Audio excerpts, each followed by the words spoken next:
Good morning, everybody. What is up?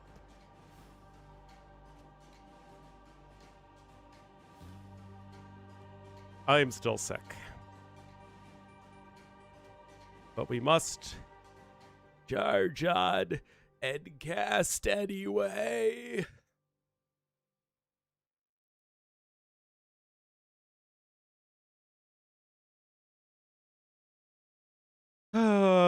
This isn't going to be one of those situations where the more popular set is actually started first, so that by the time anyone even shows up to this set, it's still not happening. But it was listed yesterday.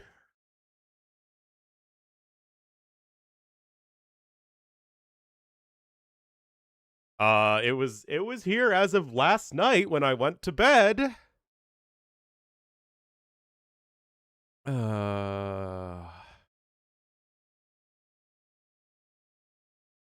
Let's check.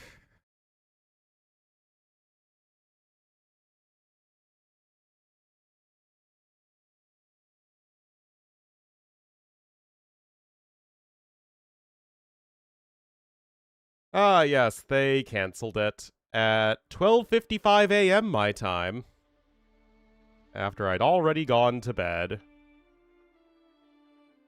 Wonderful.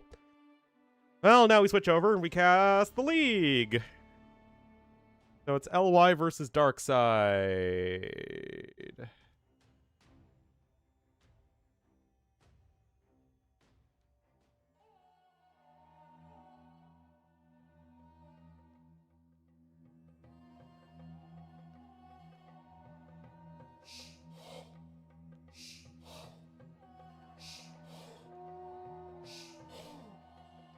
Alright, let's do that. Of course, like, I have to set it.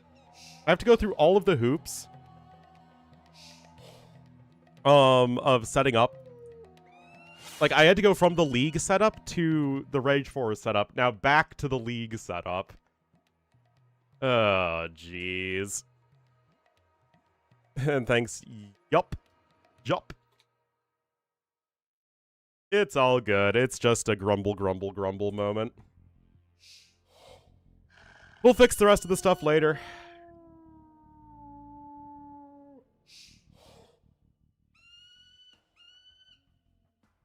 Wait, we need to update the YouTube title as well.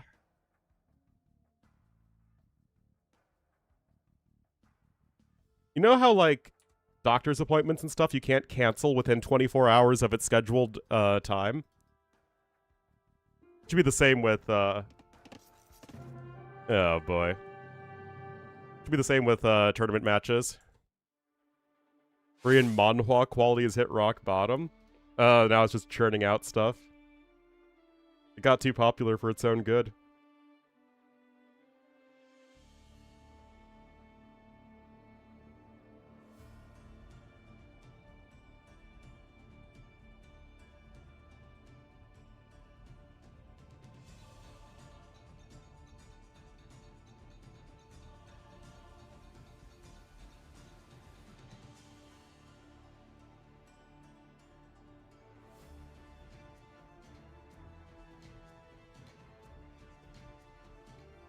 Locked on Wednesday? Ah, interesting.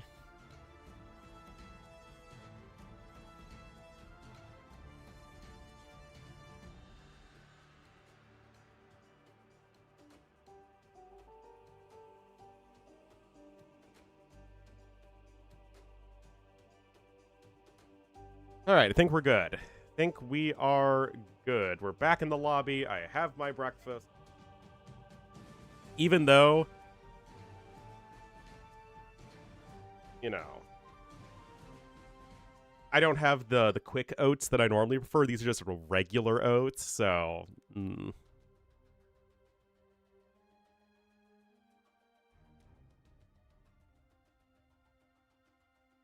Caster time's more valuable than some dumb doctor? I couldn't agree more.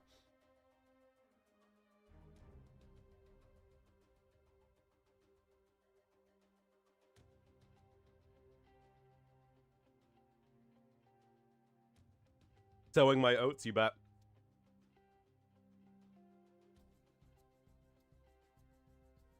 Yo's lobby title is just 1. Metzold with the 95 months. Thank you so much, Metzold. Woo. Oh my goodness.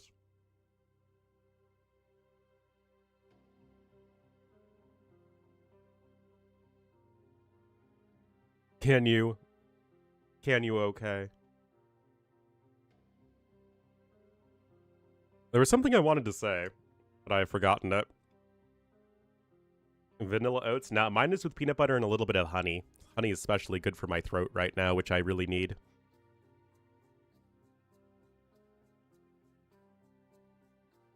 I sound so different in my head right now, just from being sick, but I'm sure I actually sound almost exactly the same.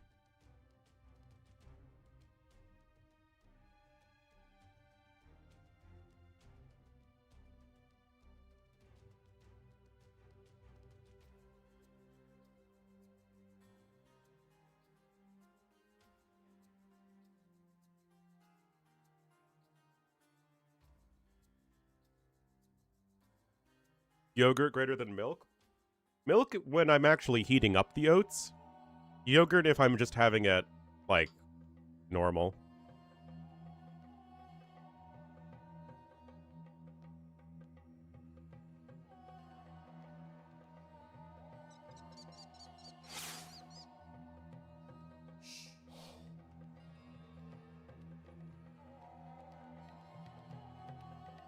All right, guys, we are here, and it's another Leaguey match.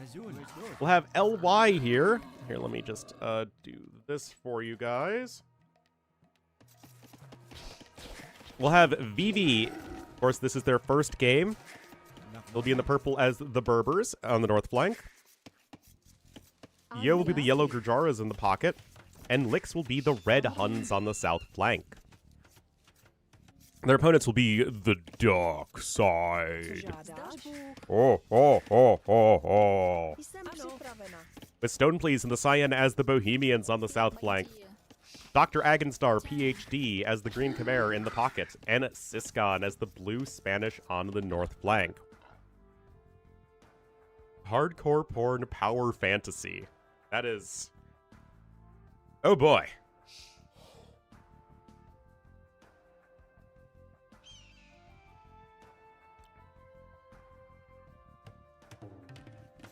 Well, okay. Somebody, though, tell me what happened yesterday with Vitality. They got their clocks cleaned by, Tag.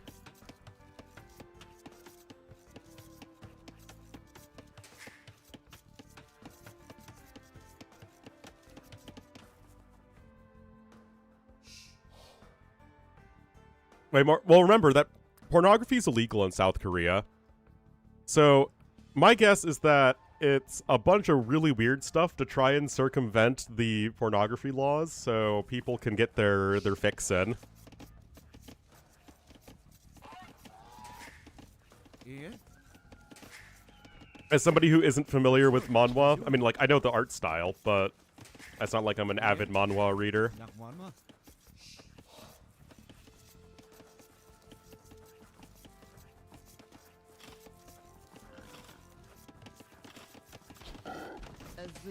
But yeah, a lot of that's going to stem from the fact that in Japan, pornography is legal, whereas in South Korea, it is not.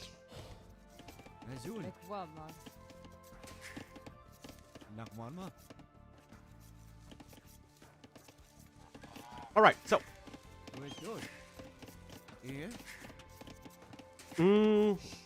FC Camel Archers, Scouts into Camels. So it seemed like what we've seen is a lot of like double Scouts and then one player FCs. I'm kind of curious as to how this is going to go though, because Bohemians plus Spanish, like that's an insane combo if it goes late. Bohemian plus Spanish trade.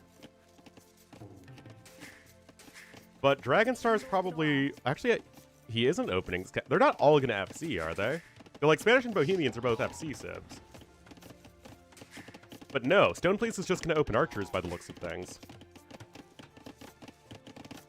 servidora?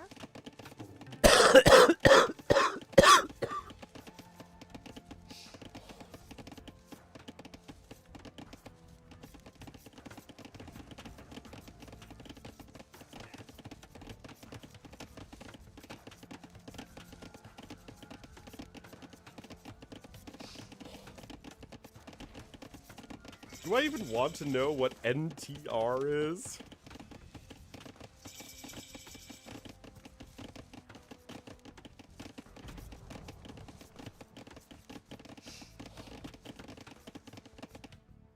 I really feel like I don't want to know. Don't stain my eyes. I've had to watch Folder play AoE too. My eyes are stained enough.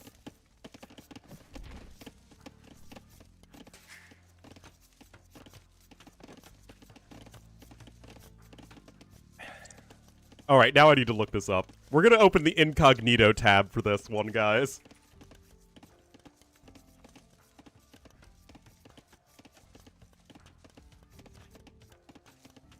Oh. Okay. It's a little odd, but like that's not. Okay. I was worried it would be something in the like assault family of fantasies, which is like, oh god. That's just regular debauchery. Oh, got him! Lost the scout. Snagged the Vil. Also, guys, we're 22 minutes into the stream and we're already we're getting really degen. Servidora? Presta.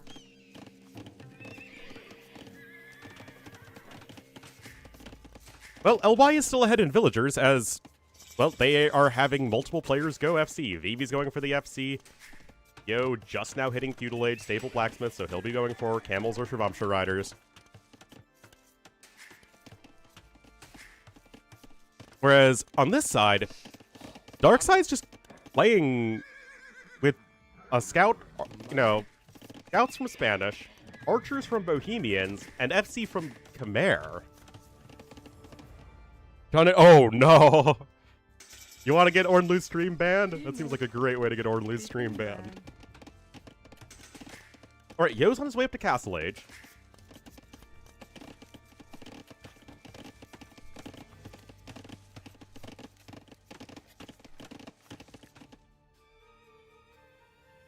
Is perfectly safe? Oh no. Alright, Camel Scout's here. Camel Scout's really good in this sort of situation. So here's the thing with, like, Gurjaras and Camel Scouts, is that if you're playing, like, regular, like, say you're playing, okay, Arabia. You have the Gurjara pocket, and you have, you know, whatever, civs on flank. It's actually kind of tough to make the Camel Scouts work because there's a higher percentage of archers to cavalry. And obviously, with the lack of Pierce Armor, the Camel Scouts are just big, expensive, and die very fast. However, in the particular situation of this sort of map, where you actually have usually 2 players going cavalry, it's like the ratio of cavalry is a lot higher. Typically, there isn't a ton of archer pressure, and the value of the Camel Scout just shoots way up, which is why Gurjaras are, in my opinion, a super good civ for this map. Makes me so sad. I know, Freerin is one of my top 3 favorite animes of all time.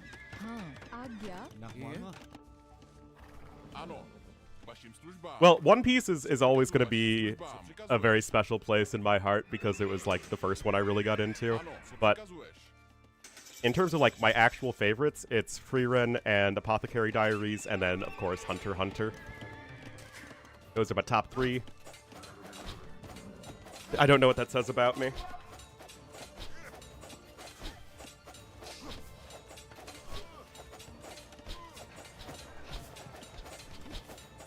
They're making the anime?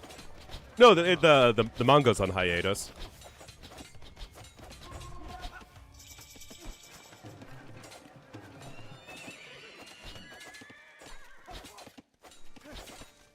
Whoa!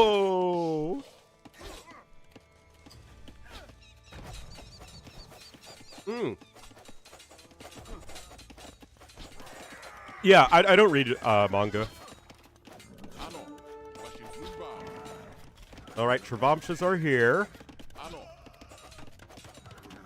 It's a little ugly. The scouts yet... oh, good quick walling.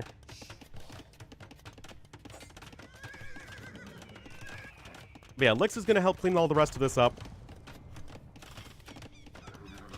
But everything does get cleaned up. So here's the deal. Castle coming in for Vivi. He's also adding in a second TC. Yo's adding a second TC. So, could we make the argument now that LY have survived?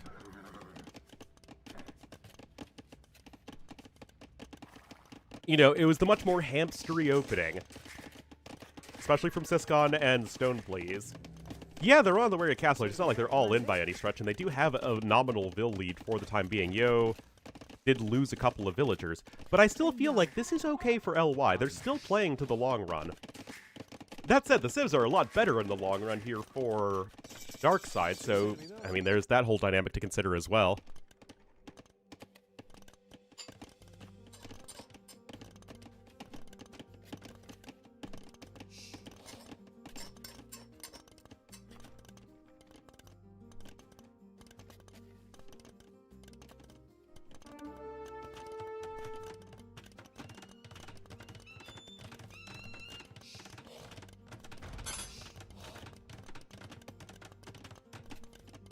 Alright, Camel Archers are on the field.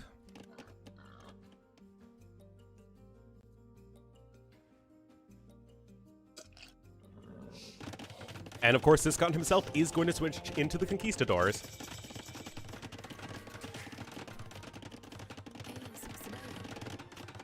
Monday? Fourth TC here for Dr. Agenstar. I mean, he should have the best eco, and he sure does. This is like full Ornlu at the moment, where you just rely on your allies to do literally everything while you sit back and boom with a good boom sieve.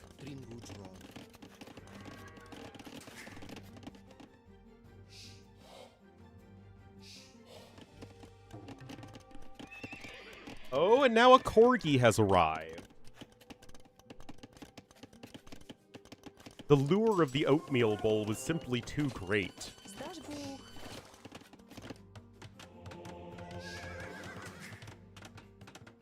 Alright, third TC here for Yo. Still a 10 lead for Darkside, but with the caveat that it's like the super insane eco for Dragonstar, and then the mediocre eco for the other two players.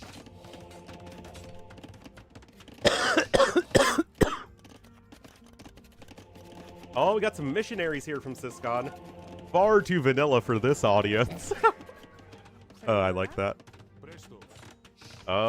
Camel Archers are here, and remember, they do get their bonus damage versus Conquistadors.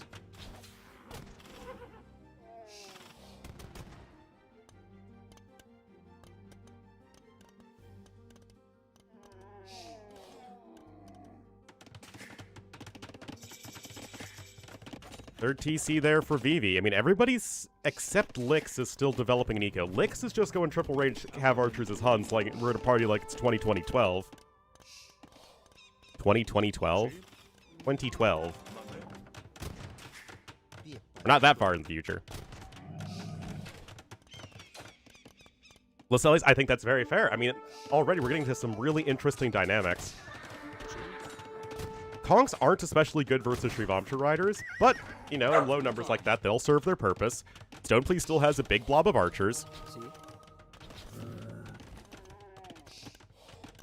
And now Lix is adding his eco, so that will leave Cyan the only player without a substantial economy at this point. Or at least building towards one. Lix is actually really expanding all over the map as well. In 2012. At least 62. With the fabled matchup between the free city of Hanover versus the upper lower Midwestern Salatians.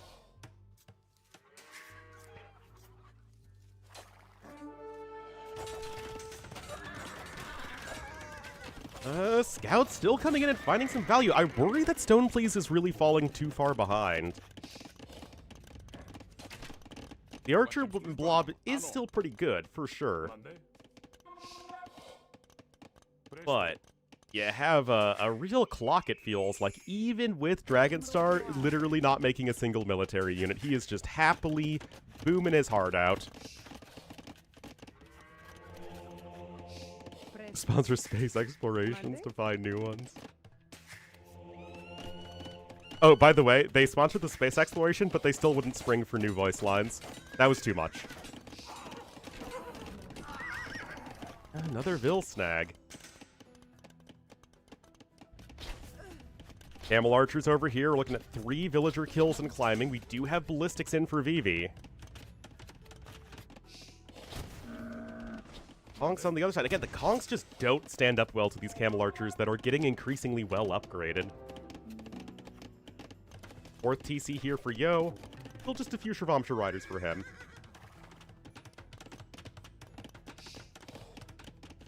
But this just feels like the dynamic that we're going to be seeing. Imp is on the way for green. I don't know what he's going to go for, though. There's a stable and a blacksmith.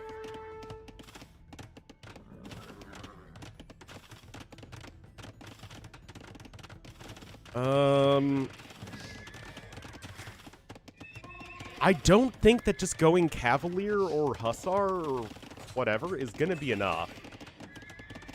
I don't know if that's... Because you're still going to run into Gurjara camels and camel archers.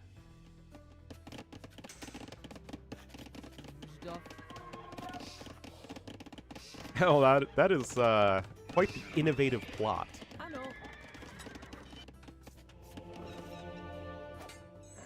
EA still running around. They are fully upgraded here. Will be in a second for red.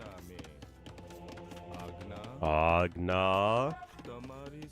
Damari Shiva Mahaja. And you still have no army for green. I just don't think this is enough, guys.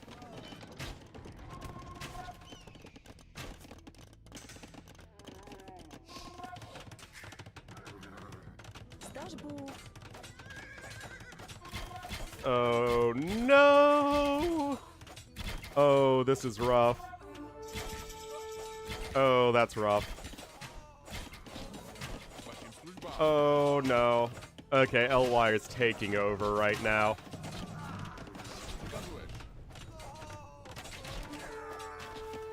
Elephants?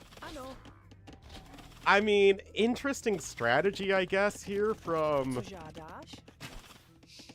wait, is he getting slung as well? No way. Okay, yeah, he's not getting slung.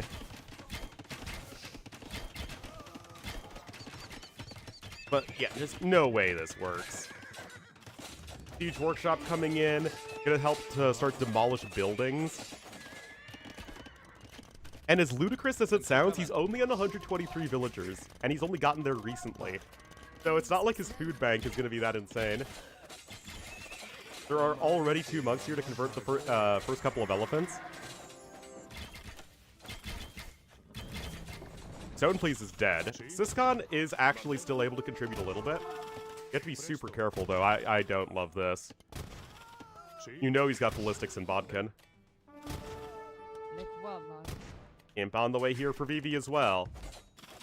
Oh, the Muma kill! Oh, say it with me, everybody. The Muma kill is ready for battle. But yeah, right now you're just counting on nothing stopping elite battle elephants.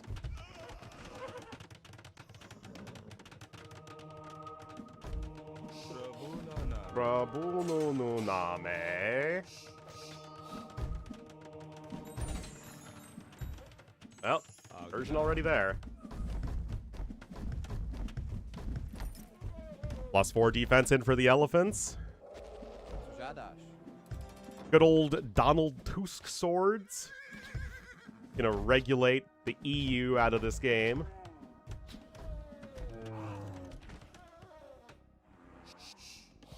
Yeah, it was also on his way up. And remember, guys, Gurjara camels do beat battle elephants, and they beat them easily.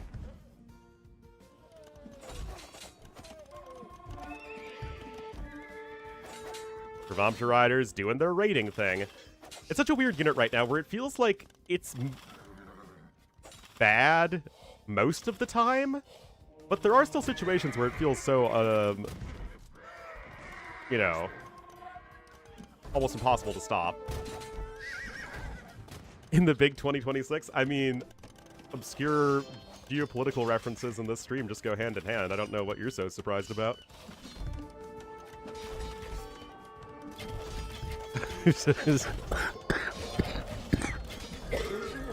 You're making me cough! Dash, I don't like you.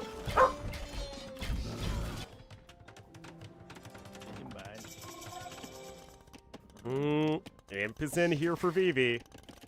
I mean, again, it's just all about holding off the Muma kill.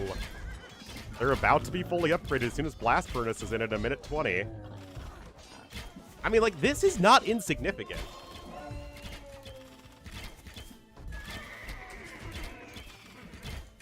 I mean, this 7 Pierce Armor on these bad boys. They're gonna have 21 attack.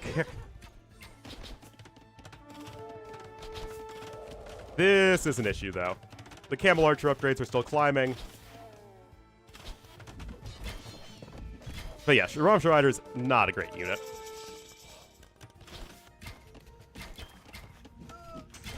"17 eco kills on these CA, by the way. And actually, the vill count for Dragonstar isn't... He's lost 38 villagers! Oh my goodness.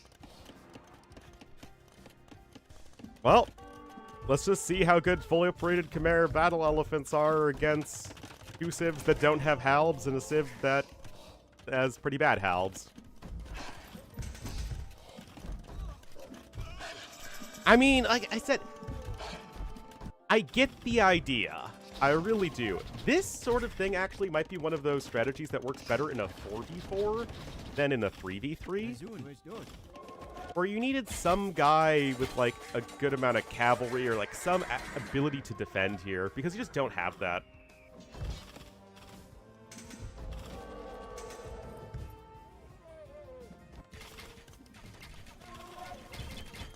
And yeah, the elephants are doing a lot of damage, for sure. And I like how they're going after Yo, because the Gurjara camels are the scariest thing here by far.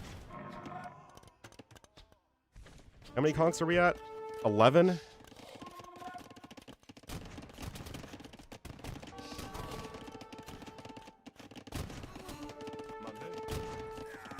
Yeah, the Camel Archer's running back in, though. I feel like Vivi's just going to crush everything. And even Lix is still finding a way to be useful. Market's coming up now. I mean, there is a 50 villager lead for LY, even though a lot of them are idle. Lu is almost to Imperial Age. He's going to try and switch over into some halbs as well, but the Camel Archer upgrades are going to continue climbing. They're just missing Elite and Maghrebi camels at the moment.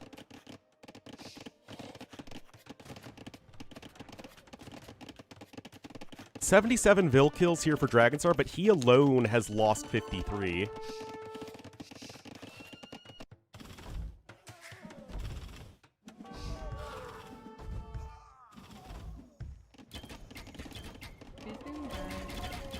We're only at 21 battle elephants at the moment. Dragonstar is spreading them out very well, for sure.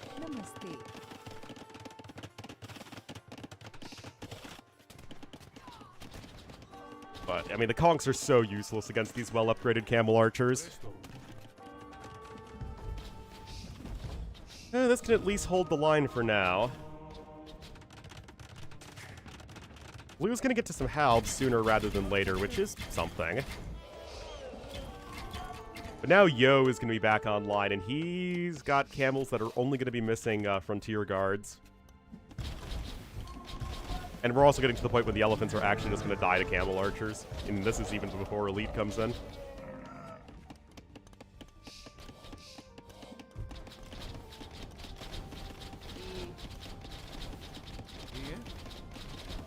Yeah, this is over. Stone Place is still only on 52 vills, guys. It's just not good enough. This TC still hasn't happened yet.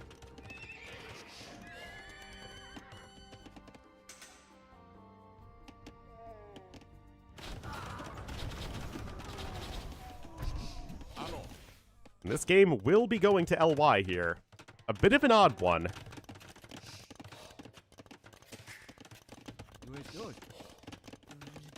Who's fed up with regional units? Oh, yeah.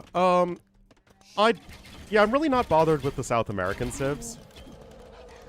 Because they lose something for having the regional units, right? There's GG. I really find Fire Lancers not very pleasant at the moment.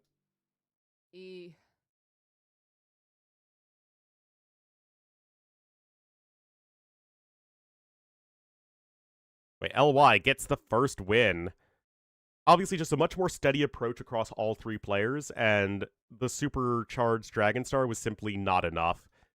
His allies could not protect him or themselves.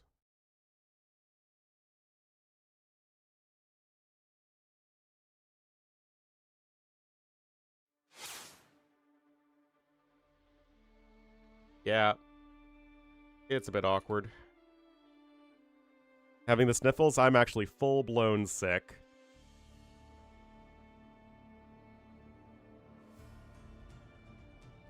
And yet, we're still here, charging forward.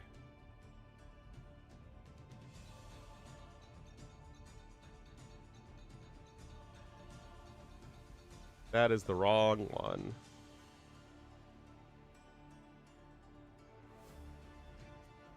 Alright, that was Team Acro. Team Acrimony, am I right? Am I right, chat?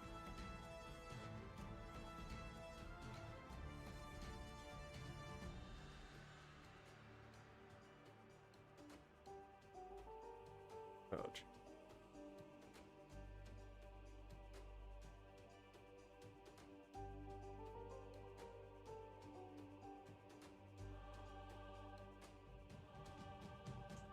Why is the Civ draft not popping up?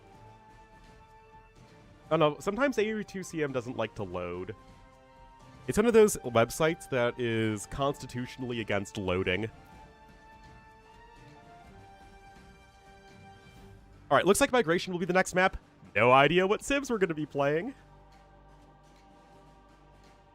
But I guess I'll get some coffee.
I return!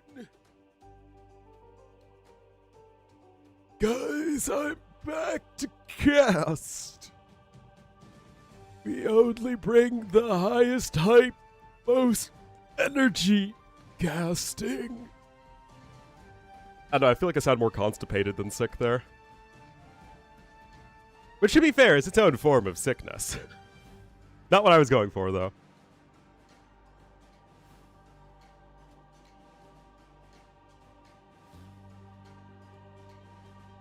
Sounded old, yeah. Alright, that was the... Oh, flip this around.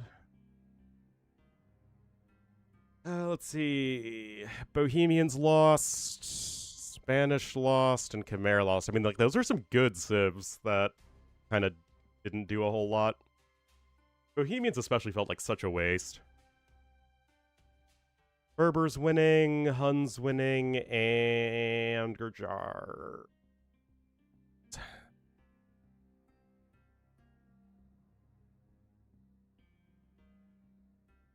Just from their bunkers.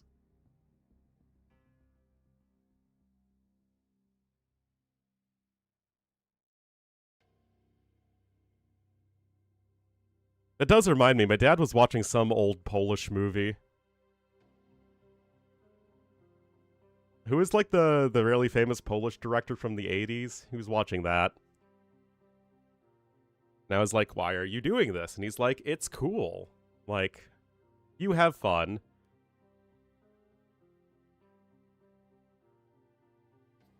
It was like about a student making a film about the 1950s or something like that. No, not Polanski.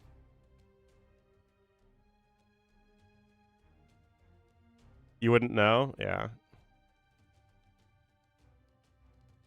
Oh, yeah, my bad.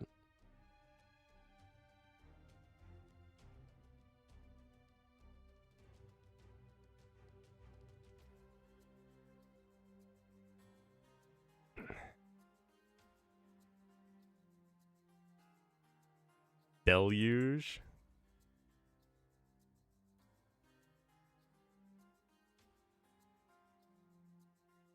Oh, ooh, that's cool.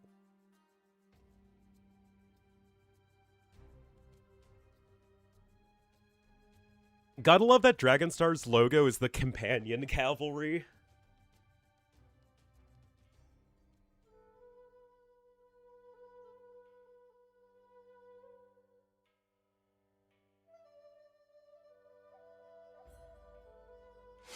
All right, it is migration time. All right, so here to the north and east of the map, we'll have Lix in the red as the Portuguese on the flank. Yo is the yellow Wu in the pocket. And Vivi is the purple Italians on the flank. South flank, obviously. Interesting. Stonefleece is going to be the Cyan Malay here to the south. Dr. Agonstar, PhD, is going to be the green Chinese in the pocket. And Siskon, the blue Malians on the north flank.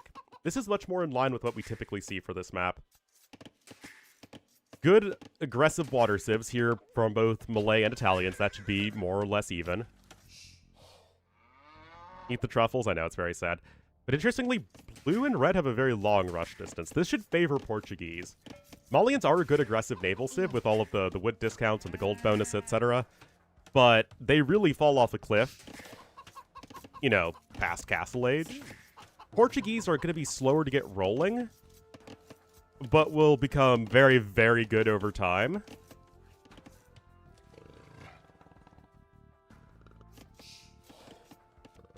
Kind of interesting, interested that they play them on flank here. But to me, the big shocker is Wu in the pocket. What on earth do you do with Wu in the pocket? I mean, you are better able to get to Lo Chuans, and Lo Chuans are pretty silly. But no shipwright does feel like a bit of an issue as the game goes on.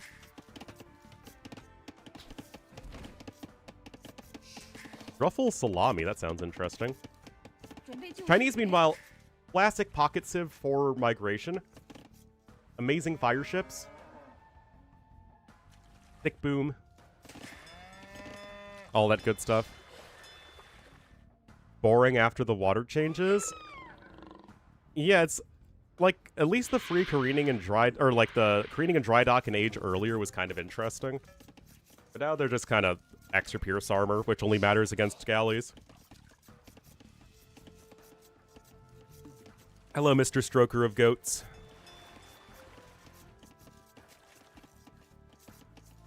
Yeah, truffle's a pretty strong flavor.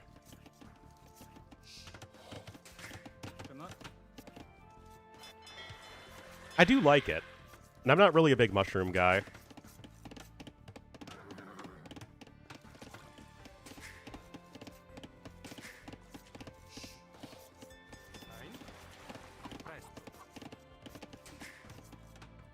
Anyway, the flanks on LY seem to be off to a very solid start.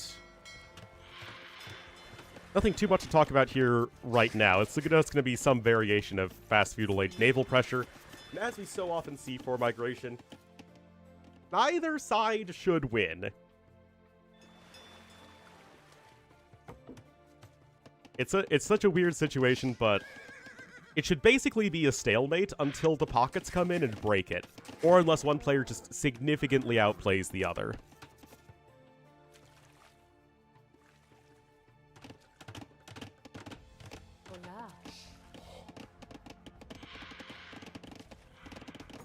Anything that's good on its own?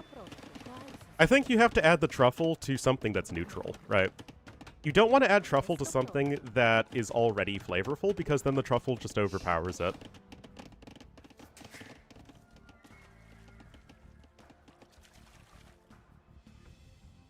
$6 kilos, wow. That's a lot of mushroom.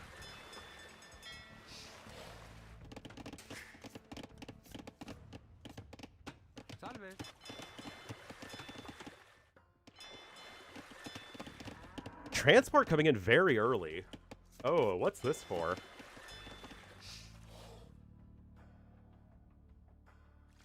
With that flavor? Yeah, yeah. I mean, I like me some spicy salami because I love spicy food. But I also am a big fan of black pepper salami. You get some of that at the local grocery store, and that's really good.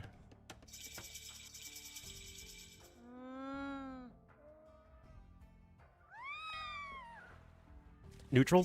Like, you can put it on, like, a burger, or you can put it on, like, fries. And the truffle will, again, it's a pretty neutral taste, so that you really can get the earthiness from the truffle.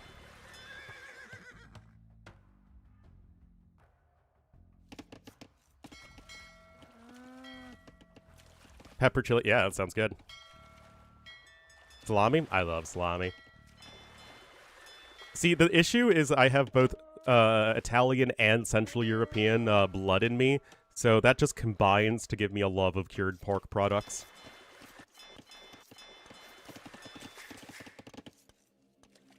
Taste the potatoes? I mean, the potatoes don't really taste like anything.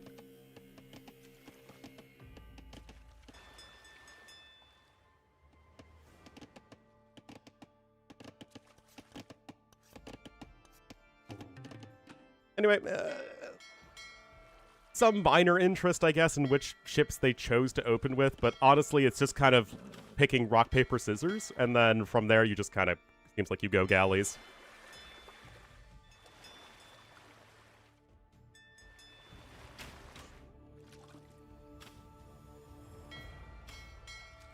You don't want to, I mean, it's just, it's starch.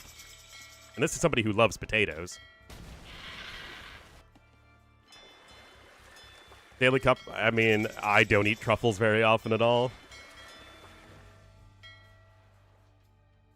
Whereas, I don't eat cup ramen. I usually just eat ramyun.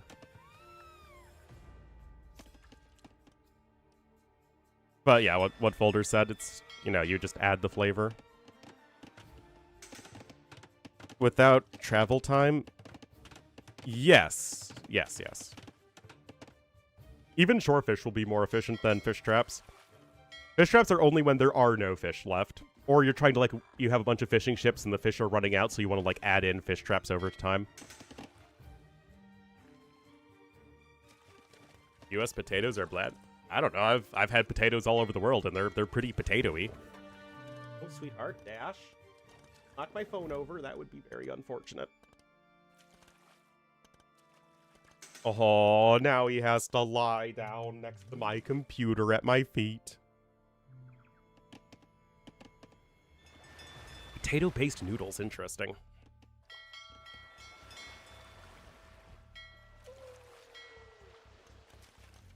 Anyway, Castle Age is on the way for Siscon. I mean, good job on him in recognizing that it's going to be such a passive opening here with the long rush distance. Make fishing less OP? I have no idea. I genuinely have no clue. How are the pockets doing? Looks like 51 villagers here for green, so he's a little bit slower than Yo, but with a better economy. All the potato intricacies. Yeah, that sounds about right.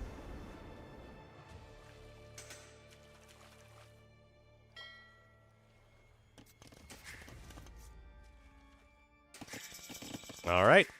Vivi also clicks up. So each side will have one player up to Castle Age much faster than the other.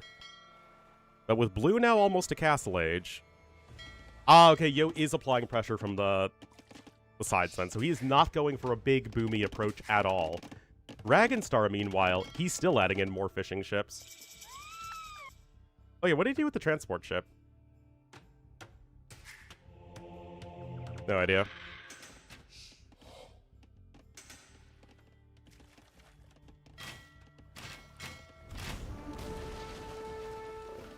Actually taste their food.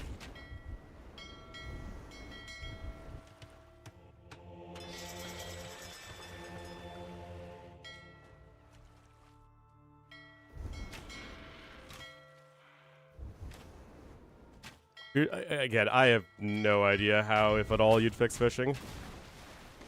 Paprika? Yeah, nothing wrong with that.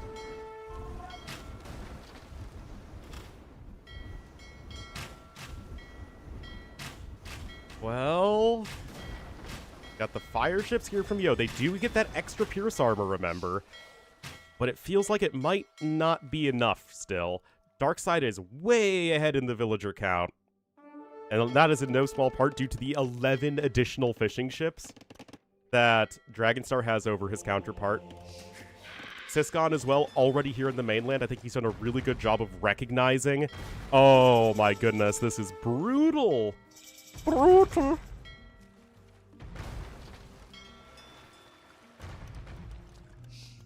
Oh geez, LY. As great as they were on the land map, not doing well at all here. Yeah, Siscon is just crushing licks on his side. Yeah, just recognizing that his Castle Age, he could get a very good Castle Age time because there really wasn't a whole lot of fighting and it was a long rush distance. Get pickier?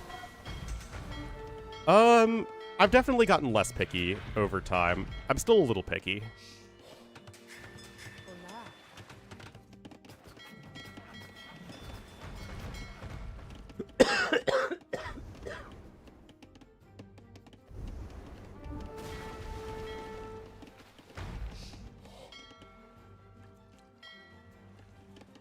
Yeah, but the issue is that you make fishing ships in addition to villagers instead of, you know, instead of villagers.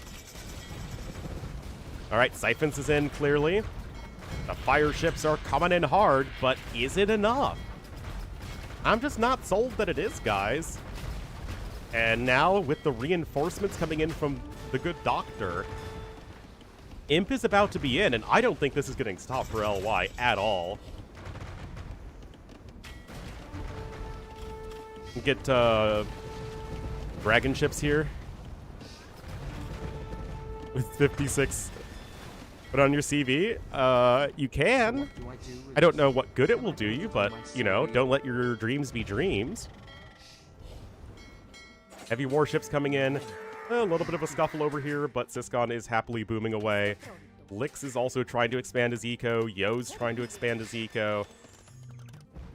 I mean, Green doesn't have a presence on the mainland right now, or at least not much of one.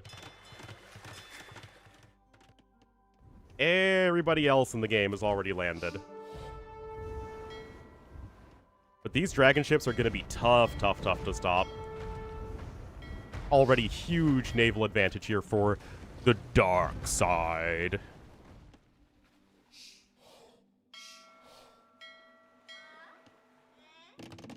Even clinkers are getting constructed. Now, I guess you could argue that the good news is that Malians have no long-term navy. But even so, just more ships will beat fewer ships. And here are the dragon ships, guys. I don't think they have more anti-building damage compared to fast fire ships. Rip the blacksmith.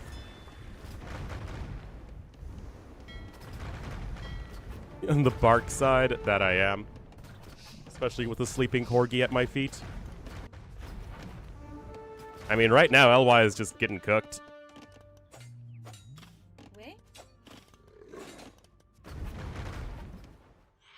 The dragon ships look like an editor unit, because that's what they are.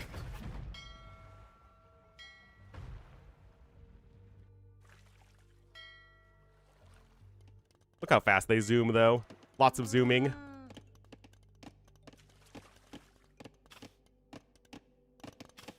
I mean, they're no Berber trade cogs, but they're pretty good.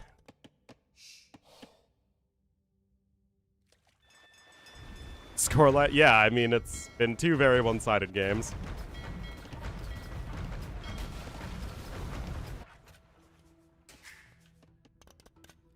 LY clearly gonna need to practice their migration, though.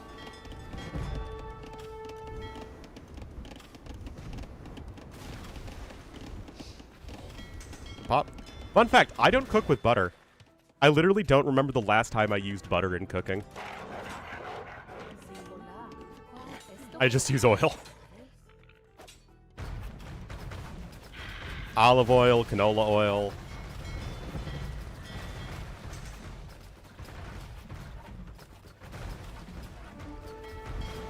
When I make steak, if I'm like grilling steak, I marinate it and then I grill it. You don't need any butter.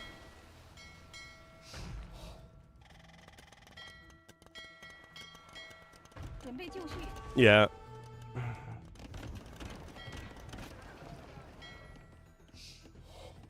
I mean, to be fair, I mostly cook Asian food, and Asian food generally doesn't have a lot of butter in it. Or dairy at all. But, like, even the, like, Mexican dishes I cook, I use olive oil, and same with the Italian dishes.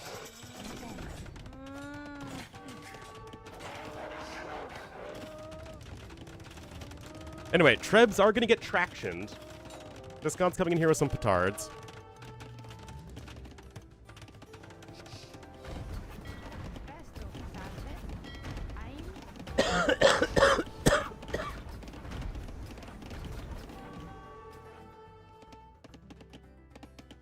Frying it? I don't really fry steak, I usually grill it.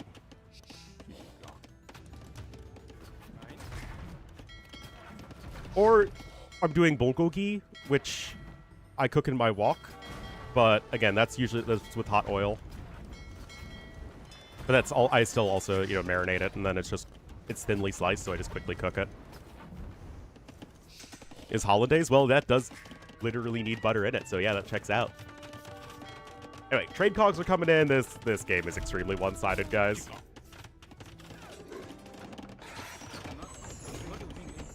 I have become woke. Medio's trying to push you guys. They've got no army. What do you want me to say? Sun Jian is on the way. Let's go. Go get him, Sun Jian. I believe in you. Ewok.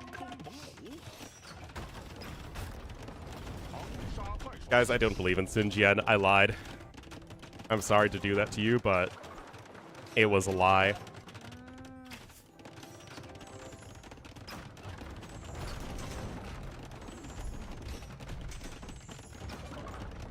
I got the Wu condos. 1.52 movement speed condos. Okay, that's pretty silly. That is just slower than a cav archer with husbandry. That's crazy.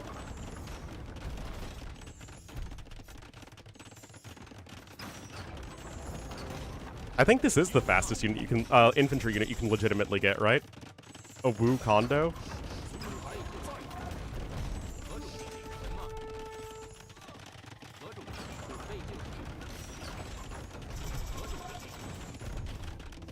Well, good thing traction traps are such an OP unit.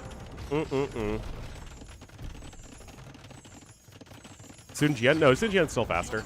1.55 versus 1.52. Anything interesting happening over here? It doesn't really seem like anything is interesting is happening anywhere because the game is basically over.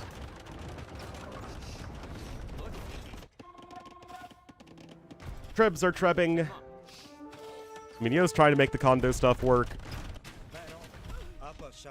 Genoese crossbowmen aren't really the unit you want against regular archers. The stuff they're supposed to kill? Yep.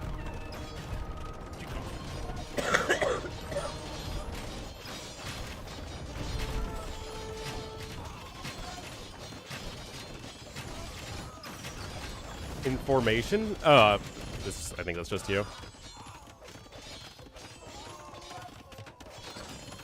Oh, it's our good friend Jonathan Swordsman. I love this unit. It's so fun.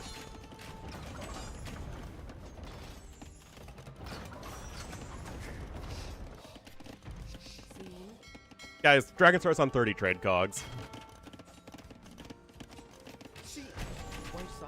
Gonna mix in some hand cannoneers, I guess. Becoming a joke? Yeah, I mean, if they're in the game, I wish they were bad. So everybody, like, because we even have a fixed random, right? Like, if you don't want to play the 3K civs, you don't have to worry about randoming them. You just X them out.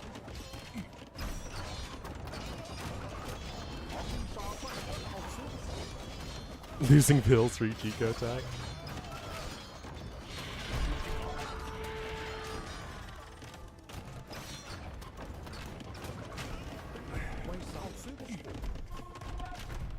Well, in case you're wondering, hey Ornlu, is this game any less over?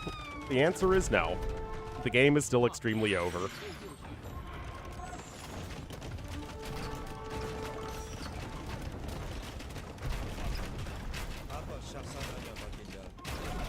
I mean, to be fair, it actually is technically less over because the LY guys have actually started to build up an army. Their ecos are still very bad, though, and they have no water presence whatsoever. That said, okay, guys.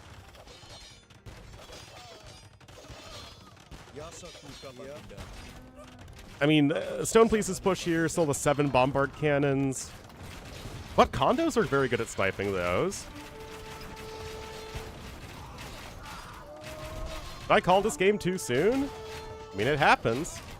Happens to the best of us. Army counts are catching up. Dragonstar isn't going to enter with land army, though. He's just now building castles. SJ's, well, that was a throw.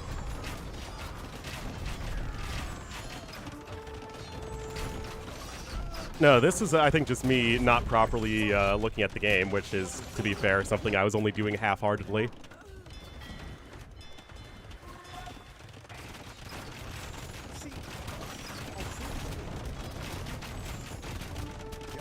Castle goes down, and guys, the score lead is starting to evaporate.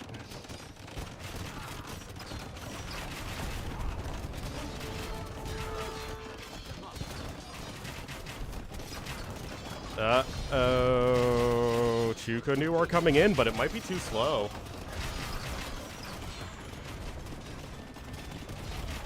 You have 3 castles here for Dragonstar.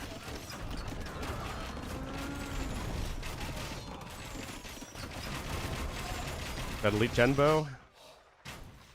I mean, the issue is still trade. 42 trade cogs, 17 trade cogs. Trade cogs are just now starting on this side.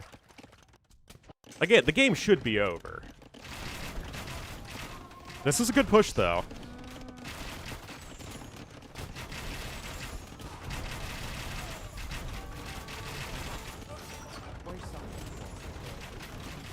sitting taiga. Oh my god, guys, Sun Jian's up to 8 kills. The absolute Chad. Alright, looks like Dragonstar got here just in the nick of time. And there just isn't anything here that's good enough against the Chukonu, most likely.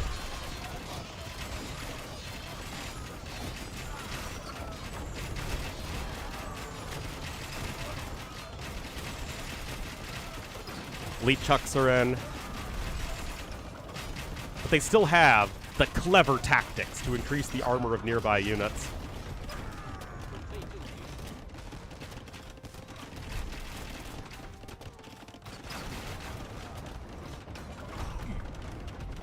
Yeah, now Darkside are pushing this back. The populations are closer, though. Yeah, it's still 0 trade at all for LY.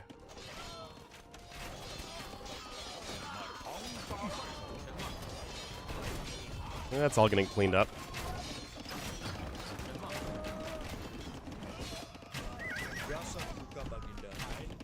And skirms for Vivi. I mean, these guys are really not giving up. Fully upgraded Genoese crossbowmen are here. I mean, there aren't any cavalry for them to go against, but to be fair, Green is teching into cavalry, so yeah.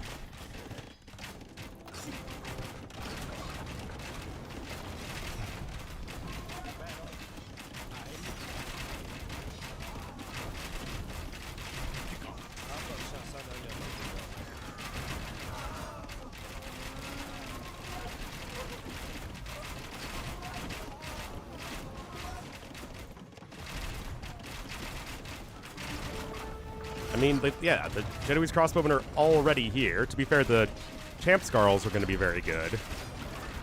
Somebody's going to need to retake water at some point and actually allow LY to establish trade.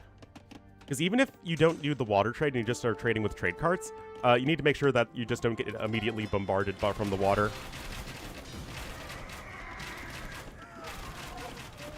No, he's got 2.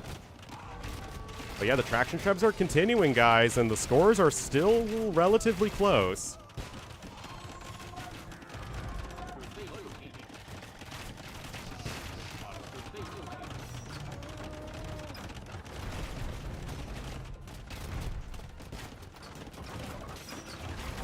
Arquebus coming in. I mean, how much longer can they sustain this? There's still some gold left.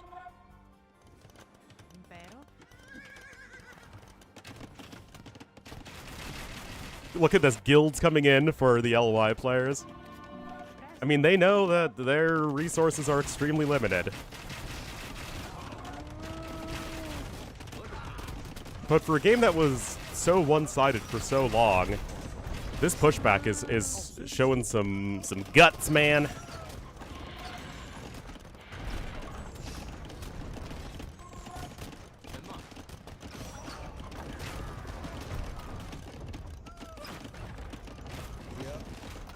Traction trebs are such a nightmare to push against.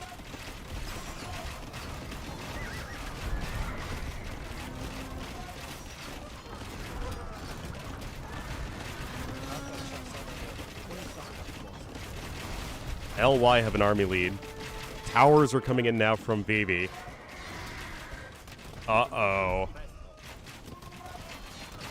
Battle elephants are coming in. That's not going to do anything versus the Genbos. Remember, Genbos do get anti-elephant bonus damage. Uh-oh, guys.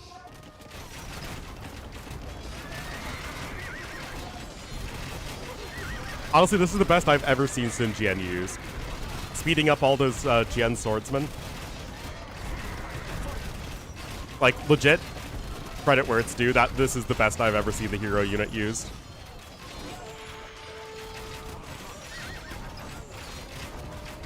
And look at that, guys. No trade, no problem. LY with a comeback. Able to take him down.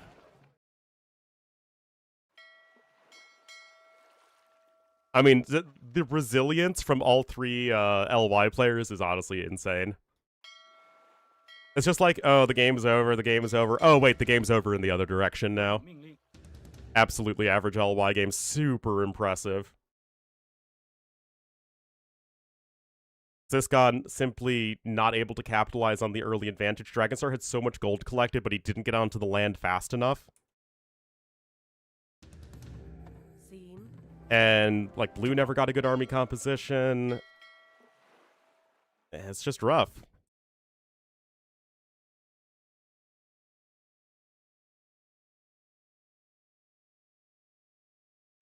Yeah, I mean, Yo absolutely played the hero as the hero should be played.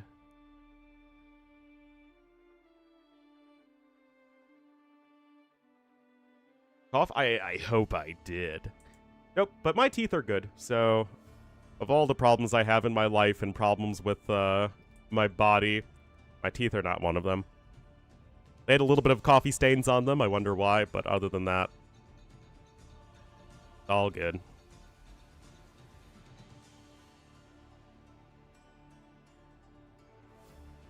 Alright, that is Portuguese, Italians, and Wu winning, and that's a crushing loss for Darkside, because that wasn't a throw. Again, I think we can...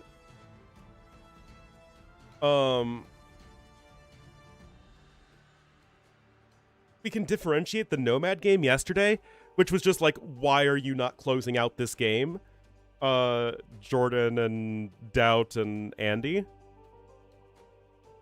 Versus this game, where I don't think there's really anything that DS could do better. They just couldn't quite close it out, and LY made them fight for every single inch, and they just had a better understanding of late game armies and how to work them together.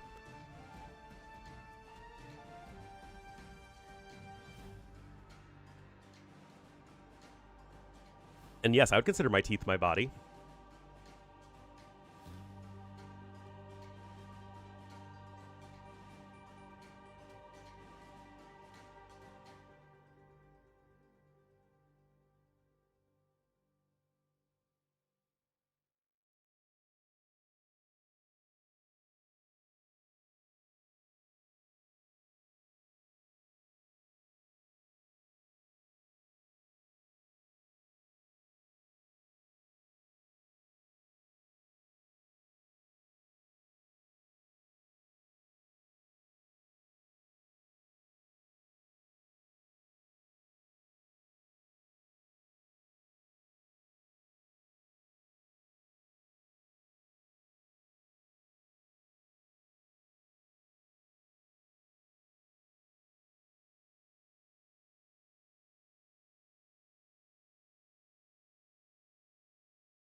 All right, Trace Leches is next. Oh dear. I mean, it's such an odd map. It's really hard to guess the civs. We could see the Musica again. We could see the Jurchens again. My hair looks like a toupee. Nope. Long, luscious locks.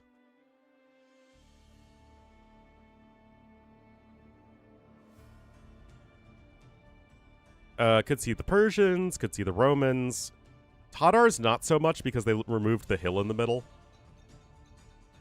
But yeah, Tres Leches, it's a really hard map to judge what civs are going to be played. I don't think there is necessarily a clear meta.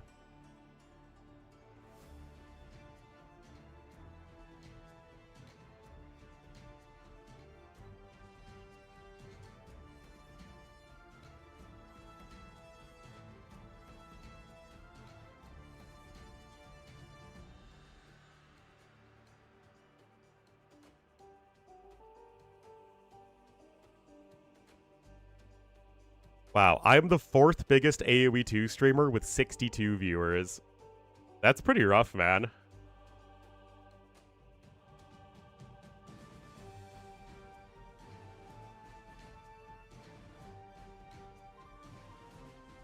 How to kill time? I'd recommend a shotgun.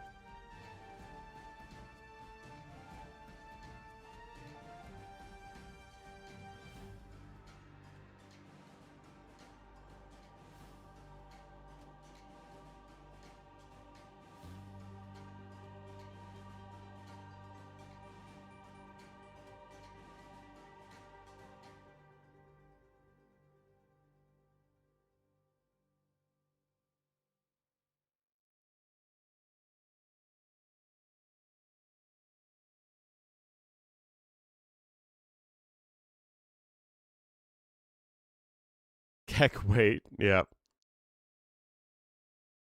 A shotgun to kill time. Gotta go kill time, man.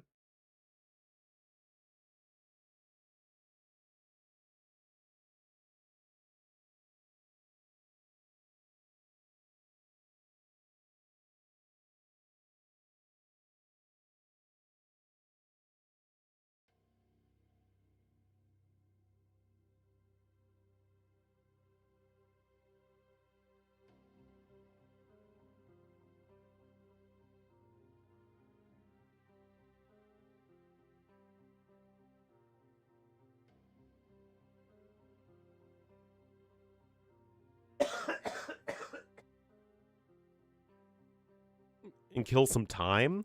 They just have to pick it. All right, guys, a minute 24, and we will be getting into game number 3. Oh my goodness, Trace Leches, game numero trace. Coincidence? I think not.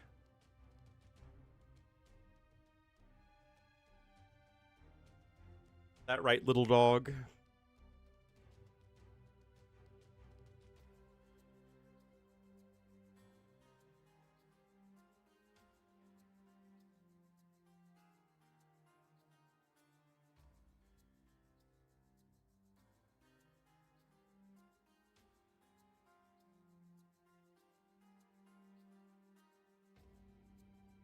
$40.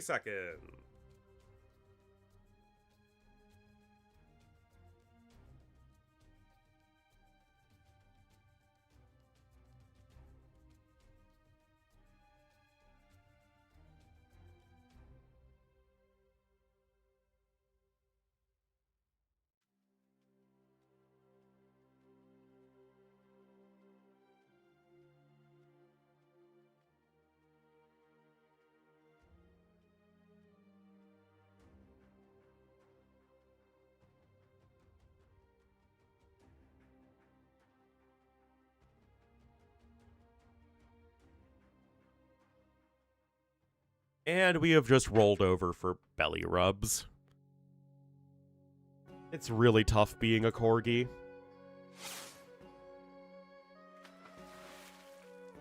All right, guys.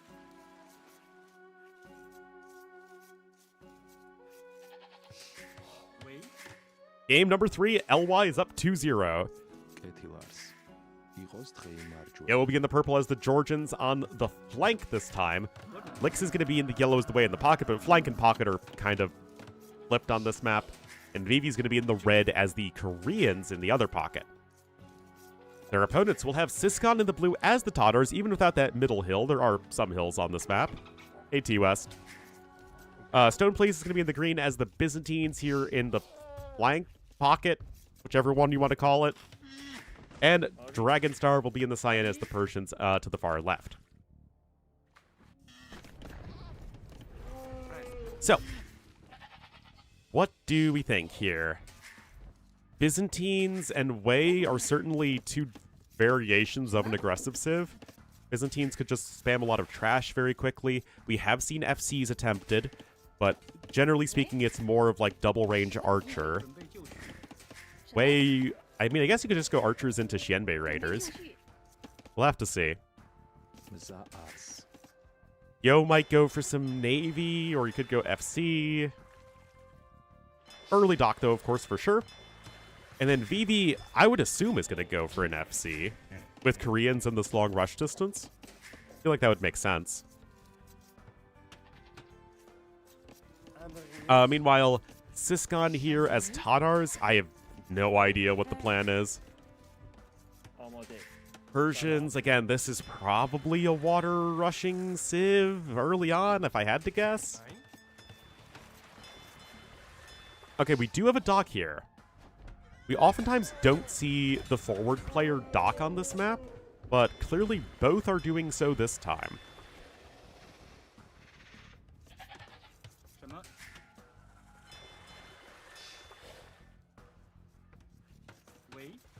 No loom, wait. Alex just has a bit of idle time.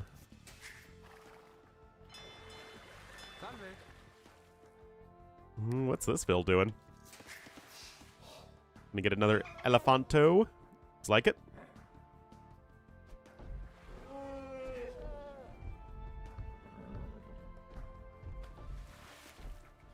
Map like this? I'm really not sure. Wish I could tell you.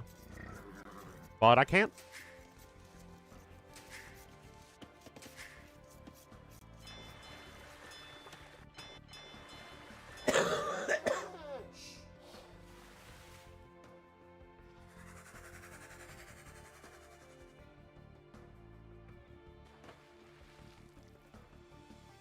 But like I said, this map has probably the least set metagame of all the maps in the tournament.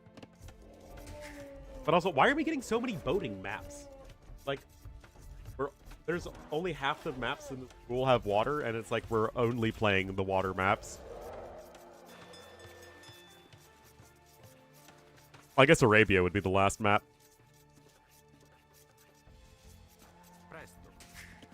Alright, Stoneplace will be opening up with some men-at-arms. Everybody's on the way up to Feudal Age except for Yellow. That's like the one player you wouldn't expect to be playing a fast castle.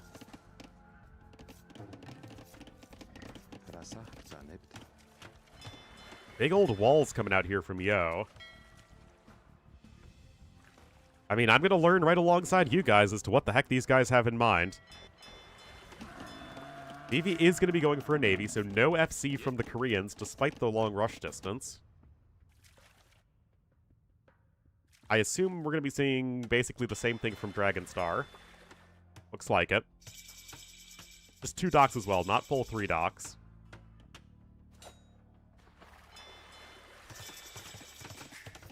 And like I said, Lix is going FC. I have no idea what it's into, but it sure is an FC.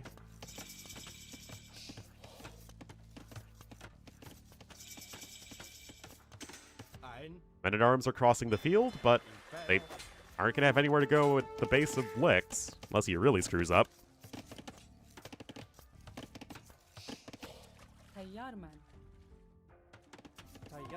Alright, Siscon's just going scouts with like a Hulk, I guess, probably just to defend his fish. Maybe going forward with the 2 Hulks into galleys. Those walls are completed. Men-at-Arms are going to go this way, and Yo is still open, and Yo, for his part, is also opening with some scouts. So it looks like Yo and Siscon are kind of doing the same thing. Scouts with, like, a smattering of Navy. Actually, no, Yo's not making any Navy at the moment. Whereas Vivi and Dragonstar are going for... Oh, look at that jump right there. That was pretty slick. And then the flanks are just doing different things. I mean, it looks like Stoneplace is just playing a 1v1 here. Men-at-Arms, trying to protect the forward fish. It's basically like a tournament map. Lix is going to click up soon, but this is obviously not as fast as he would like. He doesn't have another building. Yeah, there's the blacksmith. And right now, Darkside do have a very slight Vil lead.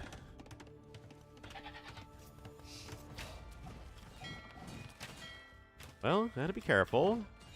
Doc, of course, helps defend.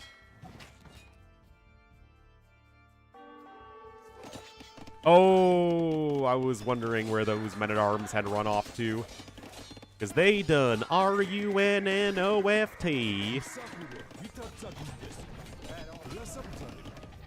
Anyway, Yo was able to be there in time with those scouts. Able to get the job done.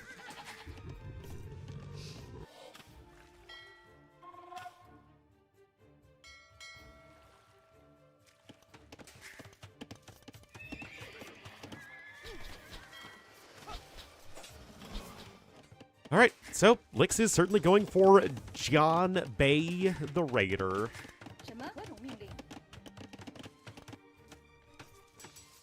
Evie still just looking to wall up and defend.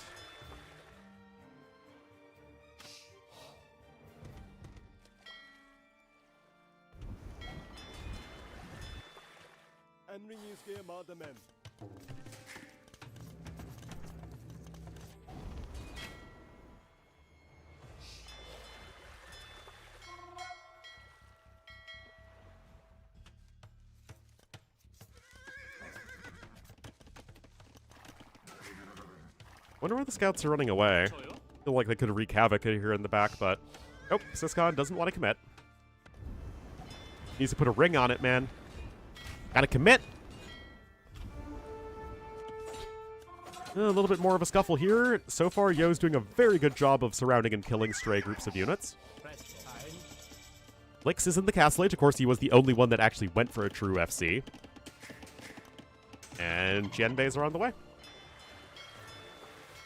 Fishing ships are still working. Odkin coming in. And as far as anyone else clicking up, it would appear that... oh, Dragonstar's eco is actually really sick. He's on 11 fishing ships. Yeah, 3 kills, killing Yo's fishing ships there. Yeah, Dragonstar's doing work over here. Power of Persians and all that good stuff.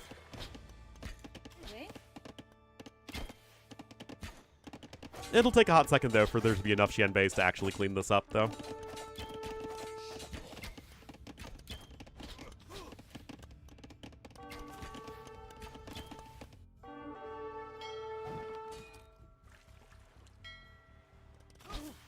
Scout's still trying to be a nuisance for Yo.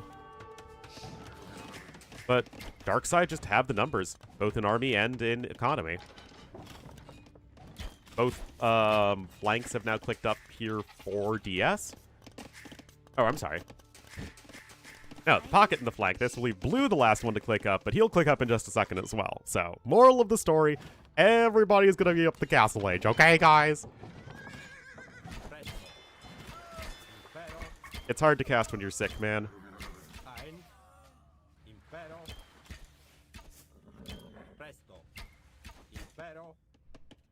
It's not okay? I'm so sorry.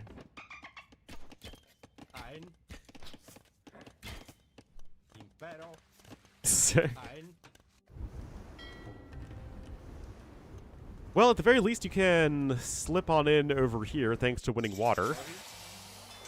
But I'm curious as to what the plan is now here for Dragonstar. I mean, he's in Castle Age in just a second. He can make some cavalry, but how much is he going to try and expand his eco behind this? Medium warships is now coming in, and Cav Archers. Korean Cav Archers. I don't care how historically accurate they are. It's disgusting.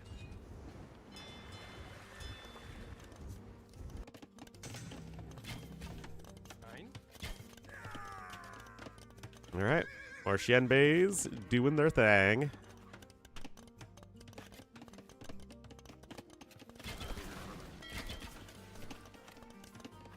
I gotta say, I feel like I see way more than any other picked Civ on ladder.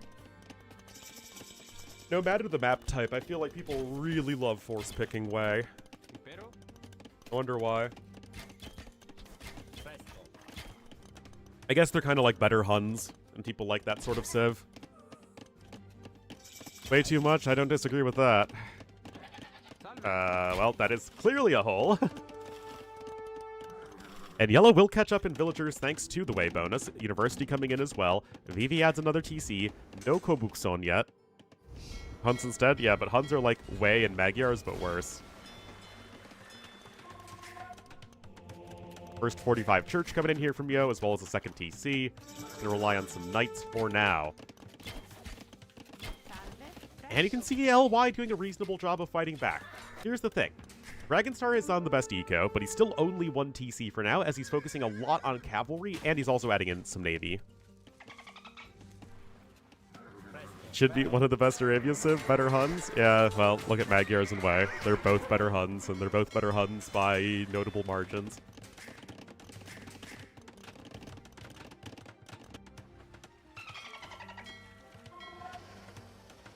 Magyars are Huns, but you can play them standard, and they're like just as good, if not better, than Huns. They have an almost unbeatable late game, and then they also can Phosphoru, just, you know, just cuz. Right, third TC coming here for you. I'm a little concerned by the lack of economic expansion here from the Dark Side players, even though they have the eco lead right now thanks to the Fisky modders. I feel like it's not going to scale as well for them over time. But they are starting to push back. And that's certainly going to be very significant. Bloodlines and Ballistics both coming in, though. They are not a Phosphoru unit. Which is funny because they've had like 10 gajillion buffs, and they're like a fine unit. They're not overpowered, they're not really underpowered anymore, they're just like a perfectly fine unit. Which is another way of saying a useless unit these days when we have Magyar Hussars running around. Oh. Pow.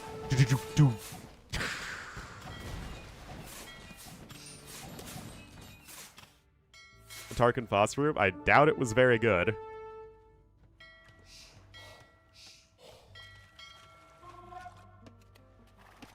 Well, who was he up against?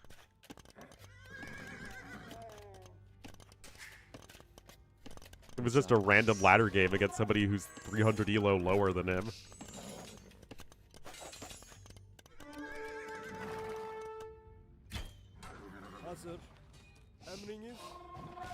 I mean, that's how all those clickbait videos go. It's like, OMG, is this strat broken? And it's just like them playing a ladder game against somebody who's very significantly worse than them, and it doesn't matter what they do. Or there's like 2 seconds of something interesting, and then you like put it in the thumbnail. Like, this is the essence of this game. Oh my goodness, who dares message me on Discord?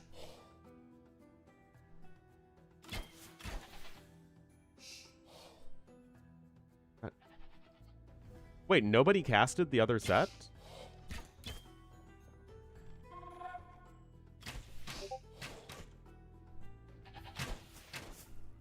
I dare? Wait, it's an 8-year friendship anniversary with me and T West. I will send T West a GIF.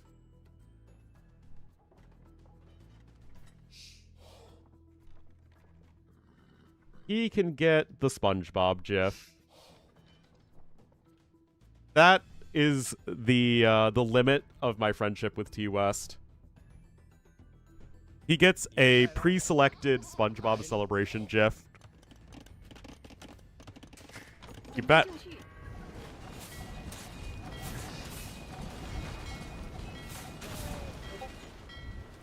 Oh no. Oh, it's T West sent the same one back?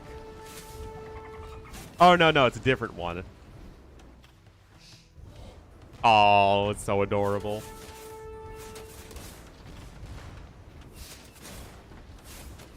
Anyway, turtle ships are doing turtle shippy things. LY have the Vil lead, because like I said, the fish booming it's really good, but you need to add in the Vils behind it.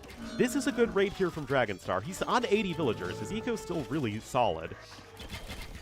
Okay, to be fair, I was distracted by T West and wasn't really looking over here. Okay, I will confess, chat. I'm gonna level with you. I didn't see this happening.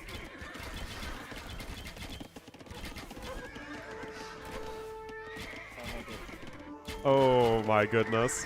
The Xianbeis are gonna get cleaned up. And once again, Stone Please is just really far behind in economy, just like game number 1. Everybody else is in the 70s.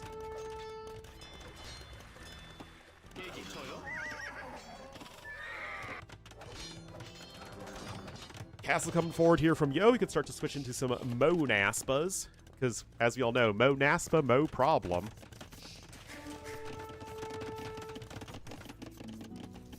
Imp on the way for Yo as well, 82 Vils. If we take a gander at the resources, I think it should be Dragonstar in first and Yo is second. And that does indeed pan out. Alright, Green's gonna be up to Imperial Age. I mean, good old Byzantine-y things. I'm still really concerned that it's just not gonna be enough. Doesn't list any official cast. Oh yeah, so what Folder sent me was the Rex to the set yesterday, which I'd be very curious to see. Is there another set after this one? Yes, there is. Yeah, I know the results. Vitality lost. But we'll have to see. Because we have Wonders versus Nocturna that's going to be happening right after this, and we'll have to see after that. Depending on how things start tomorrow, though, if it's another later start time tomorrow, what I could do is I could cast that set before the start of the other sets. I think that would be both fair and interesting. By the way, guys, Vivi has not had Bodkin this entire time. Just want to point that out.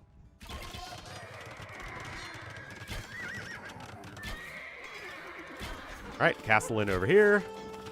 Gonna secure some extra stone in the middle. And, I mean, LY seem to be doing great. Siscon's getting to a decent mass of Cav Archers. I mean, his CAR better. These ones don't even have Thumb Ring.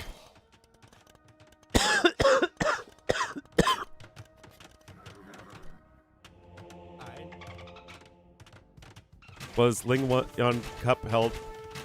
Yeah, so Ling Yan is a sponsor, and they sponsored the tournament. Which included various Ling Yan players, because there's only one Chinese sponsor right now. That's how AoE works. There's always a Chinese sponsor, never multiple. The Chinese sponsor doesn't necessarily stay around forever, but there's always one at least. Is 16 GMT, isn't that the same as today? Or no, that's an hour earlier? No, same time. Yeah, so I'll tomorrow, if I can wake up early enough, I'll try and get the series in. Even if we just watch it on ×2 speed, I think it would be interesting and instructive.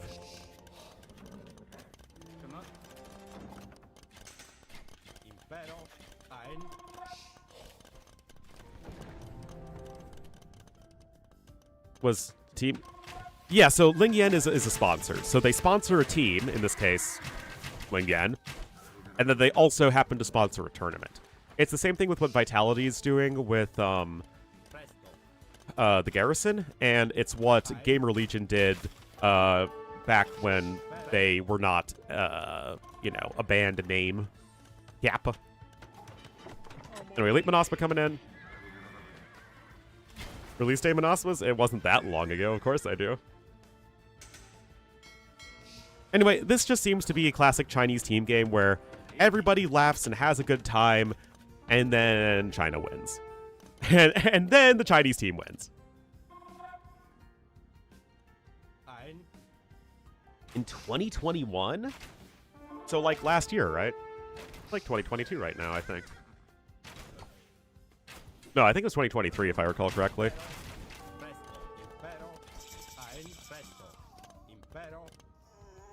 I want to say it was October 2023, if I recall. Anyway, we have these arbs here. No Thumb Ring. Qianbei Raiders are coming in with mostly full upgrades. The Elite Monospa are in here with almost full upgrades. Yeah, there we go. Like I said, everyone laughs and has a good time, and then Team China wins. Absolute mop-up. A little bit of a raid here from Siscon. Still has some more galleys. He's almost to Imperial Age. But you can't win this 2v3. And green is just dead. Was Ted on of Ted Dukes, you mean? With our Rage comic formatting. Lay oh no. Back when the internet was the Wild West.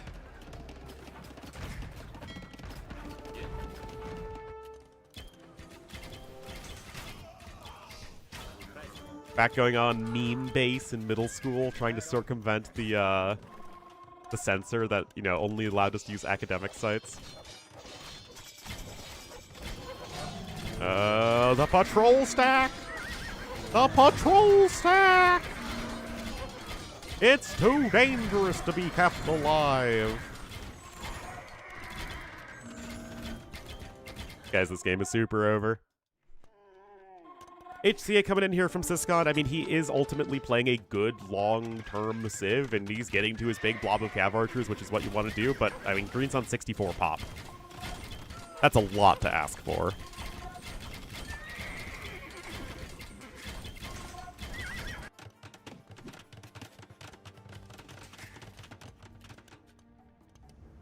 A wireless GameCube controller? I have my wired one. But I guess the GameCube could... I have 2 wired ones, actually. But I think they'd still need a dongle. Dongle, dongle, dongle, dongle.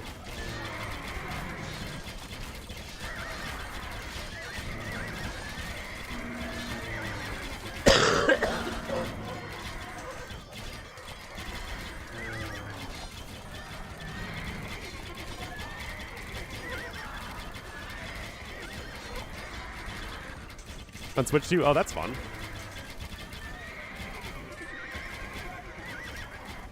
I mean, the Tadar Cav Archers are very good. I love me some Tadars, even though I played a game on Arena with them yesterday and they felt terrible. Lost to Bulgarians.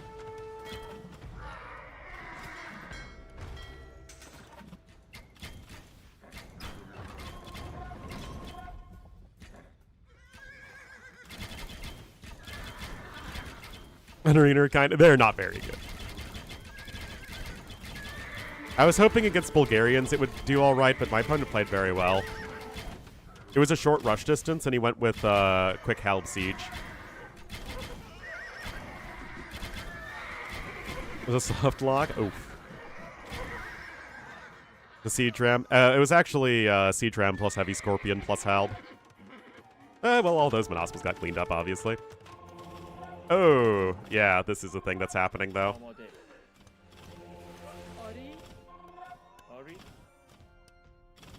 Silk Armor, I mean, again, like... I feel like there's only so much Syscon can do here. I don't think the Camels are going to be a good enough unit. Monospa doing some raiding as well.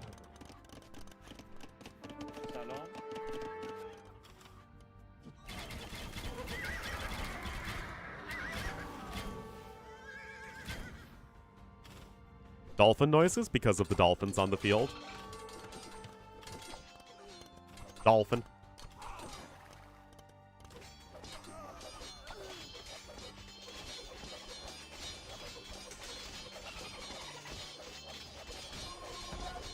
Huh. Okay, that was weird. The tower was attacking the dock because it didn't have murder holes researched. Murder holes came in, and instead of attacking the unit below it, or attacking the dock, it just stopped attacking anything. That was weird. Just DE stuff. Anyway, this game still feels exceptionally over. I don't think I've ever had Trace Late Chase. I'm sure it's great, though. Insta. I mean, Green's trying to reboom. It's just you're so far gone as Stone Please. And it's not like anybody here on Darkside's in all that great of a spot anyway.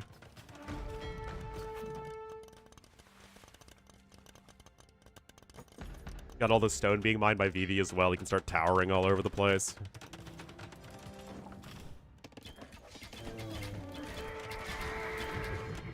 And like I said, the Tadar Cav Archers are very good. But it's going to be a matter of numbers. I just don't think it's quite enough here.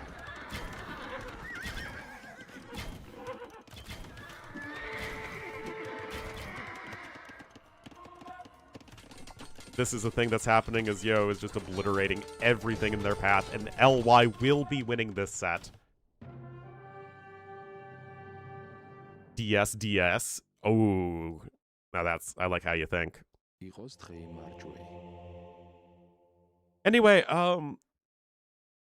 once again, Stone Please just fell too far behind. They tried to set people up to carry, but it just wasn't really enough. Dragonstar, like, tried really hard to fight for middle, but then just couldn't really do it. And they just kind of fell flat. And I think the issue was not adding the TCs. That you need somebody who's just adding a bunch of TCs on the team, and everybody on LY was getting to that eventually. Just we did not see that for the Darkside team. Anyway, that is Koreans winning and Georgians and Wei over the Persians and Tatars and Byzantines. That is Tres Leches, and that means that our final map is Arabia, so this should be very straightforward. Mayashu Inca, or Mayashu Incas, Mayashu Lithuanians. Yep. That checks out. Ethiopians, Franks, guaranteed. The other civ is whatever. Probably Huisca or Inca, whichever one you prefer. As a pure archer civ. It's not going to be as good as this combo, but it should still be fine.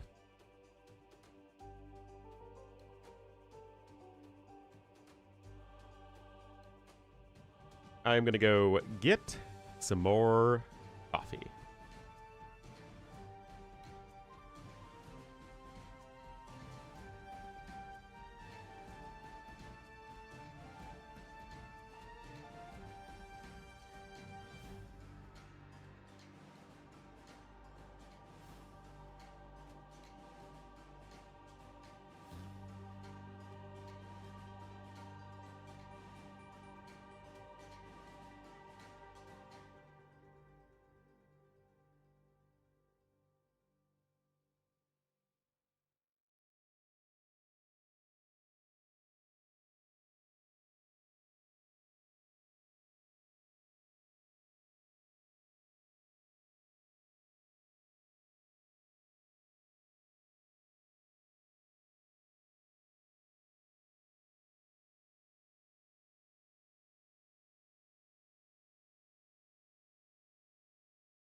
Perfect timing.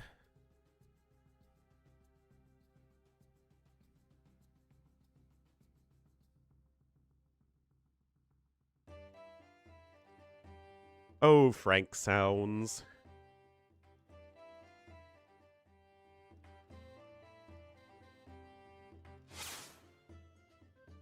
All right, welcome everybody here to game number 4 in this 4-game set.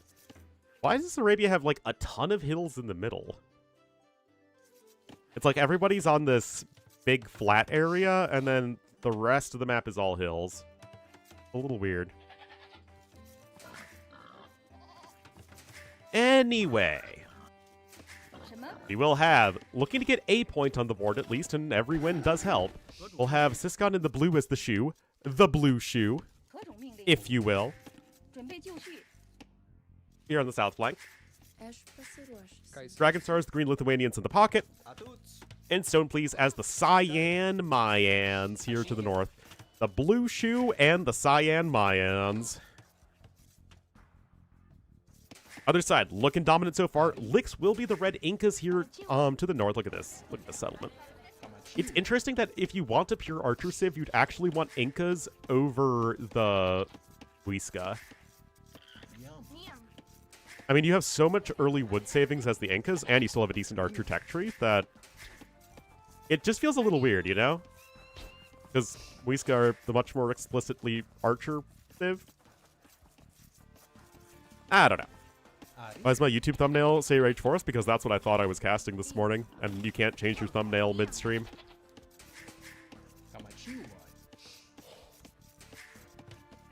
Yeah. Yo, Yellow Franks in the pocket, VV Purple Ethiopians to the south. I mean, we're just looking at, other than the Incas, which definitely feel a tier down, all of the other civs are top 5 or so in their given positions. Lithuanians, you could make the argument that they're a little slow, and I think that's fair. I think that if you were, like, perfectly drafting it out, you would just go Magyars. I don't really even know if there's an argument to go for anything else. Franks are going to be pretty good. The issue with Franks is that they don't like extended feudal age.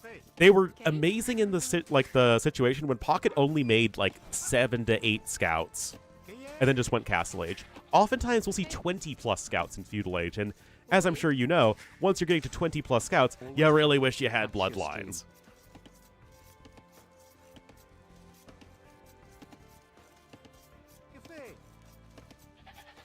Anyway, Romful with the 35 months. Thank you so much, Romful.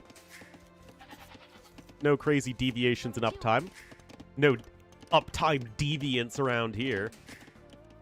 A little bit faster here for Licks. Tiny bit slower for Dragonstar, but, you know.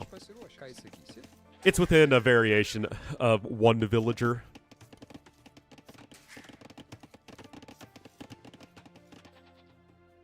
You only fight archer, so extra melee armor isn't useful, and lacking last archer armor is GG late game. Yeah, I mean, I feel like Muisca really struggle from missing the last archer armor.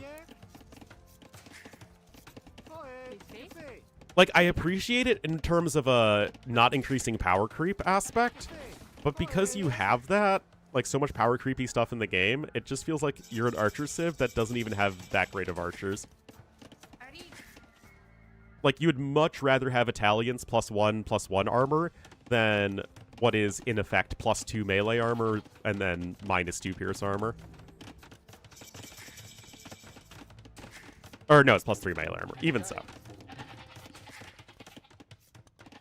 Anyway, double range is coming in. I mean, it's Arabia. There really isn't a whole lot of variety that we're going to see here.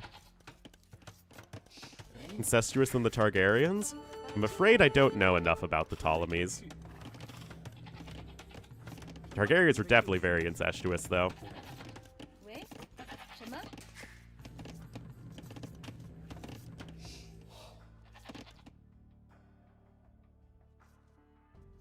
Yeah, I really don't know. The only things that it really helps against are, Eagle Warriors / Chompies, Hussars, and Campbells. And why on earth would you be running into Campbells as the Muisca?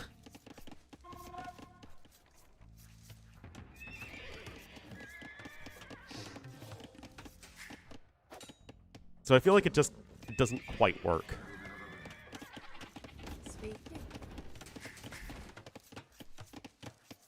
The family tree looks like a ladder. I like that.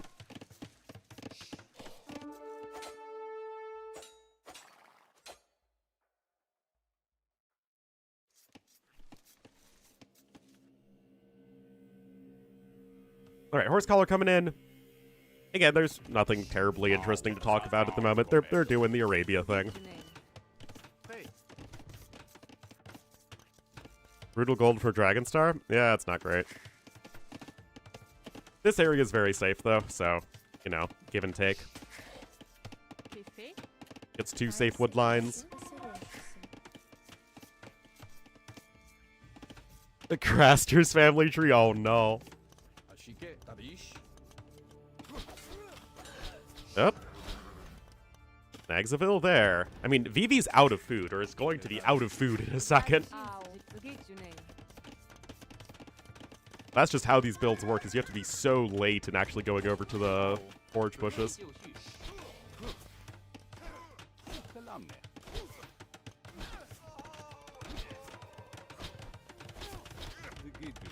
Still out here trying to apply some pressure is Siscon.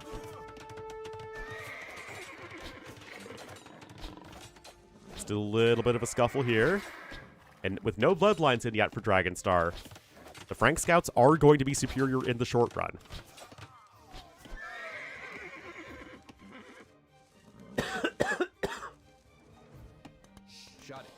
Meanwhile, on this side, again, nothing terribly exciting is happening. We do have both of the flanks here on LY having to build towers, and that is a big investment. It means you cannot sell stone to get to a faster castle age time or add TCs. It especially hurts the pockets, but also hurts the flanks as well.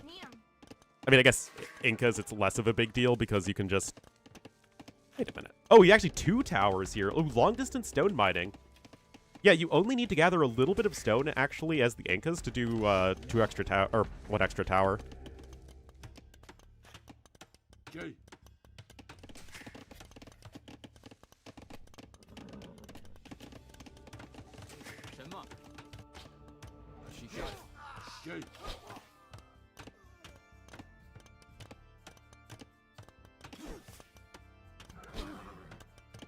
Okay.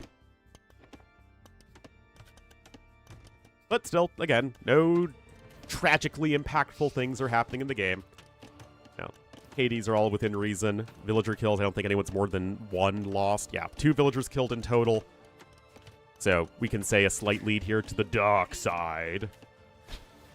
But defensive tower here for Siscon, so that's all evened up. No defensive tower for Stoneplease, so this is actually a player we can look out for to see if maybe Stoneplease can slap down a market, and especially as Mayans get to a very good castle age time.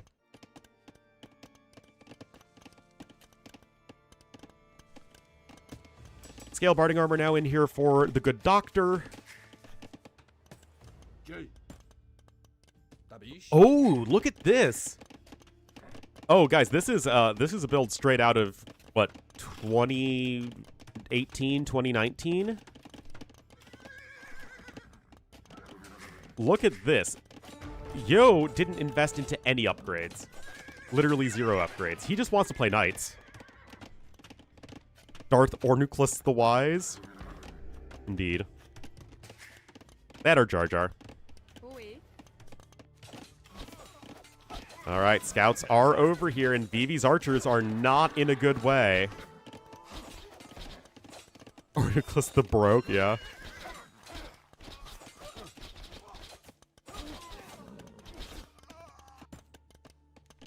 Well, indeed, like I said, Stoneplease using the market heavily, but this is, again, a huge difference in pockets.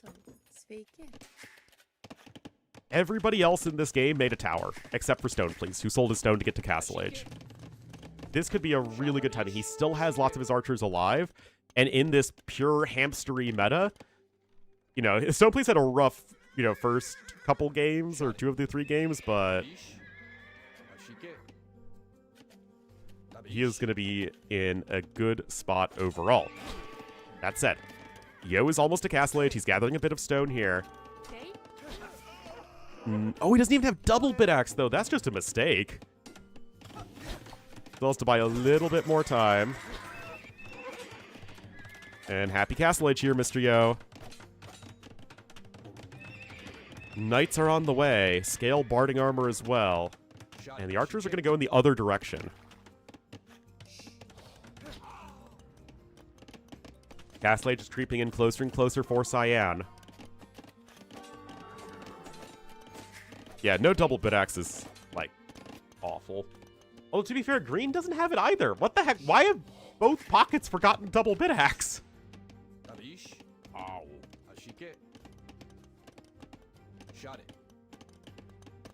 Alright, at least Cyan's getting it now. He'll probably won't notice it until he tries to get Bowsaw. But knights are coming out. And then the question is just to become, how many relics can Lithuanians pick up? In theory, the eco should be better for Yo, but his eco's also been harassed a lot more. No, still pretty good here, relative to the other side.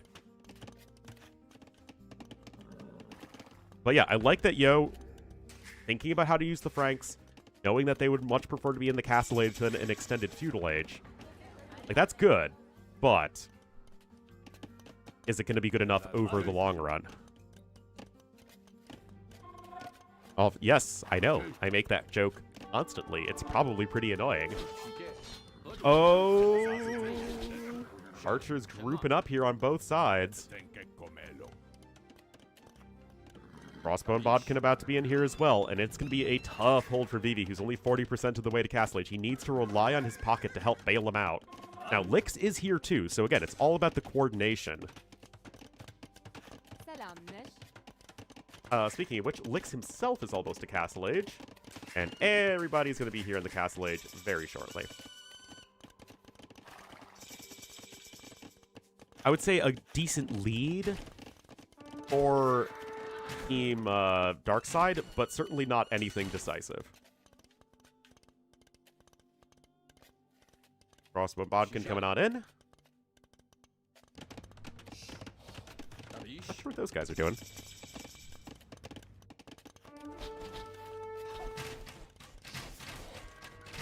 Not the farm.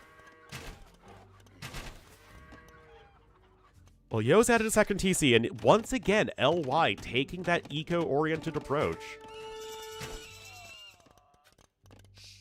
Like how Husbandry coming in, you do have plenty of scouts left over here as Dragonstar.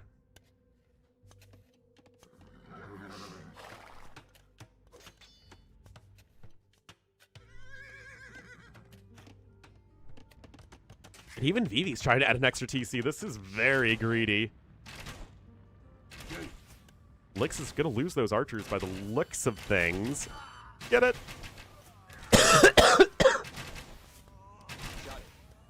I deserve that cough.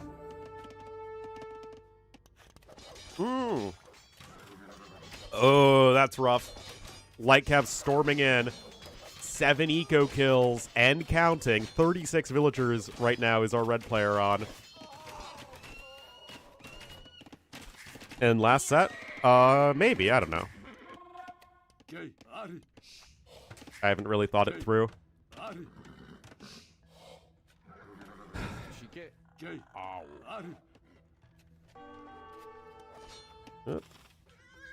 And of course, we have to be on the relic hunt.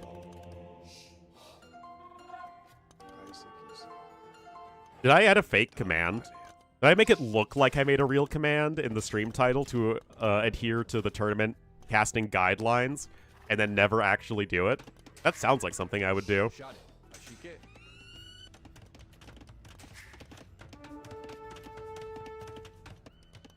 Anyway, Lightcav's still being a nuisance here. Oh, no.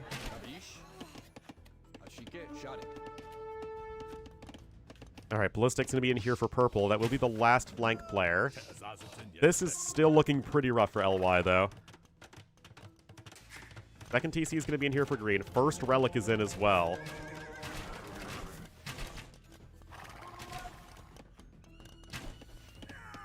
Alright, all armies are converging. But one dude's, and as in one team's army's a lot stronger than the others. That said, the actual grouping of the units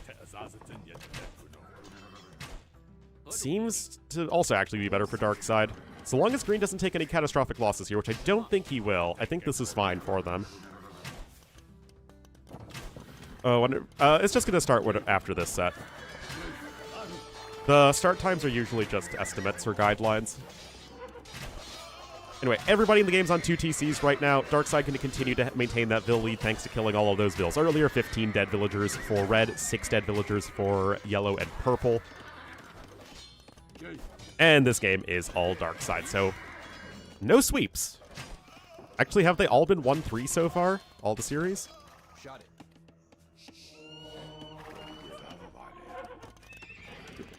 When it comes to Arabia, it's usually impossible to come back from this sort of situation because you're just doing the same thing as your other opponents, but worse. The Ring of Thumbs. Oh, that sounds gross. That's like a horror movie thing. The Ring of Thumbs. Oh, by the way, finished Resident Evil Requiem the other day. Fantastic game. I really enjoyed it.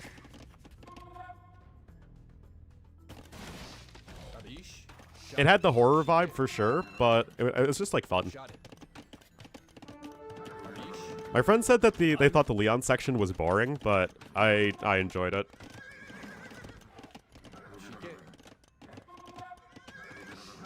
No +2 defense in. A lot of XP from that kill, yeah.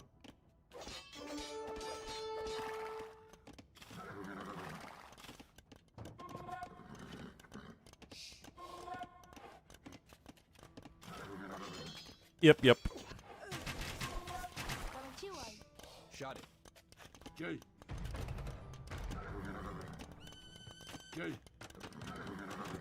DS. Just the one for now. Shouldn't really matter, though. Yo does have a knight lead. He is on the 3 TCs. So is Vivi. But the armies, it's a big issue.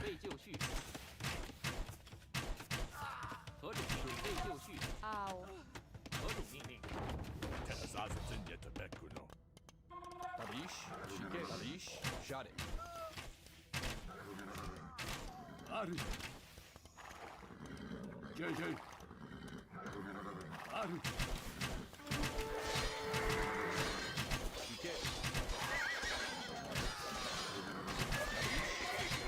Well, I just don't think this is good enough. Oh, also, Blue's on the way to him.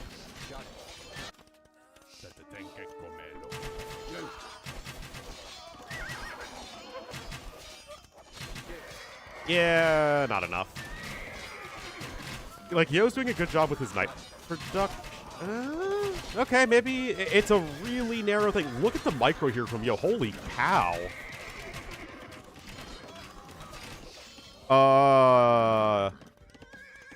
Okay. Okay, Yo. I get it. I'm picking up what you're putting down.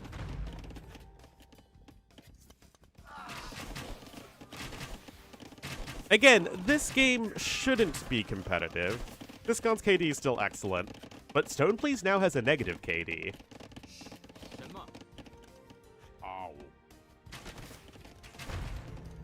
Bit of Mangonel crossbow pressure here at the front. Full upgrades on the archers for now. You, of course, have a buttery smooth Imperial Age transition. Good. I mean, Yo has been a very good player for almost as long as I've been following AoE too. Yeah, Vivi will get deleted soon. Oh my god. Dragonstar just got double bit X right now. That's so painful! And Yo clicks up to Imp.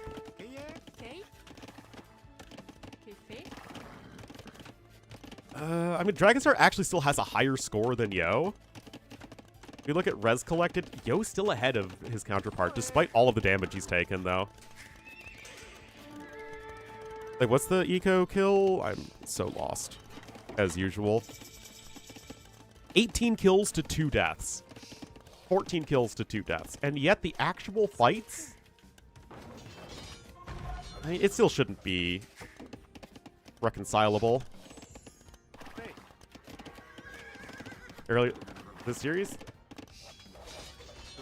To be fair, I think that game was just LY hunkering down and just knowing their win conditions a lot better and having better team play.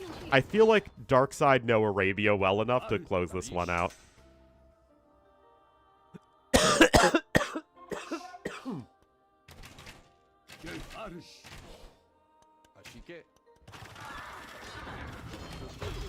So here's the thing. You do have the slight issue that you can't destroy Vivi's infrastructure very quickly. You're kind of just stuck waiting around a little bit, and I love the guard towers from Vivi. But I also love the Sub-Saharan African towers. They look really nice.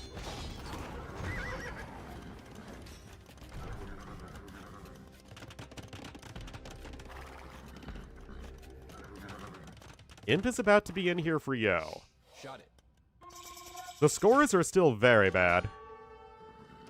More crossbows? I mean, that's hashtag just Mayans things. 80 bills for him. I mean, remember that Lick's lost a ton of economy. Guard towers are the ugliest? I don't remember what the new guard towers look like. Alright, knights are coming in. How many relics are we sitting at? 3. Ooh. Ooh, this might be tough, guys. 18 knights to 17. Yo's are over here because he needs to defend his ally. The traction trebs are in. Wait, Vivi lost his MTC! Oh my god. Oh no. Oh dear.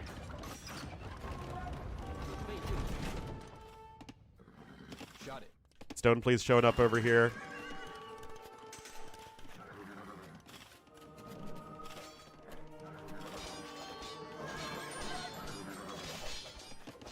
Oh my goodness, guys. Lix also does click up, which will leave Green, the last player. Like, this game still should be super over. Like I said, I trust Darkseid to know how to close this one out. That said, I would appreciate if Blue just added, like, a bunch of extra TCs right now. Just dot your I's and cross your T's, so to say.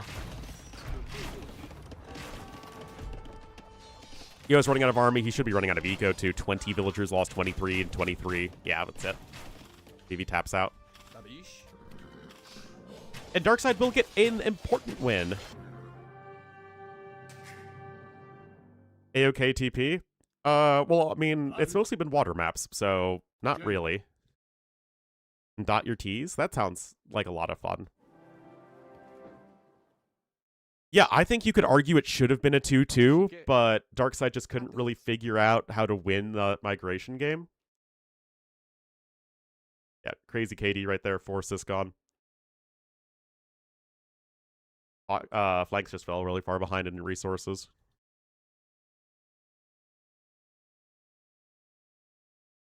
Anticipate it? Yeah, like, again, this easily could have been a 2-2 series. I will say that the games that LY won were really one-sided. That was the only, like, one-sided loss.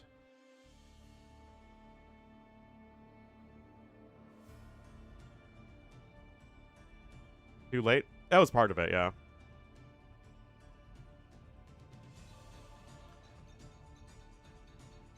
What do you know, guys? Red Phosphorus is currently force-picking Muisca in Arabia and is in Castle Age with Guecho warriors and monks. Are you surprised by this fact, guys?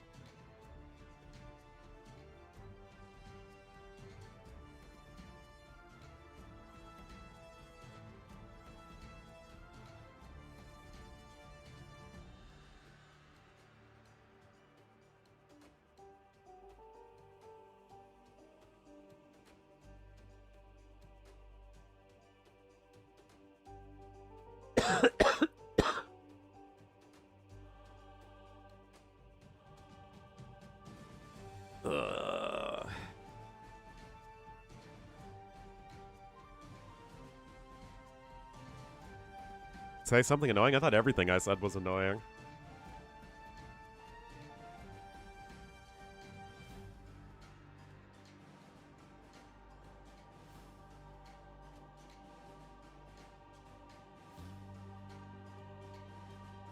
All right.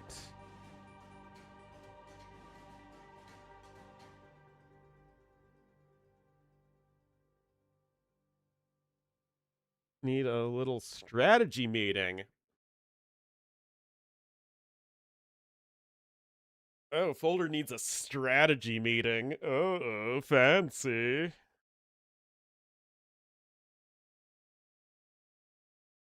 Fancy.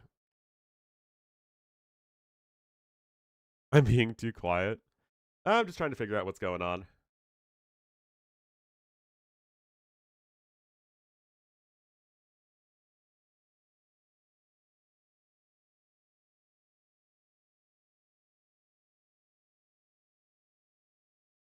The job gathering? Quite terribly. As usual. I don't see the drafts. Some strat might be good. Yeah, it sounds like we need some strategerying.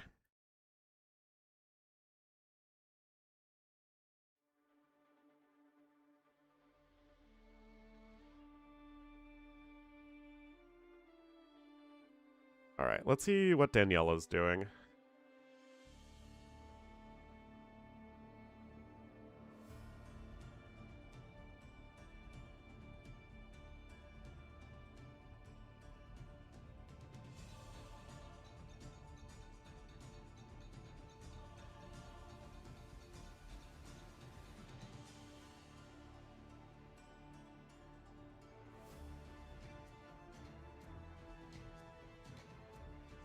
Hmm.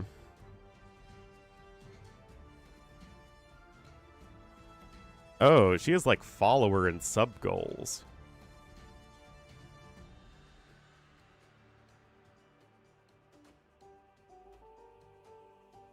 Or do you fear competition from the basement dwellers? I fear from competition from people who are out of a job because the DC policy industry kind of collapsed when Trump took office.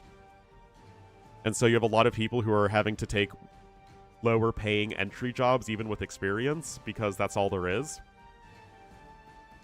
And they just have far better resumes than I do.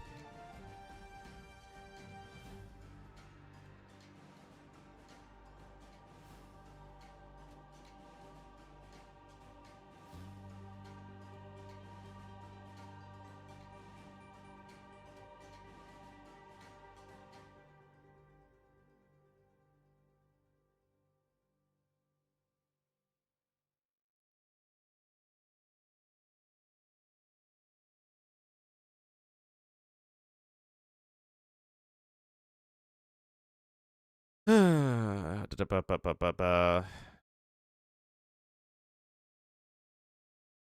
mean, if you're jumping right into the next set,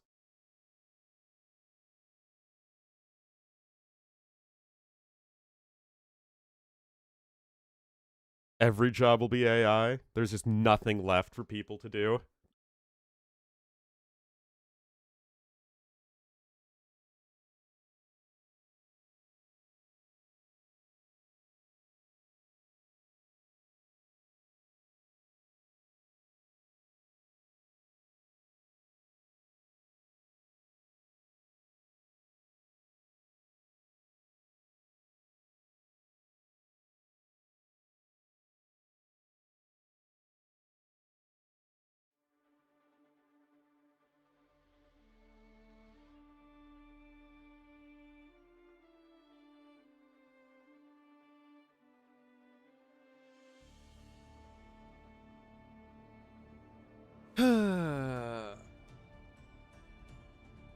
Replace the only creative jobs? We're all doomed.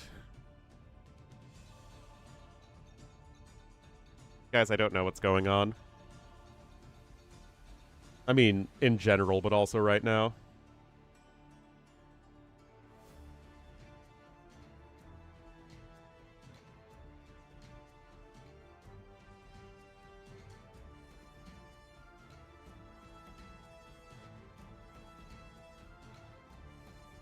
Oh, wait, here it is.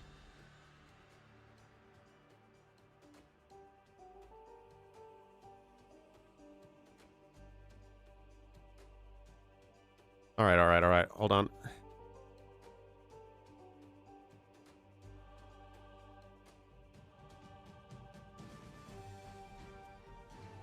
Even though I shouldn't, we'll just keep casting just 'cause.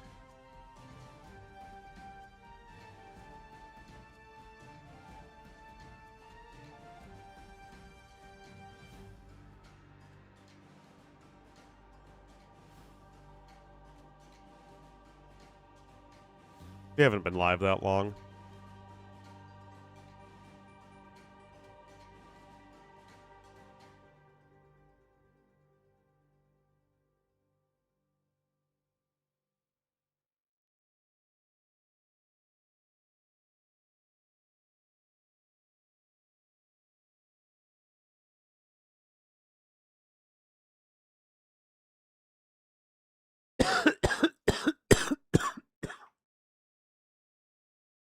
Maybe it's a bad idea. I don't know.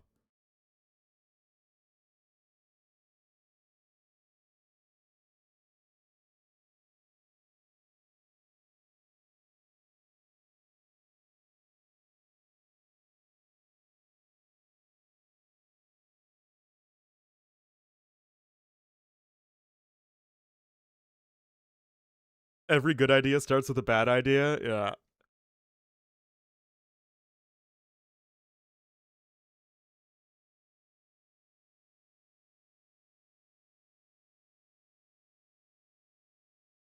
Bad idea. It's a bad idea for me to keep streaming right now. There's like basically no reason for me to do so. And yet, here I am. Gonna do it anyway.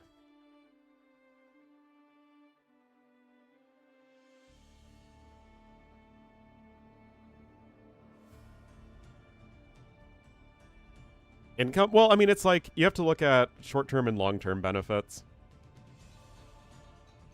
For the time and energy that I spend streaming and not doing something else, I'm making basically no money. Nor am I even growing my stream viewer. Like, I'm not increasing my followers or sub count at all. So the alternative would be resting and getting better or applying for jobs. Or recording the next Majorian scenario. All of which would likely be a better use of my time than continuing to stream. And yet here I am. Is Maya Eco OP? Not Mayans. Chinese are, generally speaking, very strong on 9-bill starts. Making a YouTube video? But I don't really feel like, I don't know. Easy money flex hours? That is a ton of work. Sableton gifting the sub. I'm not saying this like give me money, I deserve it. But yes, Sableton, thanks for gifting the sub to Ovendraw. Welcome to the Wolf Pack. Enjoy the beauty, glory, and majesty of Ornlu, Wolf and friends. Are the big streams growing? I have no idea.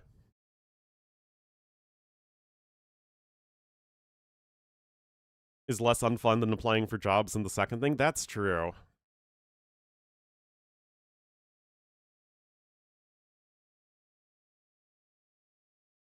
What's my current sickness? Either a virus or a sinus infection.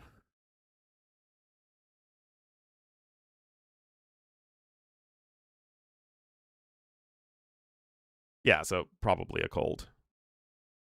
Yeah, I'm pretty sick. Yeah, I don't think the AoE in general streaming is doing well.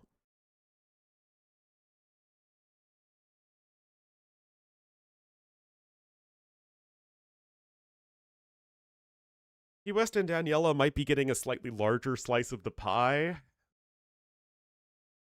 Relatively speaking, Hera is as well. T90, myself, Mem, all probably well, definitely dropping off in terms of a slice of the pie, but I don't really think the pie is getting any bigger. I think it's just shuffling around where the viewers are a little bit.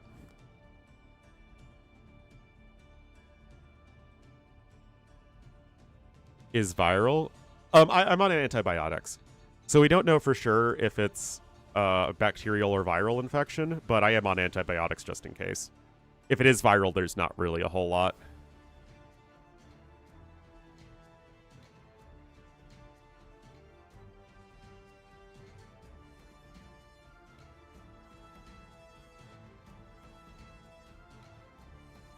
AoE 2 is done. Not even close. AoE 2 is really steady.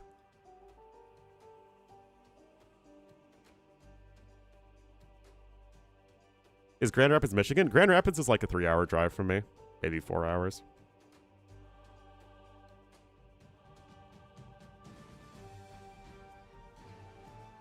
Viral or bacterial infection? I mean, it depends. Both can be worse than the other depending on what it is.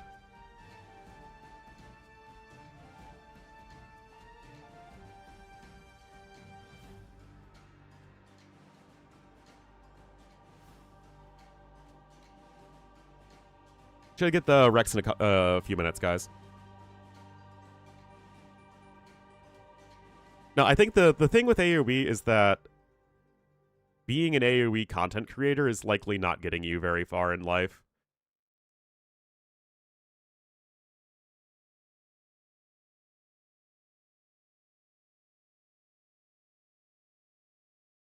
Like, obviously, we don't know the financial situation of everybody, and, you know, everyone has the right to privacy, but I don't see how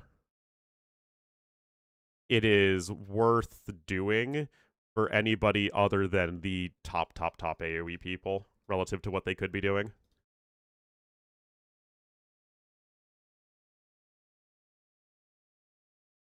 Like, AoE 2 is super top heavy, where, like, the amount of money that is made overall.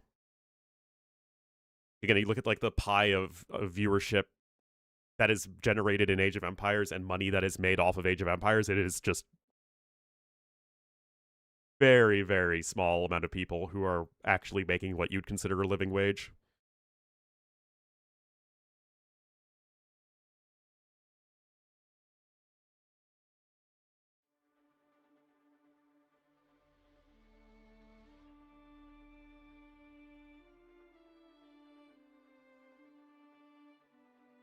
Visualize? What's my favorite? I mean, I love pie. Maybe strawberry rhubarb is my favorite type of pie. But there's a lot of good pies out there.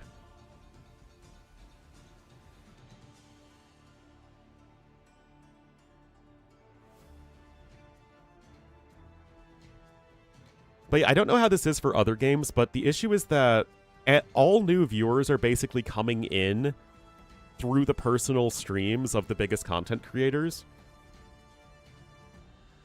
So it's like all new viewership that's generated at the scene is basically just going to the same people who are already, like, the biggest.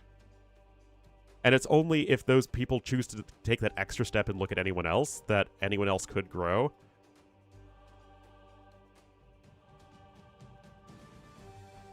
You have people like T-West and Daniela who are getting legs up in terms of being, you know, going to events and getting Microsoft sponsorships for tournaments. But again, I just don't know how much that actually...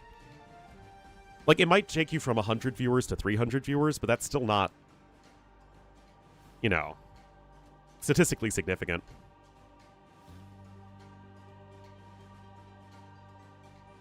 Caster input on the maps? I would join you now. It's just the recs are going to be,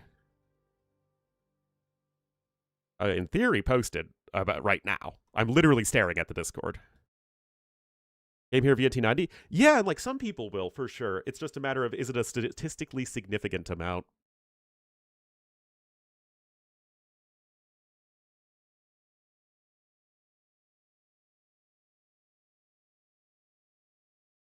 I mean, there is the dynamic where fewer than like 120 subs and 100 viewers, it's like literally not even worth casting, at least in my cost of living area. So there is like, I wish, you know, I could do something so I'm always on the other side of the, it's literally, is this worth doing? You know, am I making even close to minimum wage? But in terms of like, can you get from a little bit above minimum wage to like a job that you can actually consider a career? It doesn't really seem viable.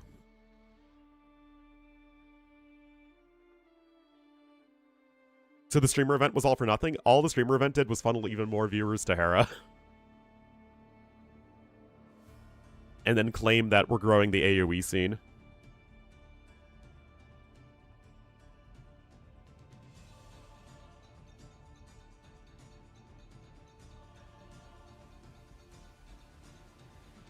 statistically significant, but the effect size is tiny. Yeah, that's true.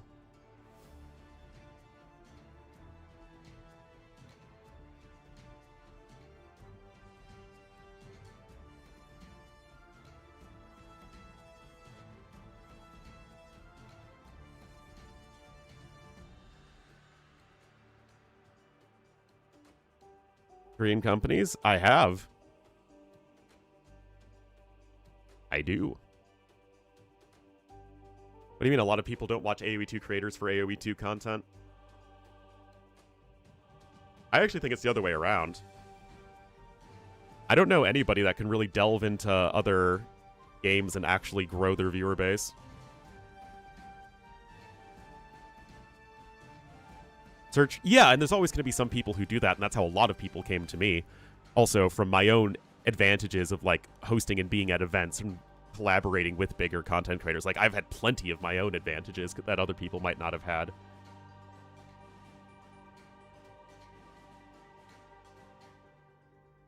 And how long he keeps playing? Yeah, but I don't... Like, how many people came from grubby streams and started watching other streamers? It feels like a very small number. All right, here we are. In bringing in more streamers, the further dilute the viewer base. Well, yeah, it depends on what those people mean to the Age of Empires scene.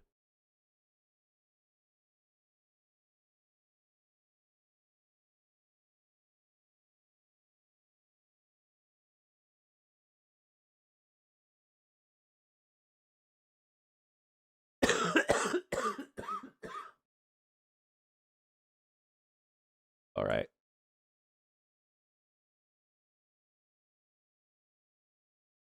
But, like, if I were in a position where I was, like, going hardcore full-time trying to grow the stream,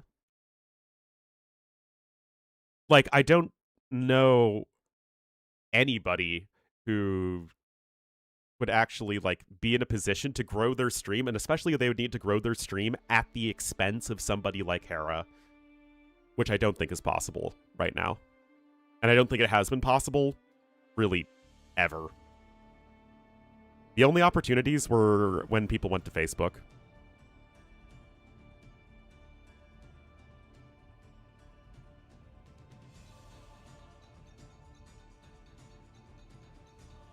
All right, Danielle's going to get into the game, so we will do so as well.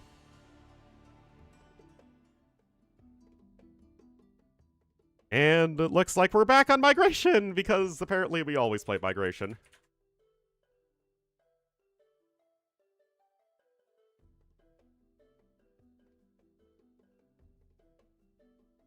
Nocturna and Wonders. All right, let's get into this if I hit the right button.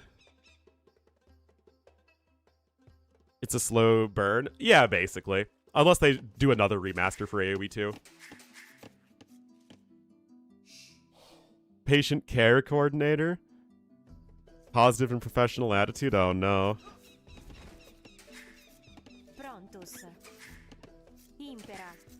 Yep, the DLCs continue to, you know, bring in some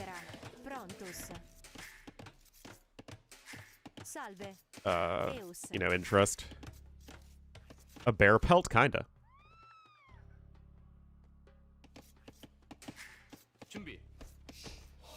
But yeah, like I said, I think the biggest issue is that it's almost impossible to gain viewership that isn't at the expense of the bigger content creators or other small content creators. Like, one of the biggest reasons that my viewership declined so much is that a lot of people started watching T West and Daniela when they started really focusing on going full-time. But I don't know how much they have been able to really take from T90 and Hera and what have you.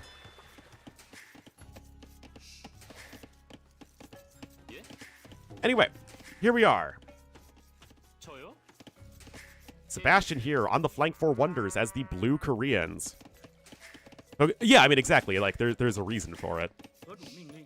Again, Wu Pocket. We're going to try that again. It did not work out for LY, but we're going to see what ACCM can make happen with it. And then Lucho's going to be in the Cyan as the Romans on the west flank. Targets to be the Reds as the Malians on the west flank. Chinese for Anatov in the pocket. And Turs as the Purple Vikings. So Vikings did make it through. here on the east flank. Yeah, no, it's impossible for me to focus on trying to grow my stream and also trying to find a real life job. And there was a point when I'd finished school, T West and Daniela were really starting to make the push for full time, where I could try and continue to compete with them, or I could try and look for a job and then just stream, you know, just to pay the bills, keep the lights on. And considering I never really took off as a streamer in like the 6+ years at that point that I'd tried, I figured that I wasn't ever going to really get to a point that I would consider sustainable for myself. Not even relative to anyone else, but like what I would consider to be successful enough to like live on my own and do all that stuff. And so I made the decision to step away a bit.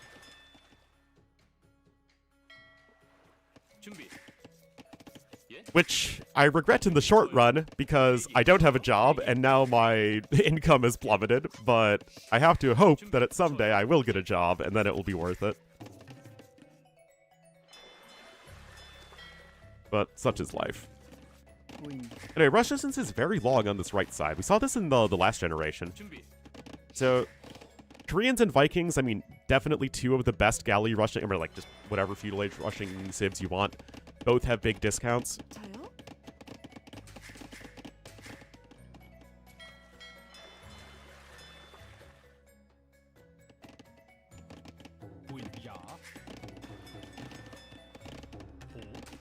Yep, I mean, Vikings are a little bit better in just the pure naval rush aspect, but I mean, they're both going to be good. Vikings offer the better team bonus, though.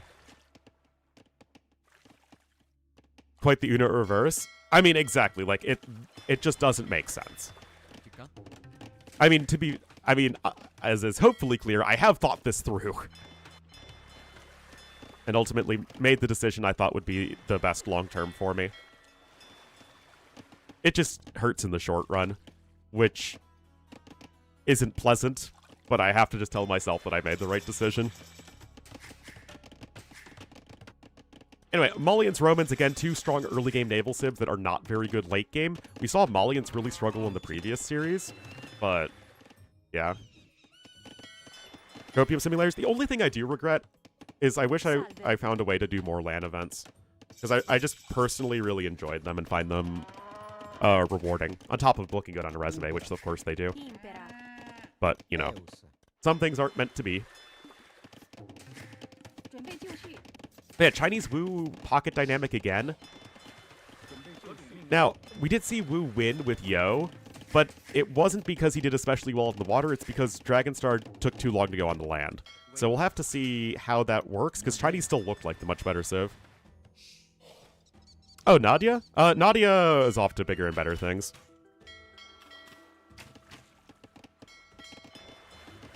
She was just doing it in, like, grad school or something like that. Well, it seems more realistic to pull T90 viewers away than Hera viewers. I don't think it's super realistic to pull either away. Because there's no neutral point of entry to AoE 2. You're only entering the AoE 2 content creation scene through the personal streams or YouTube channels of specific content creators.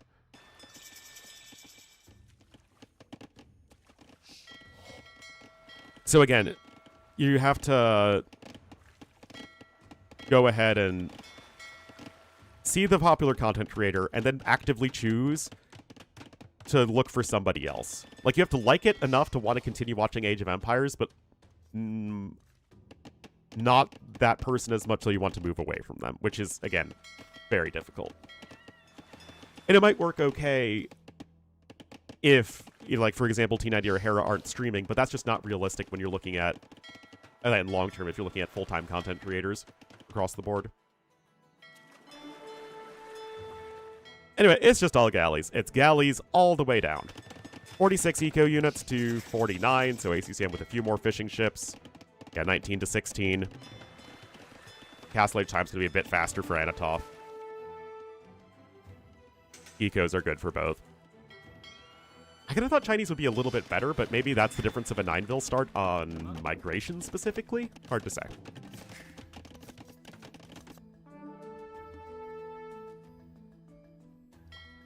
But yeah, like I said, in theory, nobody should be able to win. And that's exactly what we're seeing. Actually, hold on. That's like double the number of galleys. That's just some reinforcements coming back.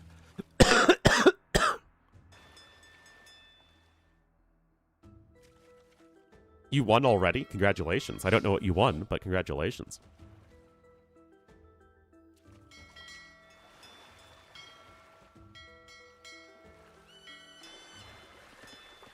Back pain? Oh no.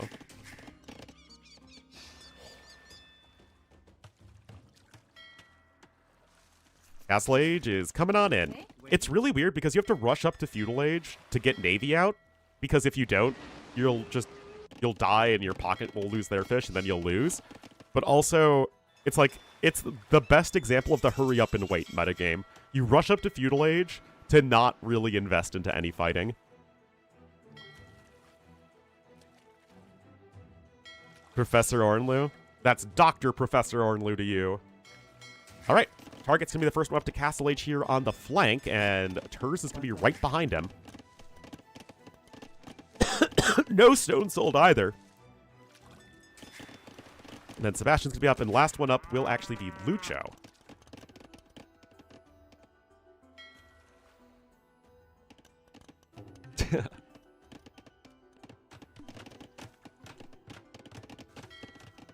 And here's Imp. Do we simp for a fimp? You bet we do.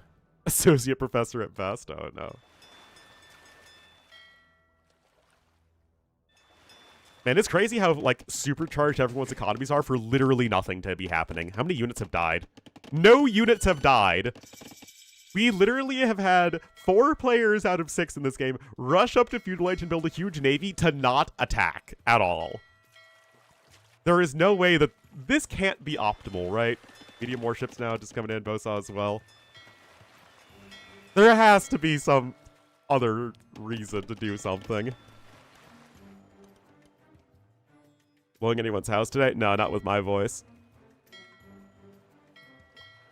Anyway, ACCM ferrying his allies' villagers over. Very friendly of him. And he's also on his way up, but Yellow's going to be a lot faster. Only a few vills behind as well. ACCM's eco is stronger, though. Yeah, TOS would be happy about it.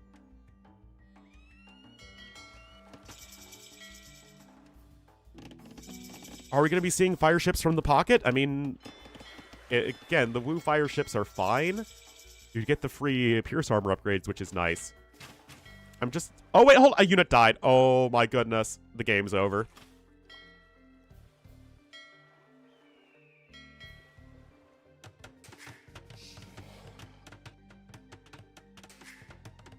Whoa.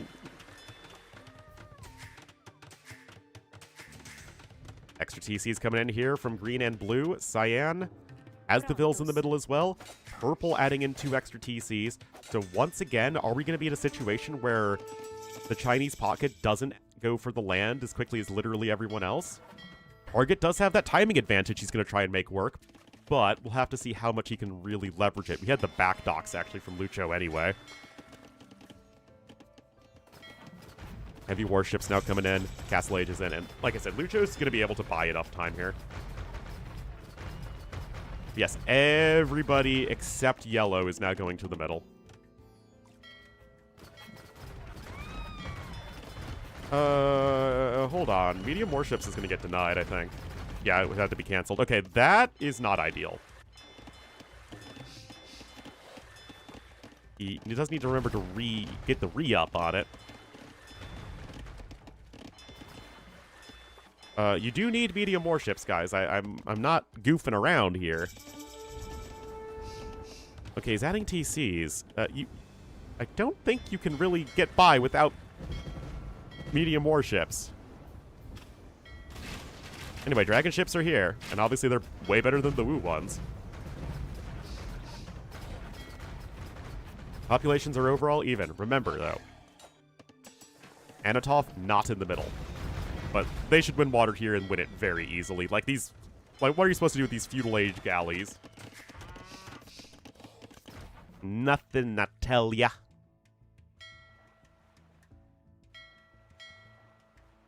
Even Carvels are getting hold.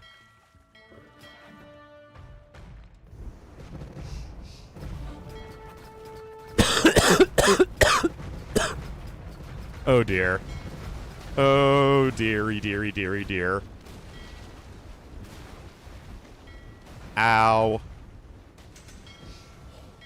But yeah, I mean, the dragon ships are better than the fire ships. They have a little bit less HP, but they're faster and have... Oh, no, sorry. They're the same speed, but have more attack.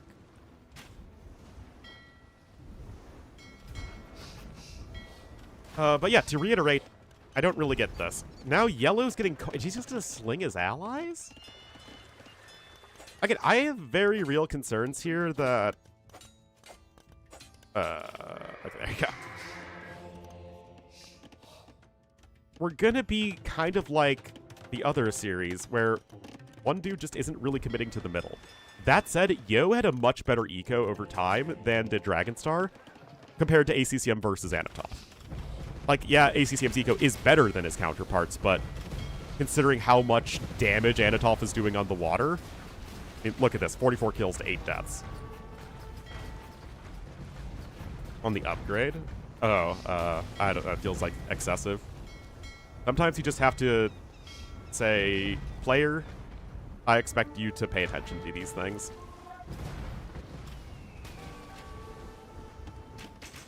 But, okay. We look at this game, guys, and I still have to question, this can't be right. You know? This can't be optimal. Because you just had Lucho build a ton of galleys, do nothing with them, and then he just lost them all anyway. Like, there is no way that is the optimal meta. I refuse to accept that.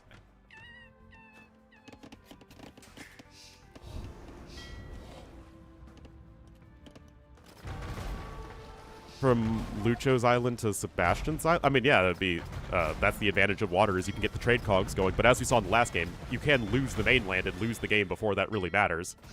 You can see the build numbers are still quite comparable, but that is with these 26 fishing ships from ACCM that are not likely long for this world. Pecans or walnuts? It depends. Like cheap walnuts? I think they're both fine. Yeah, Nock is Nocturna. Alright, imp on the way for both flanks here for Nocturna.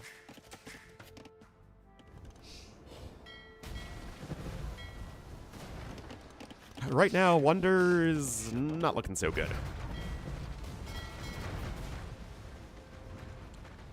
Trade cogs coming in for yellow, but again, we saw this very similar setup in the last game on this map, and it did not go well for the team that was in this exact same position.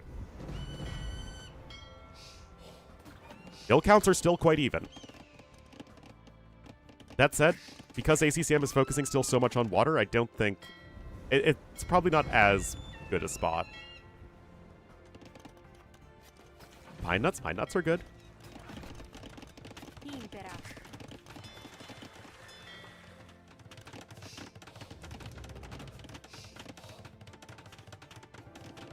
Lucha coming in here with a castle now. Which maps? Yes, we do know the maps. We have Migration as a full water map, Cape of Storms as a hybrid map, and then Arabia and Arena, which are, you know, Arabia and Arena. That's why I'm only 2K. I mean, again, I know that these players have all put a lot of thought into strategerying and drafting, but I just can't accept that the rush up to Feudal Age, build a bunch of ships only for them to do literally nothing and then die is optimal.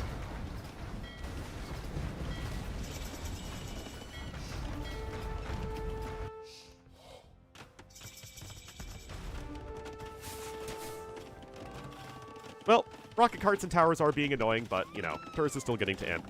He's still getting arbs. He's fine. Nice hit there. The knights are knocking at the door from target. Now, this is a difference, right? We saw the Champ Scarls opening fail miserably. We suspected that a Cavalier opening would be a lot more effective, and I think that's exactly what we're going to see here.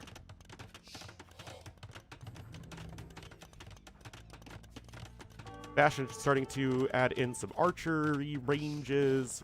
Purple going to be a little bit faster in doing so, however. I mean, again, it's the fishing ship advantage, right? It's huge.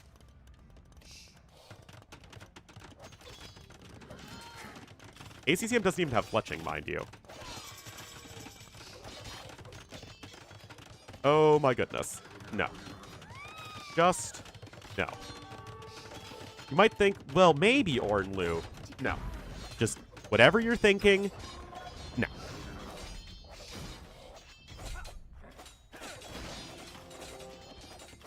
Mm-mm.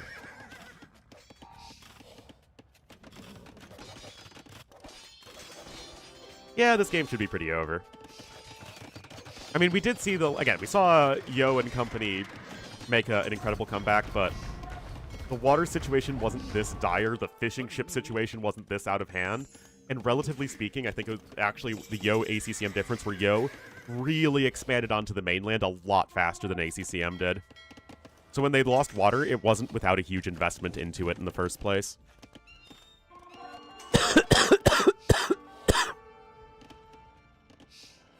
Pine seeds? Oh, pine seeds are used in Italian food all the time.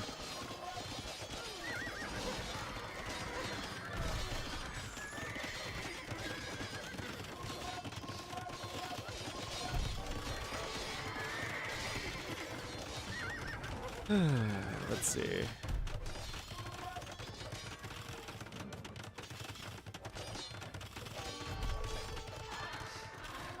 Bob's Vigar.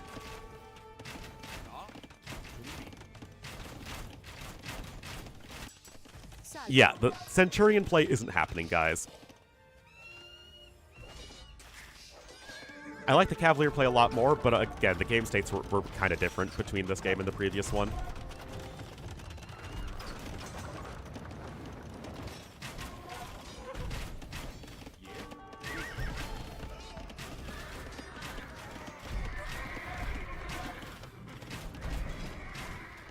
Treb's continuing to push over there. Turs is doing great.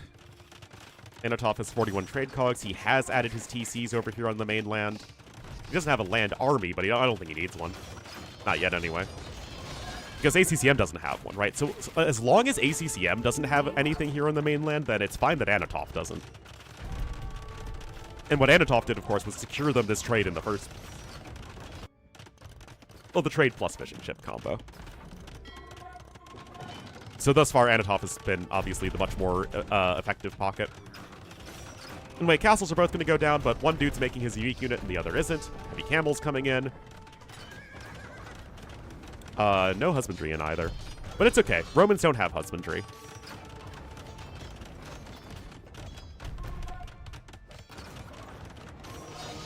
In the Ornlu patch. Yeah, I need to get that last armor upgrade, but whichever player switches his skirms first is going to start winning these fights regardless. Siege Ram's coming in for Turs, which I like a lot.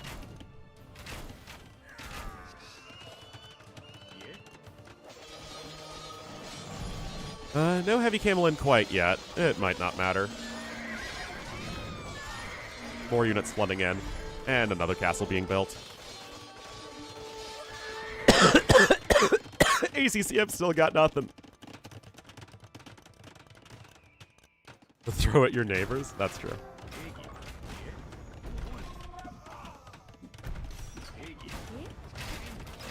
I mean, Sebastian can try and slow this down.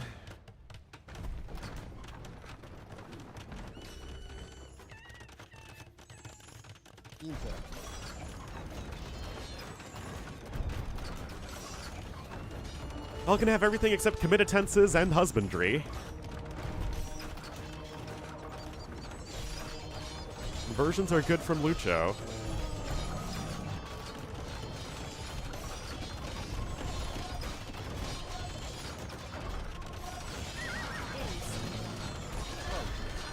No. ACCM still not getting anywhere. 44 trade cogs. Actually, Red doesn't have any trade yet. It's probably something you want. 14 trade cogs. Again, the fishing ship advantage is still enormous. Getting 120 gold a trip. Very good, obviously.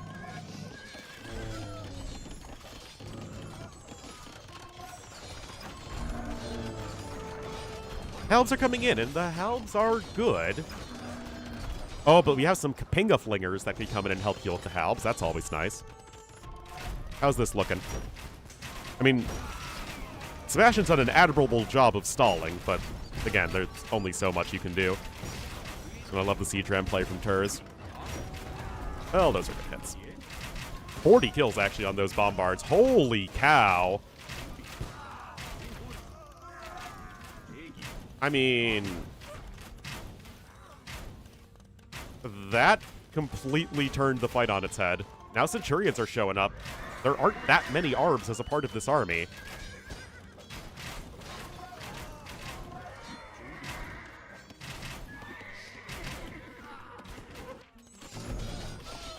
That said, everything should be completely falling off the wagon over here.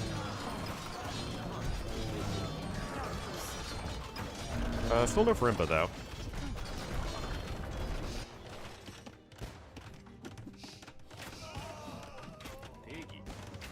I mean, Sebastian's getting just incredible bombard cannon hits, which is kind of keeping them in the game, I guess. Though I still don't think it should matter too much. Oh my goodness, chat. I mean, come on. This is just ridiculous. I still don't think it matters. I really don't. Like this, again, it shouldn't work. You've got no trade as wonders.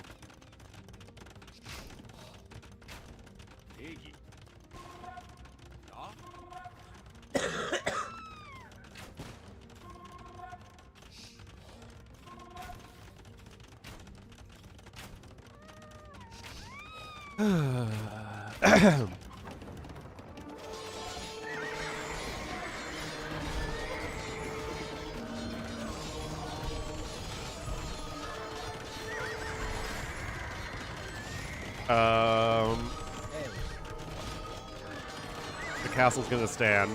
No way. Red's running out of army.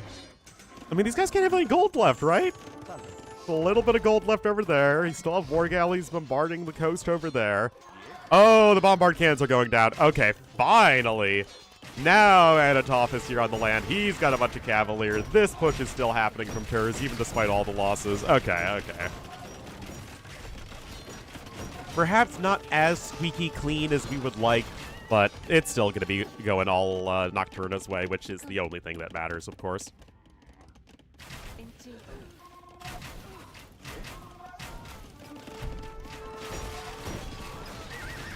I mean, Anatov is literally coming in before ACCM. All this infrastructure is getting wiped. Sebastian's lost almost everything. Again, no trade available.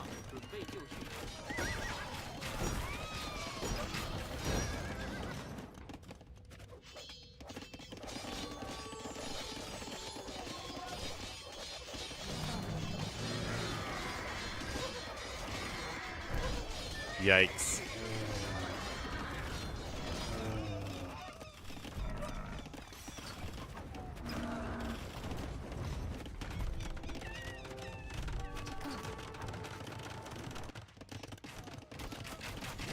That's a lot of rams. Anyway, there's the GG called, and Nocturna will take game number 1 in a little bit of an upset. I was worried that Anatov didn't go to the land fast enough, but again, unlike Dragonstar versus Yo, Anatov won water so hard. So hard. That ACCM could just not ever get himself situated in this game. You can see their economy's completely flourished because of it. Also, Anatov was doing some slinging as well to help Target get the Cavalier push going.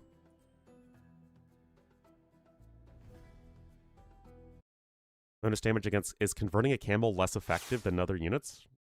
I mean, it's a little bit less valuable than a knight, but it's still good.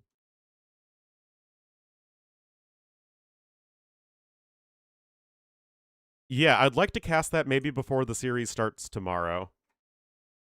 Tag versus Vitality. I really want to see how that one went down. Koreans losing... Blue losing, and Romans losing to Chinese and Vikings and Malian. That was Migration. That was the home map of Nocturna, but they certainly played it like one. Game 2 will be on Cape of Storms, and now we just need to check Daniela's stream again to make sure we're not getting ahead of her.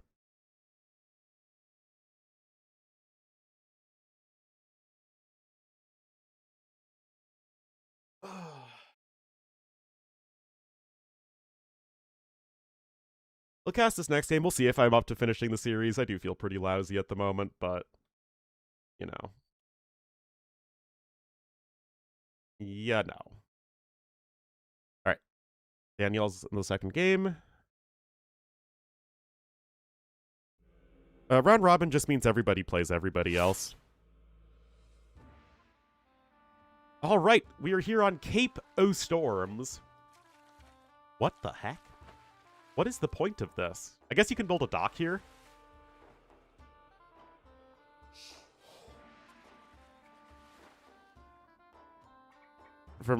So if I'm still casting, sure, but I might be heading off. Feel pretty yucky. But another time you certainly can if you want to, Nerfox. I like that. Well, there's nothing there right now.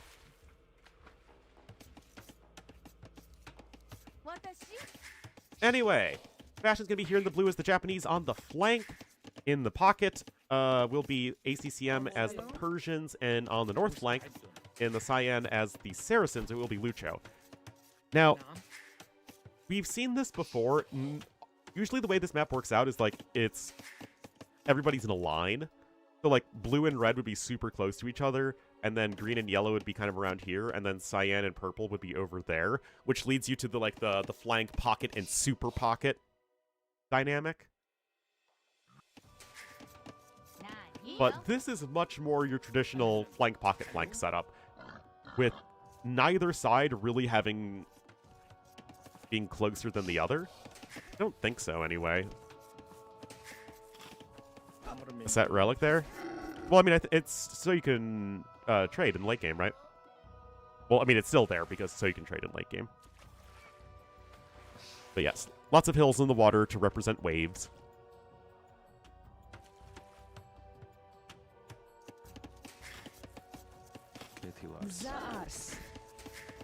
Anyway, Celt flank, Georgian pocket, Hun north flank.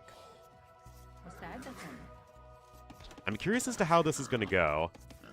Who's going to play heavily for water? Who's going to fight for the land? Thus far, Diane has no dock here. Lucho just looks like he's playing Arabia archers.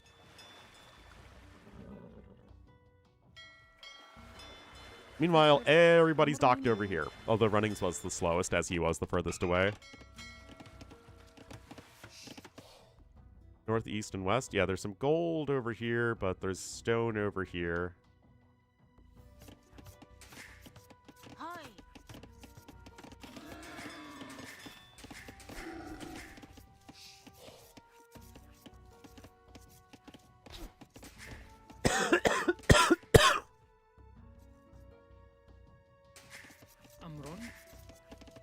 Help.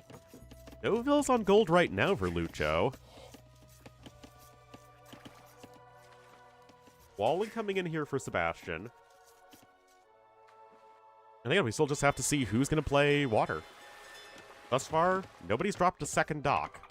Everybody's on the way up to Feudal Age right now, with green being the last one to click up. 22 vills as Persians is a little weird.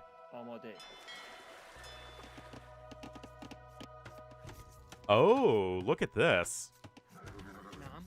Lucho walling up in between the forests. They all are, or at least attempting to do so. Balgara. Hers is going to open swordsman. Anatov looks like he's probably going to be going scouts with a fish boom. I mean, as far as I can see, nobody's really investing heavily into water. Yeah, nobody added a second dock. Scout gonna take plenty of damage there. Yep, Lucho just Basically playing Arabia flank.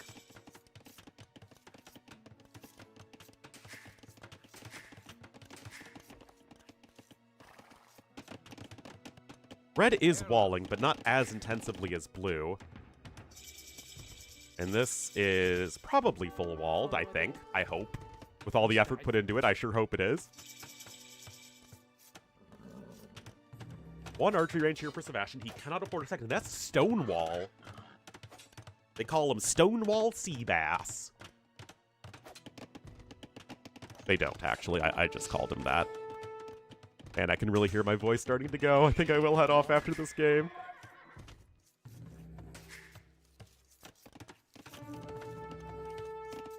Alright, meanwhile, running is opening the scouts with a bit of a fish boom. And Anatolf is doing the same thing. Hers open men-at-arms, and it's going to go archers behind it.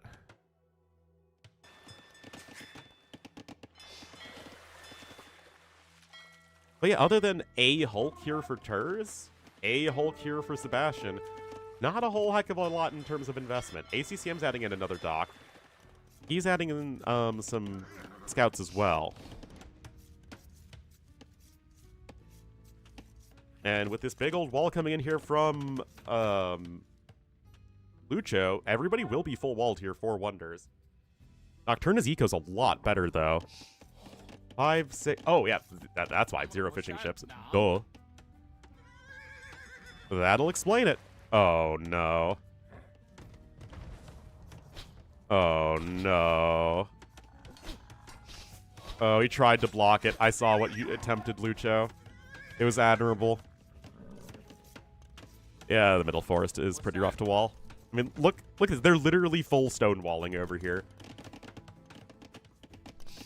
But without a player investing in fish, that's just going to put you really far behind. It's an 8-vil lead right now for purple.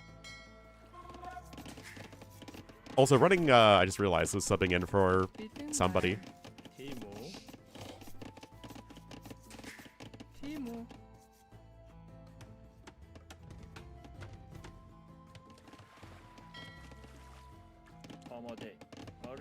Well, men-at-arms are here, but I don't think they're going to do all that much, and right now, Wonders are just playing real passive. But with a big eco disadvantage, which is usually a very, very, very bad combo. Because it means you're behind, and you're not going to be able to do anything to catch back up.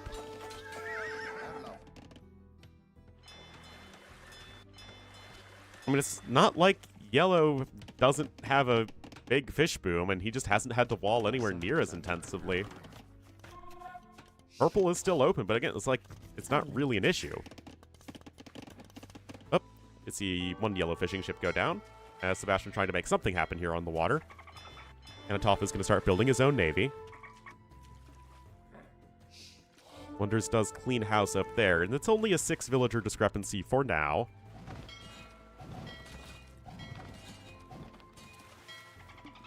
I don't think Hill should matter in Hulk v Hulk. He's bothering you? They're waves. Pretend that they are waves. You must use your imagination.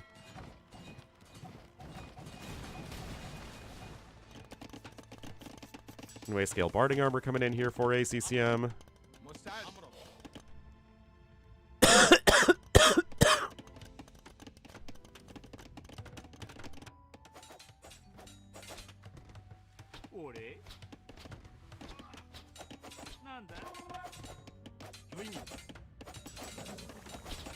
Forging here for the scouts. I mean, they're trying to bust in.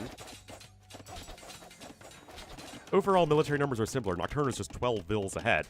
That said, Sebastian will be the first player up to Castle Age, and that could be giving you a good opportunity to make something happen aggressively. There's just now range number 2. Could be crossbowman, could try and switch over into CA. Lucho also clicking up. So there will be a bit of a timing window here for the Wonders. No wonder they were walling up so early. Oh.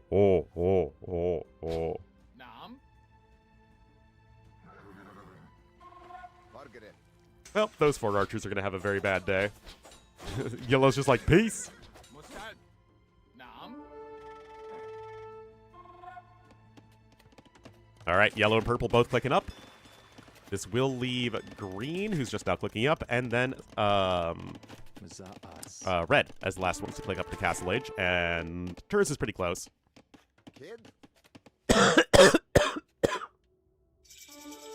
Sounds familiar? It's either Jabba the Hutt or Bowser from the Mario games.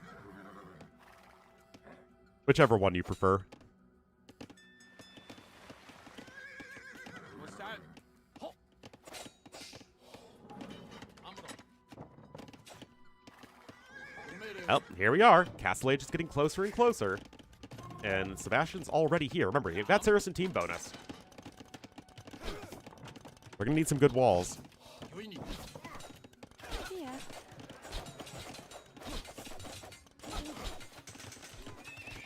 Ripple stable from yellow. 12 fishing ships still for him. Nobody has that many on the other side. And Wonders looking to knock on the door, guys. Yeah, mess with the Saracens at your own peril.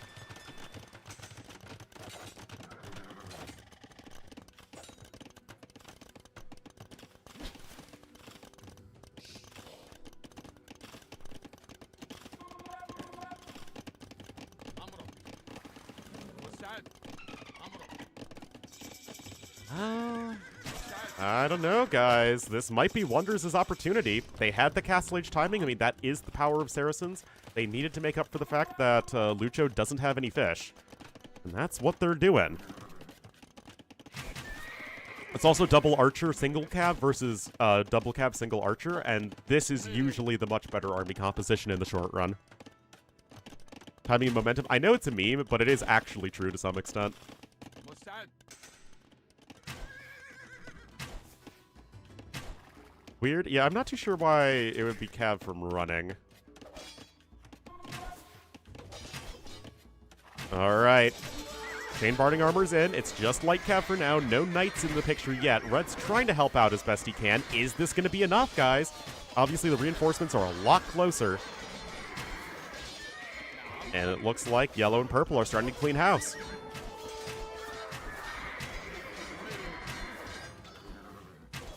Interesting.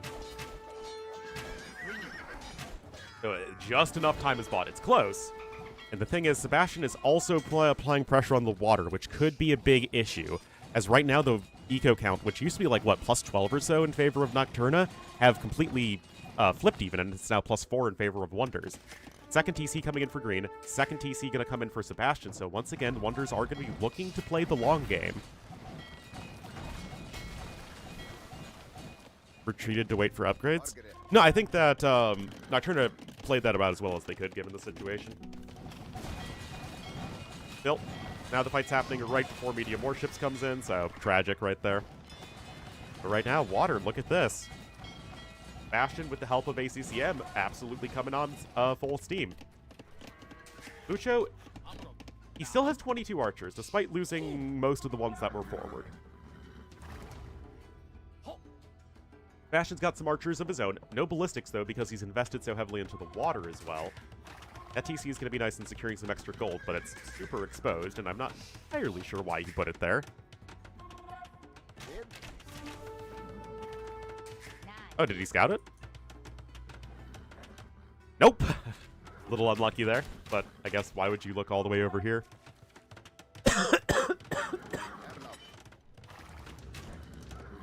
And it's mangoing time. يويني. Still just the one TC, though, from both flanks. Still, Wonders with these 15 fishing ships from green. Can do a lot to let ACCM power ahead. Army values are comparable. And the Mangonel, so long as you can keep it relatively safe from the enemy knights, which I don't really see ACCM doing a whole lot with right now. Gonna be pretty well set up, but that's where the stone walls for Sebastian come in. He's getting ballistics now. I'd love to see fortified wall behind it. As you know, that's how AoE 2 is meant to be played. Could go guard tower as well, for sure. Japanese obviously have very good defenses.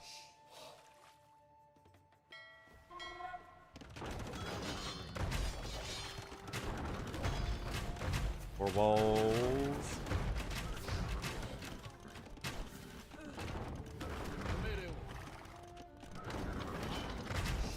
Okay, just now is TC number 2 coming in for Lucho. Done 40 crossbowmen.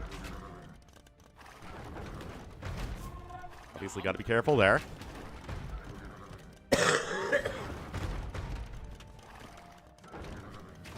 Yep, there's Gourd Tower. Turns all your towers into squash. A job for Yasuma. Yasuma is only if you have a castle, though.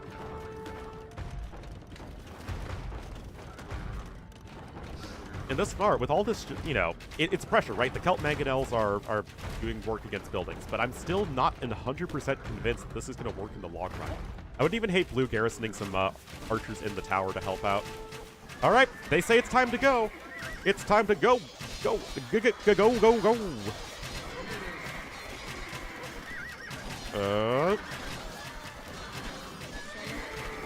Nocturna, a little bit behind in army value, but is it going to be enough? Are the archers too far apart from each other? Oh my goodness, that's a terrible time to have a pause.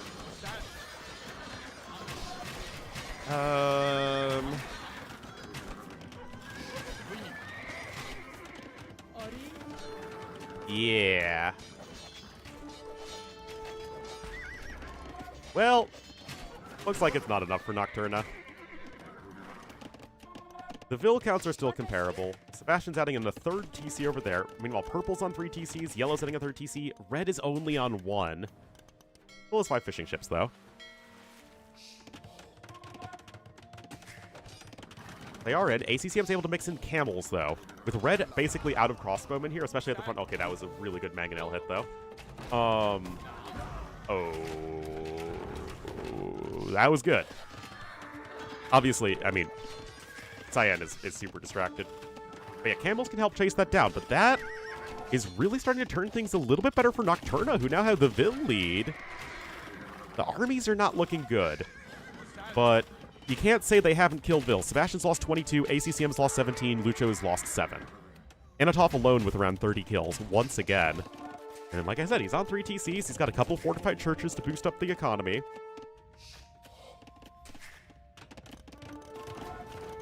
The issue, I think, is going to come from the counterattack. Running trying to swoop in with a few more knights. Don't think they're going to do that much anymore. And even Tur's hanging around with some Warhulks still fighting. Now Nocturna is going to have the pendulum of economy swing back in their favor. Well, I mean, like, they're not pushing from here whatsoever. They're just all walled up, and we're trying to push through the south, so yeah, no reason not to. I mean, he's still stonewalled over there, so it's not like they're completely open.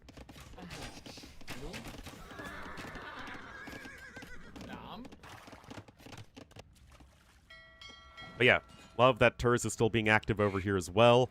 17 eco kills to 5 losses for Turs. That's super impressive.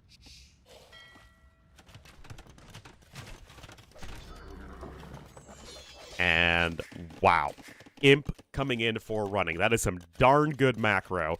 Now, he did lose all of his knights, right? That is just the sacrifice you made. And now, Lucho might be saying, hey, you've been focusing so much down here. Maybe up here you don't have as much. And, I mean, these 3 knights aren't going to do anything unless all the crossbowmen take literally the worst possible engagement, which is what they're doing. Yeah, they'll still take him down. Oh my goodness. Thurs has gotten some good mango hits, man.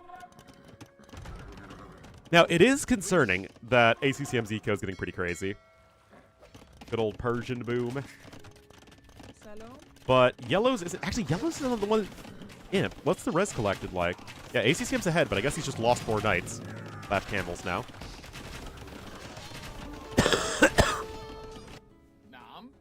This isn't doing a whole lot in the short run. Purple's getting closer to Imp. Gourd Tower coming in on this side as well. But this is where Nocturna have to be very afraid, right? They got a lot of good eco damage done, but Wonders have rebounded. We're going to have 2 players in Imp to 1, but they're not there just yet. So they still have to hold out a while longer. First attempting another TC over there. And they're going to change the location to fighting from this angle. Yeah. Kind of surprised they didn't just push through the TC, but I mean, I guess with all these Saracen archers, or Saracen plus Saracen ally archers, they go down mighty fast regardless.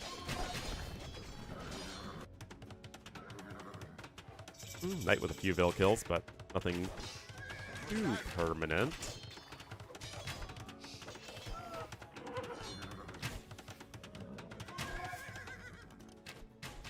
Yep, ACCM's up.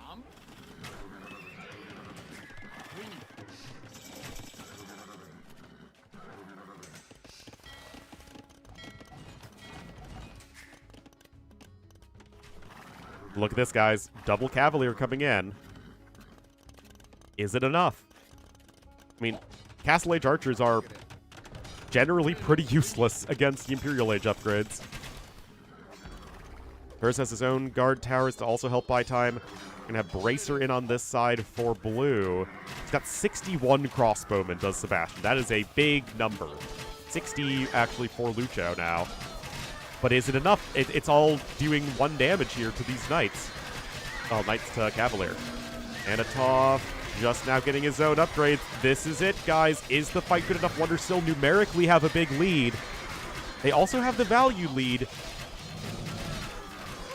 But look at this. All those units are going to go down. I think all these archers are going to die. Again, the Castle Age archers versus Imperial Age Cavalry, it's just not close at all. And look at that mop-up on aisle 7, guys. That's the crossbowman aisle, in case you weren't aware. Oh my goodness, look at this. Blue and Cyan went from 120 combined crossbowmen to 50.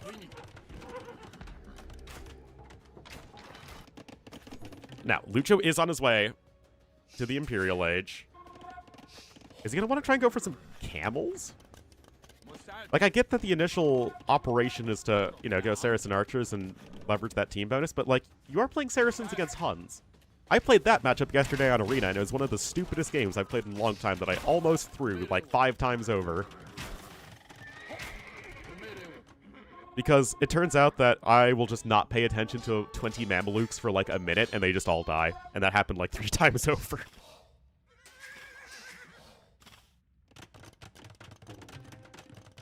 Anyway, Hal going to be coming in as well. You are going to run into the issue where Georgian Cavalier fall off a cliff. You're going to want Mo Naspa and Mo Problems. But yeah, now the Persian player is going for heavy camels. A little bit awkward. But, I mean, it makes sense, right? You only have one player going archers, and they're freaking Celts, and they're going to be in Castle Age. It's not great. Very interesting game, though. Very back and forth. Because it's like, with all of the hullabaloo, we still have Wonders with a 60 pop lead, even after that huge cleanup, and the fact that they had the imp timing advantage. Now everybody's an imp for Wonders. With the box formation, you can protect a weak unit, such as a monk. And now Turs might just be kind of dead. He's lost 40 villagers this game, most by almost double. And those Saracen archers tear through the buildings very quickly. Well, again, Saracen ally archers.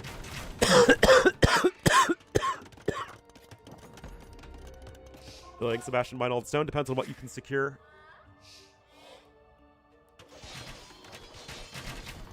But yes, you do want, of course, the Osma Towers as much as you can get them. Halbs are coming in, though. And obviously that's critical versus the Camels. The Paladins are just about fully upgraded for the Huns. That is a massive charge. The Camels are here, though, and I am quite concerned that this is a lot of yummy, yummy cavalry for these Camels to gobble up like so many turkeys. And I think that's exactly what we are seeing, guys. The Camels are doing their job. The Arbs got into this tiny little nook that Sebastian made out of nowhere.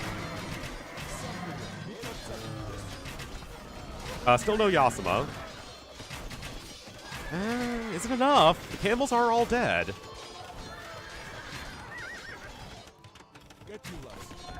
Well, that was a fight that both sides lost a ton. Nodders, I would really try to give you the best analysis possible. You just can't get this level of insight on other streams. That said, Cyan up over here at the Archers, and I wonder, kind of like how Stone Please was just a little too dead in the previous series, we might just be having the same thing this time with Turs.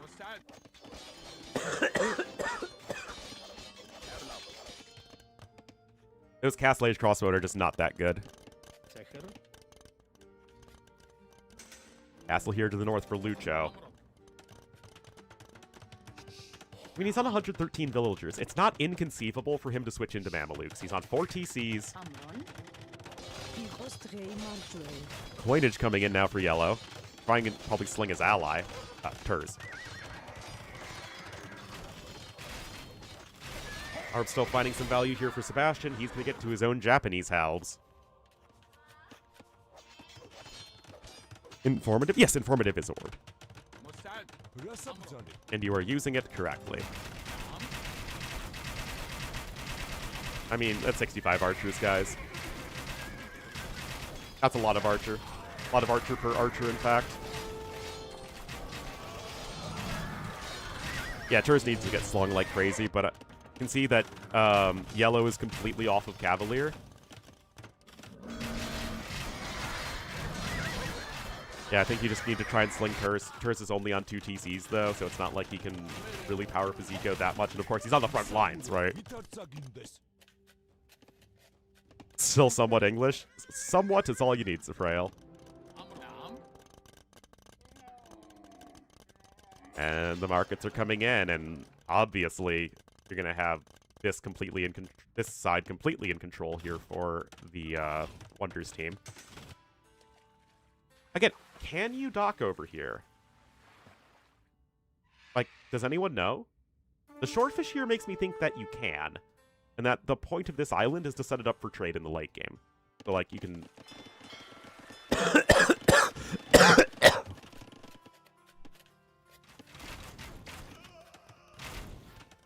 Informative, non-formative?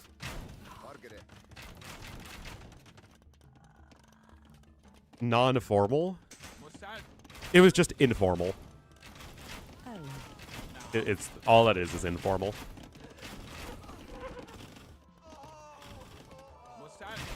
Anyway, Arbs here doing their thing. I want to... Oh, we do have Elite Mameluke coming in. There you go, Lucho. We can get to Elite Mameluke and then allow ACCM for his part to switch over to Savars. Non-conformative? That's a different word. Anyway, there is the GG called, and Wonders do take the 2-0. Very good, very back-and-forth game. But ultimately, Turs just fell too far behind. It was competitive for everybody else, but just a little too far gone was Turs. ACCM's eco was also really insane. Well done to Wonders. And they will be up 2-0. Or, no, Nocturna took game number 1. Why did I have this backwards? There we go. Feeling bad. I mean, yeah, ACCM did lose 23 vills, but yeah, I was able to reboom.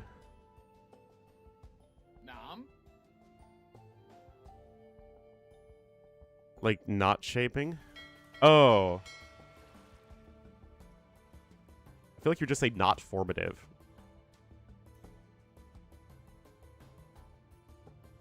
Yeah, my bad. It's 1-1.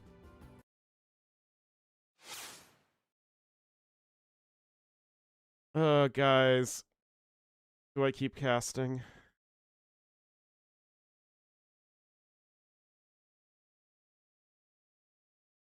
Oh, guys, they're playing Arena next. Oh, no. Oh, no. I don't think I have the mental fortitude.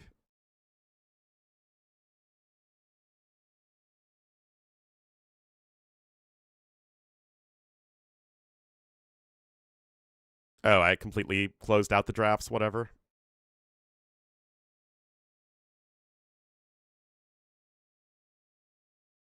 Plow through, yeah.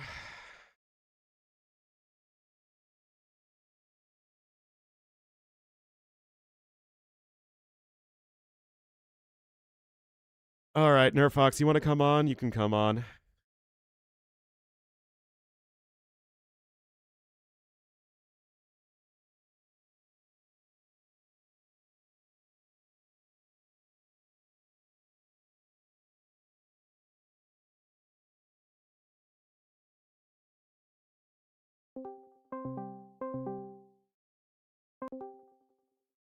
Hello.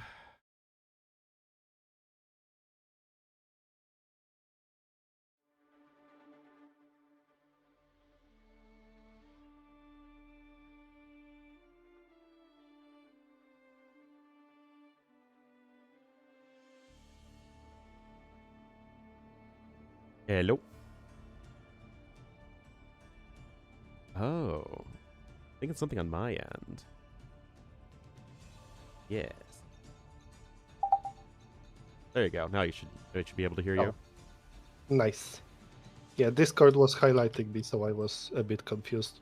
Yeah, Discord decided to make my microphone my headset for some reason. Oh, yeah, that's as usual. Okay. But we do have Arena next. And I mean, I already know what the civs are. I'm just waiting for Daniela to get into the next game. To keep me on my toes. I don't need to be kept on my toes, gosh darn it.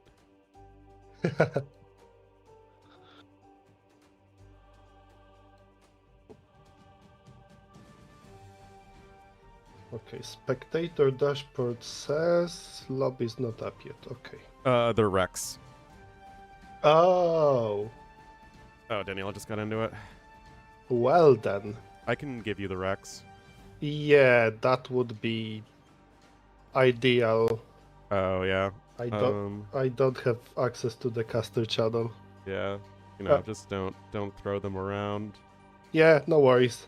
They are outdated anyway. Mhm.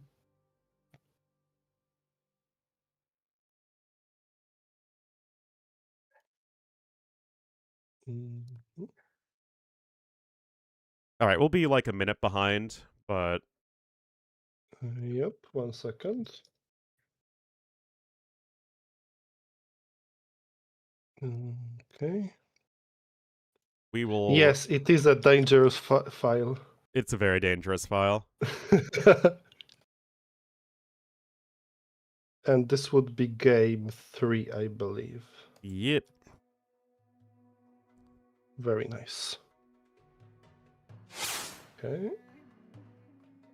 Here, I'm going to zoom forward to 2 minutes. Sure. And then I'll pause it exactly 2 minutes, and then we can count down.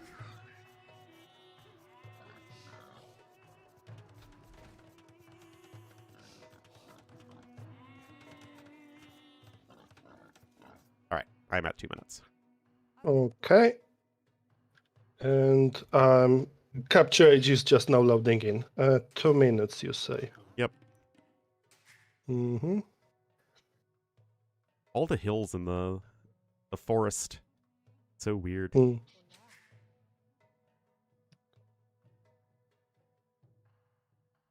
Okay, I should be at 2 minutes now. All right. Ready? Yep. 3, 2, 1, go. Okay. All right, welcome everybody to game number 3 in this Play All 4 set. I was gonna get off, but my heart simply beats for Arena, and I just couldn't. I couldn't do it. But Nerfox will join me to help with the talking. We'll have Sebastian in the blue as the Bengalis for Wonders on the flank, ACCM as the Green Slobs in the pocket, and Nikov, who's going to be joining the party as the Cyan Malay to the west. And on the other side, Sebastian's opponent will be Anatov as Portuguese in the purple, running as the pocket with the Armenians, and finally Target as the Britons in the red. Oh yeah, there are walls in the back. Nice little throwback right there. Mm-hmm. So I have a little bit of lore on that. Zetnus added that back in because it turns out that allowing the back walls to generate helps with the rare case where there is a hole in the front walls. Ah, So interesting. Yeah. So that's the reason they are added, which means player can delete them or leave them as they please. Well, also in a team game setting, there is the situation where you want to expand behind the walls on flank if you're getting pushed or something like that. So it's not like a super meaningful decision one way or the other, but it is less irrelevant than a 1v1. Yeah. Anyway, really, really weird civ choices here for Nocturna. What on earth are the Armenians going to be doing here in the pocket? Like, that's just so bizarre. I mean, their eco isn't bad, but beyond that, well. Let me actually look at the draft. What did they have instead? Other than that, though, I mean, Britain's Portuguese, both very good flanks. I do see already 5 bills on farms and the mining camp coming in, so this is going to be probably something in the Fast Imp family of builds for Anatov. Unless I'm very wrong, he's going to be clicking up pretty late. They used Berbers game 1, right? No, they didn't. Okay, so beyond Berbers, I don't see a good pocket pick to begin with, to be honest. So they are kind of, riding on the wave of the lower tiers. Well, I mean, you can try and go for a champion flood and maybe composite bowman, but Slavs should just crush them. Like, it shouldn't even be remotely close. They are a very good pocket civ. I do think that they do struggle a little bit when it comes to mobility in a 3v3 context. Slavs like 4v4 when you're just sort of focusing one side a little bit more, but Nikov is actually going to be going for a tower rush onto the Britons. Yeah, Nikov recognizing what to do to Britons on arena, and we see aggression on the other flank as well with Sebastian. Exactly the same play, just a minute or so later. Yeah, I mean, Malay are a bit of a more aggressive civ than Bengalis, and yeah, this is very, very intentional. The double tower rush, considering Britons and Portuguese are two of the most dangerous civs to just let boom up, don't hate this at all. Yeah, looks like Nock bet on having strong flag saves, and they are sort of paying the price for it now. Yeah, we already have another layer of walls coming in here for target, so, I mean, this is the exact response you want to a tower rush. Forward stone's a little bit ugly. I mean, I've had this happen to me on Arena so many times that I appreciate to see the masters at work. Yeah, and notably, Nock players were a bit faster to feudal, and Anatov even nicely walling this off with Market Blacksmith, so this won't slow his build down pretty much at all, at least not yet. Yeah, I mean, that's such a huge difference going up fast versus, like, going up on 24 pop versus 26 pop can be the difference of you can get the second layer of walls in versus you have to rely on palisade walls. Yeah. Meanwhile, on the other flags, things aren't that colorful. That single wheel from target is in range. Oh. Well, looks like he will just about get a wall off. Yeah, he's going to be fine for now, but he does have his stone getting denied, and I was kind of thinking he'd be building a defensive tower faster as to control that resource, so whatever he's doing here in Castle Age, it's going to need to be just mangonels and TCs. Yeah, and he's not on stone either, so it's not like he's saving up for a castle. No. Meanwhile, archers are popping in here on the other side from the Bengalis. But good walls here from Anatov, and so far, very measured response to the aggression. No unnecessary risks, no overreaction. Good stuff. Yeah, Nock players yet to lose a Vil, basically, which is kind of impressive this far into it. Oh. Well, you curse that. Target just lost a Vil. More layers of walls coming on in. Castle Age still a little ways off here from red. And another tower coming in here from Nikov. And this is sort of worst case scenario, because if they had a proper pocket sieve, at least they would, they would be buying time for them. And with Armenians, it's just not happening. Why is he going FC Composite Bowman? Want to help me out here, Nerfox? I'm just as in the dark as you are. I have no idea how this is going to be remotely good. Composite Bowmen are slow. They don't destroy buildings. Yeah. I mean, it might be just, special operation to save at least one flag because before things go even more south. Well, we do have the scouts coming in from ACCM from the other pocket, so he's not going for a pure boom. I think this is actually a little bit better. Have the pocket follow from Castle Age. It's kind of like what we see in RF, where you have the pocket players go a lot more aggressive and less pure boomy than you used to. But now we do have the defensive Mangonel out, and the tower rush will stop here in the base of target, at least for now. And this is also a percentage play from ACCM. You get map control, you get relics, you are in prime position to take it late game if things go horribly wrong on both flags. And I think just the idea of getting to late game versus Armenians is going to be a very good one, as the Slavs are just infantry siege, so powerful for the Civ. It's going to be tough to stop.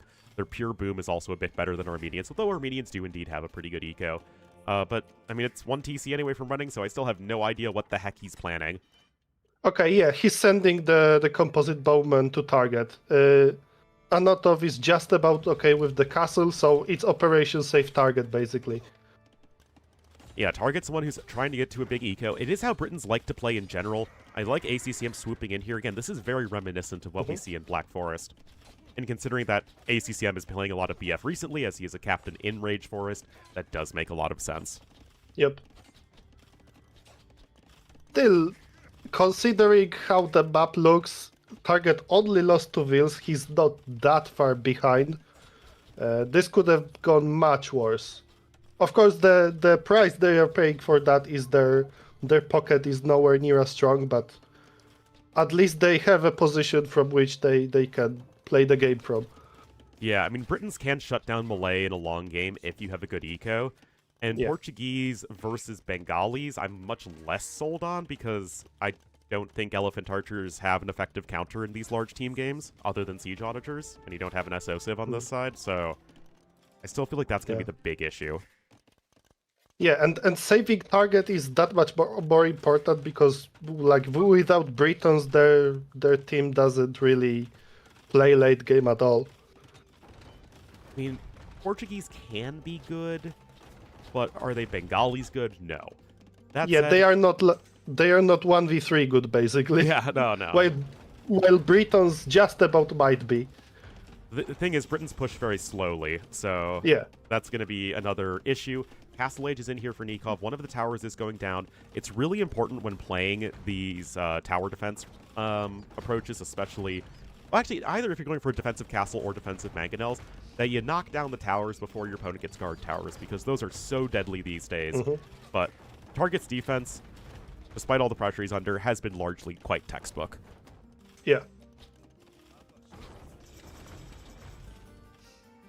The Bastion ist zur Ritterzeit vorangeschritten. I speak fluent German, chat. Did you know? Anyway, guard tower's in. You can see that. Oh, it's so tough to keep those mangonels alive. Yeah, and in the meantime, as I expected, ICCM is just hoovering up all the relics. 2 on the way, and 2 already in the monastery. So he has a minimum of 4. Yeah, I mean, look, that's very nice. You're denying it from the Armenians as well. There was a warrior priest out there collecting relics, but it has been sniped. So just able to take that from your opponent. A 4th TC coming in here from ACCM. I really struggle to find any issue with anything that he's done in this game so far.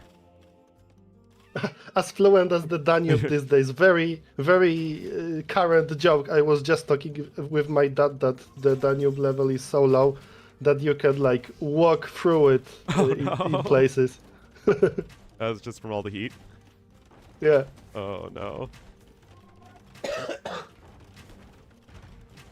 Well, the thing is, Nikov still has yet to be completely evicted from this forward position. Mhm. There is still no stone available for target. Oh, he's taking some from his ally, which will at least work in the short run. Work towards a defensive castle, which he will need sooner or later. Yeah. And preferably you get that before Nikov drops his, like, very aggressively. Because then you need to drop your own castle even more defensively, and that's not great. It isn't. But Another tower. here's the thing. We're going to have Impus in for Anatov. He's cleaning up all this stuff. I mean, this is a high investment defense, so to say. So the eco of Anatov is very, very poor, but Portuguese have a cheat code called the Feitoria, so they can make do with that for quite a while. But how much counterattacking can they really get done, as composite bowmen are not known to be good at destroying buildings? Yeah, I mean, he's, like, ahead enough in imp, so he can get to a significant enough number of traps. You can protect them with whatever army you have, and if you have, like, I don't know, 4 more traps than your opponent. Oh, check this out, Nerfox. ACCM, beautiful micro, swooping in with the light cav, gonna kill all the mangonels. Yeah. Nikov wasn't having it. He wasn't even engaging in the Mango War. Just waited for ACCM. ACCM cleaned up. Yep. And that would be the Imp TC if target was anywhere near him. He's missing a building, and he's missing like 200 food, I believe. Oh, and there this is is the getting castle. really rough. Mango gonna not... Oh, it does get the Ooh, 2 for nice 1. hit. Yeah, that's good. Might be just enough to get this castle down safely. Yeah. That single... Actually, the man got to range the Vills would be in range of 2 TC, so this castle is basically guaranteed at this point. Yeah, but it could do so. If it was 4 mangonels, then it becomes such a nightmare to try and snipe all the mangonels before you lose half your eco. Yeah, now but red's up. Yeah, to position the Mongols as such, he would basically have to have some forward thinking and attack from the gold, probably. Yeah. It was possible to deny that castle, it just wasn't very likely with Fog of War. And now target can slowly stabilize. Yeah, being able to gather from his ally stone is absolutely essential here, and it's actually something that wouldn't really work if it was a 1v1.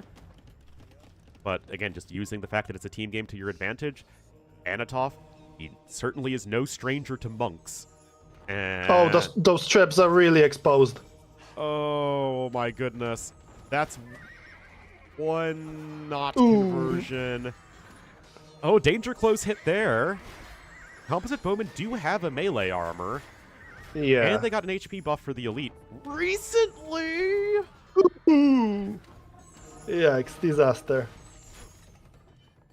Jeez. Yeah, Well, still the dust settles and one mangonel goes converted. There is still significant enough number of composite bowmen to at least protect the traps. So it's not all bad for Nock. I actually really love this. You see how defensively Sebastian's getting set up? He didn't have an eco from earlier, so he's just going to try and boom up until he gets to... I mean, he's doing ARBs now, but eventually you want to get to Elephant Archers. So just go for ACCM. This is like right before ACCM can... Oh, got to be kidding me. You just can't let that happen running. Yeah. Targets the Siege Workshop out of spite. Yeah, that is absolutely a spite move right there. And... Okay, he denies the mangonel. I was gonna say, if that mangonel completed... Yeah. And Anotov's micro with... I mean, who better than Anotov to be on, like, mass monks, right? Yeah, but... I think the ecos are just going to catch up with them. Yeah. Purple never started making Feidorias, so they are hilariously all in at the moment. Mm. And right now, ACCM just buying time until he gets to a huge, massive Hussar. Yeah, they need to basically force ACCM to relocate to have any chance. Yeah, and I just don't see that happening. The rewalling efforts are very, very good. yes, the composite bowmen are kind of getting healed up, but it's not like running's going to be imp this millennium, so... Yeah, this might be an imp GG when they see it from Nikov. Faith coming in as well for ACCM. That TC location from Sebastian is bold. Well, you know, don't let your dreams be dreams. You want that stone, yeah, gotta go take it. Yep.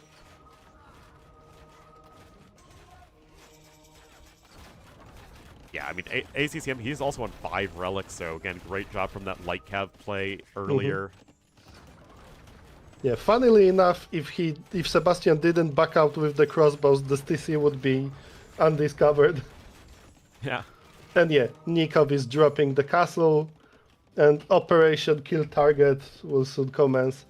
Yeah, Nikov has a decent eco behind this. Target never really was able to replenish his. He's lost 19 villagers. Nikov has lost 0 and killed 15. And Britons are just way too slow to ever push out of this. Yeah, I think the only reason Nock are still considering playing this out is because running is still getting up to imp. Maybe they are waiting for like a imp push timing from I don't know whatever bonus composite bowmen get in imp.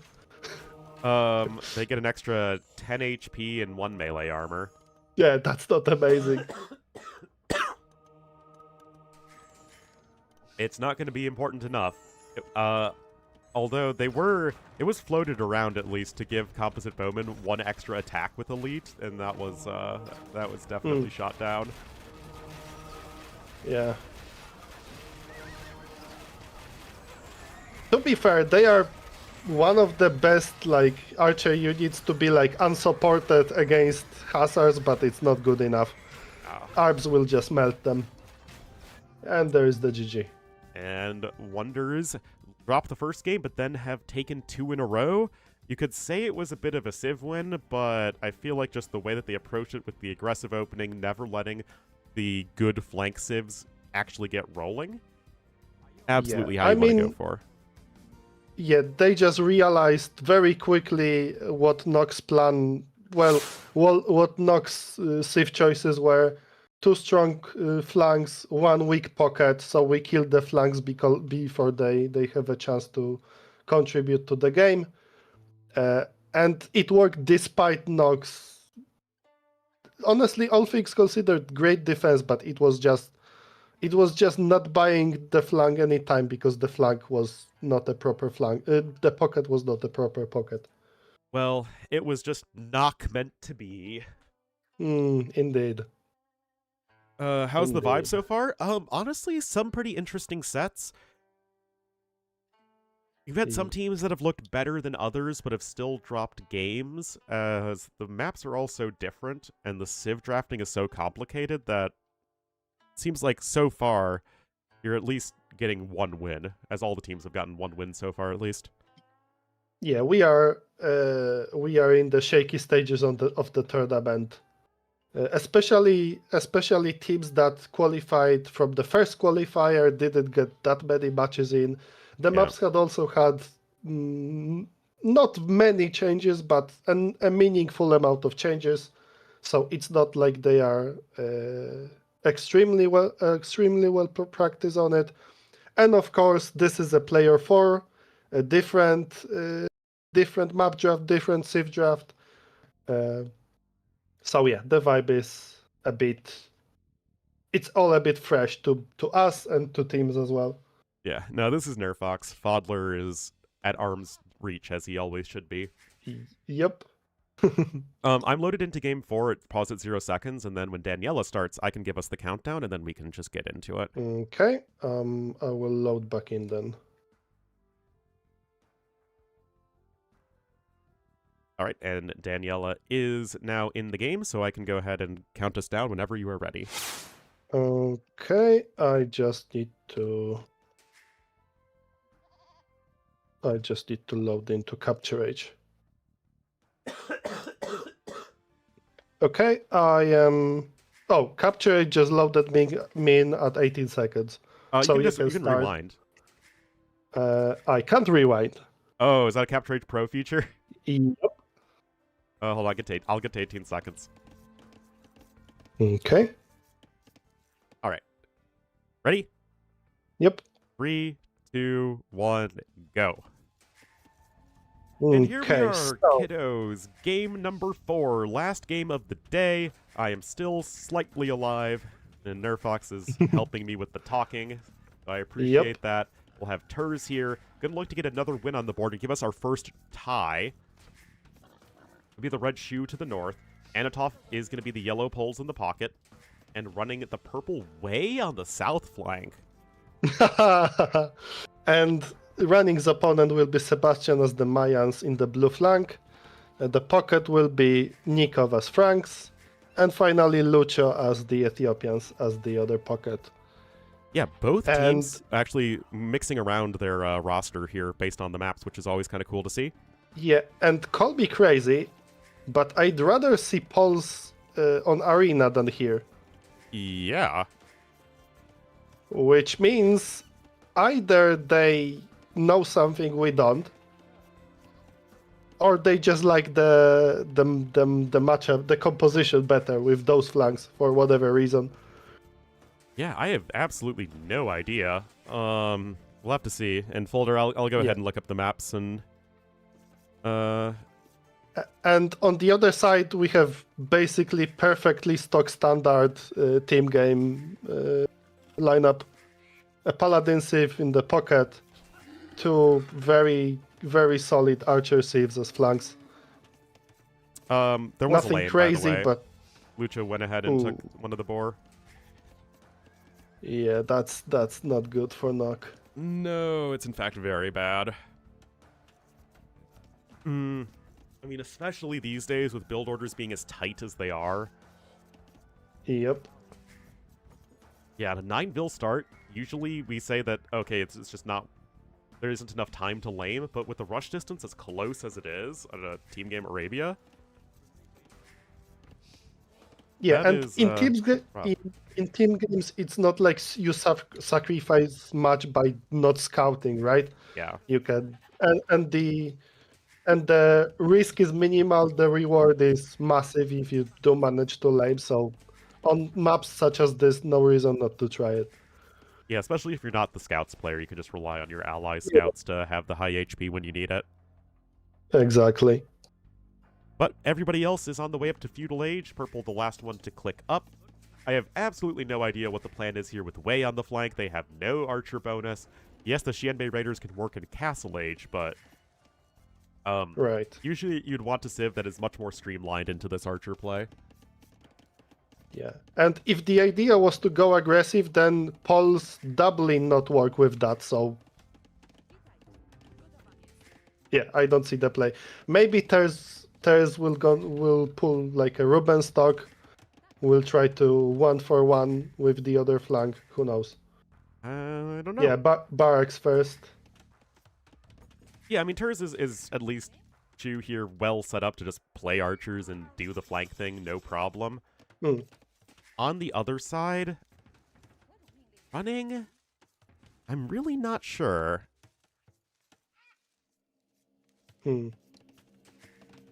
Folding laundry, watching Ornlu, and adulting like I know what I'm doing. Oh no.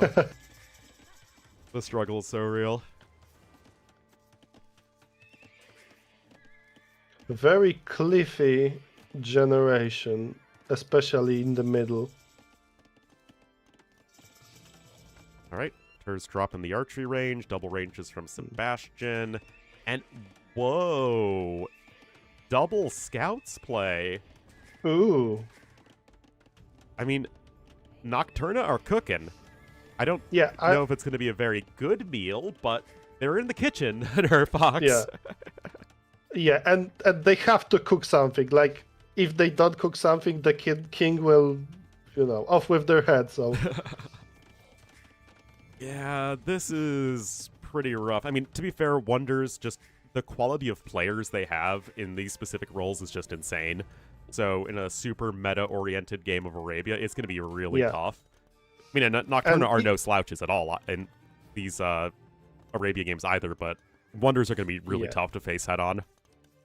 And if this was like double scouts, if this was an even more open map, I would maybe see it, but everyone these days knows how to wall on Arabia. Yeah. So I don't see double scouts doing anything unless they like double up one player, which then they are basically sacrificing Terrace.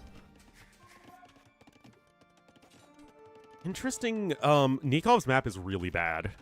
Like, look at this ugly freaking wall. He has to. This isn't even an egg base. This is a full-on bean-shaped base.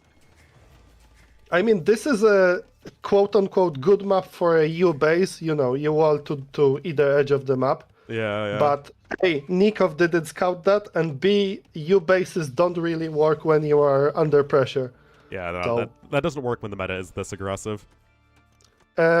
Actually, I saw many players do like a figure eight here and leave gaps on either side of the TC. Oh, yeah, I've seen that. Well, Wonders, as one would expect with two Archer players, gonna have that early advantage in the Ooh, military. Scouts are in. Oh, yes, they are. Nikov is gonna lose at least one Vil if running plays this right. Ooh, a bit of a puffing moment, I feel like. Yeah, not the best, but still all right. Bloodlines is cheap for the poles, and I mean, I'm a big fan of playing the poles if you can get them set up, and that's always such a big if. Their Yeah, eco, and if you are decisive. yeah, they are still very good. Having the discounted Bloodlines upgrade, having the strong farming eco, and the team bonus that's underrated extra damage versus archers is all really good. Yeah. For me, they are like the antithesis of Franks, right? They are a Cavsive, but they are like the least autoplay of a Cavsive Yeah. possible. It definitely takes some finagling. It's a civ that you really need to be comfortable with to find success with, I think. But, I mean, Anatov obviously is going to know exactly what he's doing. Perfectly placed Folvark coming in here as well. And there'll be lots and lots of, I don't know, whatever medieval grain they grew in Poland. Mostly wheat, and then they transported it down the Vistula River. There you go. That's also, yeah, one single fun fact about that. That's why Kraków was the only member of the Hanseatic League that was that far down the continent. Oh, The interesting. wheat trade. Yeah. Okay, Ters has a hill. Yeah, he's just stuck chasing Lucho's archers for now. Well, scouts But no here from Yellow are going to swoop in and clean up all those archers. Like I said, that team bonus is so nice to have. Oh, Yeah. Oh, that was the spite farm snipe right there. He had like 2 archers, and it was like the 1 HP farm. I love that. Okay, Sebastian's and Lucho's armies grouped up. So for now, there is no way Noct can take the engagement. Well, this is, I think, exactly how you want to approach this if you're Wonders. Get all the armies together, because if all the armies are together, you really won't lose. Like, there's a reason that we have double archers, 1 scout. It is literally optimal. Yeah. You're going to need to find a way to sort of use that mobility advantage you have with the 2 scout players, but I'm not sure if you're going to be able to get in and get damage done, as right now Wonders are getting more and more walled up. Yeah, and to be fair, Ters is already on the way with the second group of archers. So if Wonders somehow lose this army, they are in no position to reinforce it for now. Yeah, I mean, make the fighting also as far away from the one dude making archers as possible. I mean, that is Age of Kill the Pocket in the extreme. Just as a general setup here, an adjustment from Wonders, I think it's really hard to argue against it. Nikov also about ready to click up to Castle Age, so very smooth game from him, like we saw from Yo in the last series. Franks don't want to play a super extended feudal age. You don't want to make more than 10 scouts if you can get away with it, but credit to Nikov, he's going to be able to do this just fine. Okay, Ters has just enough archers to take this with those 2 armies, I feel like. But yeah, Nock are still not comfortable going forward. And I feel like if they play double scout, they sort of should be. Yeah. I'd love to see them be a bit more confident in their armies. Like, they Yeah. have the better army, so just, go attack. Yeah, and like they have to be. They are on the clock. So if this was the strategy, you have to commit. It's better to. I don't know. I feel like it's better to play out your strategy and die if it's not successful than to not get a chance to execute it in the first place. Totally, and right now, Wonders do have all 3 players on their way up to Castle Age, but running's there. Oh my god. This is ballsy. Oh, I didn't even see the stone mine at the back. Okay. Nice. I see the vision now. I absolutely see the vision. It would be nice to get some like some damage in so to delay Sebastian, but this might work. This has a chance to work. Oh yeah, I mean with so many archers on the field, the Tiger Cav just eat them alive. And then it's the only unit that just snowballs that hard because of the extra HP that you get as well. And things can get out of control really fast. We saw it in the little 2v2 tournament recently where, like, because somebody's guaranteed to be going heavily into archers, the Tiger Cav just go absolutely bonkers, and running is also getting a good eco behind us. I love it. And for how worried we were for Nox composition, Wonders didn't do any damage to them Nope. just yet. Nikov's scouts are just now basically poking at Anotov's base, and Anotov is more than capable to defend against this. Yeah, I mean... I don't think Wonders... Oh, they know about the castle. They saw the foundation. So they should be pushing as hard as they can now.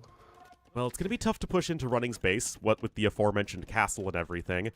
The eco of Anatov is going to be really, really good over time, and now the scout quality is also better for him because of bloodlines. Castle Age is in. Now, Nikov is already on a 2, soon-to-be 3 TCs, so okay. That's okay. Anatov sees the archers, reacts quickly. Well, he's forced out of gold, and he doesn't really have a good gold to relocate to. He's got stone! He actually doesn't have any stone either. Yeah. Yeah, his resources are forward, which is not ideal. That said, 37 versus 40 crossbowmen. Turs does have the numbers lead, although you do have the Ethiopian crossbowmen to contend with. Now, right now, Blue swinging in with all these archers into good old Age of Kill the Pocket. And this is not exactly what Yellow wants. And I would love to see a Siege Workshop right now, but he doesn't even have any space to force it down, I feel like. Oh, lots of dancing over here. Beautiful micro from Lucho. The Tiger Cav are swooping in. It's one of the stupidest units in the entire game. Indeed.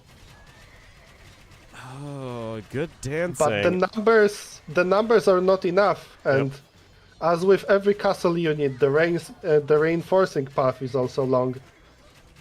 Yeah, and the fact that Nikov is here with his knights is a huge advantage. They're able to absorb a lot of that Tiger Cav attack, and even if the Tiger Cav is powering up against the archers, it's still alright at the end of the day. Anatov, his eco is absolutely terrible, and right now you just have a situation where Running really just has to be the carry. Like, he has to just obliterate everybody except Nikov, and I don't see how he gets across the map anytime soon. Yeah, I mean, Ters traded evenly with Lucho, so at least they stopped the bleeding to Anatov. Yeah, I mean, they're surviving right now. Double Thumb Ring coming in. Lucho is actually getting his base stonewalled, which I like as well. And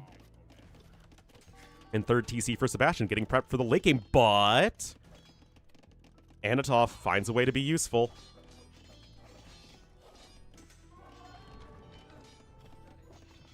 A few knights forward from Anatov. We've had a big fight, so all the archer players are rebuilding their armies. I mean, this is perfect. I mean, yeah, Sebastian's still in a better spot than Anatov, but at least knocking them down a peg is going to make it less bad, which at this point is exactly what you need as Team Nocturna. Yeah, and it's not like the Vil count is roughly even. It's not like Anatov can't reboom from this. He didn't lose much. He lost He basically lost some mining time on the gold, and that's basically it. Yeah, he's actually positive in the Eco KD, which is quite nice. It's just the TCs are so much Oh, slower and coming Sebastian's Oh. crossbows are out of position. Oh, he will lose a lot from this. in. And it's just the I way don't the think- unit works. It's going to make the Tiger Yeah. Cav even more powerful. That said, Nikov's boom is really good. If you want that pocket Cav player, Nikov is one of the best out there. Still, good number of knights. Still no wheelbarrow. That checks out. Third stable coming in, though. I don't want to alarm you, but Thers is scarily close to Imp, with no one else even remotely close. Yeah, he went 1 TC. I kind of would think that Lucha would be pretty close as well, but I guess he's had to replace a lot of dead crossbowmen. Yeah. But yeah, Thers slightly won the previous engagement, and now wonders, because they lost the crossbows, they feel like they can't go forward anymore. I mean, and at the very least, this isn't a stock standard meta game. This is pretty interesting. Yeah, and that Sebastian losing those 15 crossbows bought Nock like invaluable time here. They are expanding. Thers is gonna be up to Imp. Anotov added the 30C, and this is all basically uncontested as of right now. Yeah, and Turs is actually the key, because Yeah. the Tiger Cav can literally 1v2 the two flank players, but they are still going to struggle against Nikov, especially a Nikov who is very well boomed, which is exactly the case. But if you have those Imperial Age Arbalests that can snipe down low numbers of knights, or even medium numbers of knights, that is going to be decisive. But what you can't do as Nocturna is exactly this, which is just trying to force a fight before your ally is an Imperial Age. Yeah. That's a lot of knights from Nikov. That's 31 knights from him. Well, and this will not be... Well, Nock are basically happy with a Steri contest right now. Yes. And that's exactly what they are getting. Yep, still have to be careful of the knights. The Tiger Cav need to maintain their numbers as best they can. There is a second castle, which is, of course, vital for production. And running is still on stall, so we will gonna see a third castle. The question is just where. Does he keep it in base? Does he go forward with it? Yep, I think that is certainly an interesting question. Sebastian's getting himself walled up. I mean, I gotta say, I just love me some team games, Nerfox. You know that. You've known me for years. Yeah. It's just so good to see AoE 2 team games again. Yeah. I mean, with 3v3, my thoughts immediately go to that one long Battle of Africa game. Well, there were many long There ones, were so many. but yeah, that one everyone remembers. That Yep. one basically forever. Oh, man. Knights are here. Yeah, and Anotov, oh, Yeah, yeah, Anatov he needs to be has to careful. run away. Crossbows are nearby. Now we have both flanks on the way up to the Imperial Age 4 Wonders. Now, this is certainly very important, but to me, the real time bomb is going to be when Nikov hits Imperial Age. Because once Nikov hits Imperial Age, I don't think you really do a whole lot, and the Franks are just going to kill you with Nikov's 107 Yeah, and bills. Lucha is under pressure, and Thers is already adding the traction traps. So, I mean, by the time Nikov is up, Lucha might be dead. Yep. And, oh, good quick wall. Oh, never mind. Best laid plans and all that. Yep. Anyway, again, this is just going to be more proof on how stupid the Tiger Cav is. Like, it is a 1v2 unit that is possible to make work. Yeah. Like, what, 6 of those got in and cleaned up Sebastian's ball entirely. I mean, that is huge, and the army numbers are getting closer, and Nikov was just not in position to stop this, and even if Nikov does come in right now, you still have all these arbs from Red. I mean, right now, the way Lucho set up his base is actually hurting him, because Nikov doesn't have any proper way to engage the crossbows. And now the arbs are here as well. This is going to be tough. Now, Imp is about to be in, and I don't think that TC is getting sniped, and Rage Forest was promised to me as well, and then canceled at the last minute, and I can't I think, change a YouTube thumbnail in the middle of the stream, so that's what you're stuck with all day. Well, Nikov is 2 minutes away. Yep.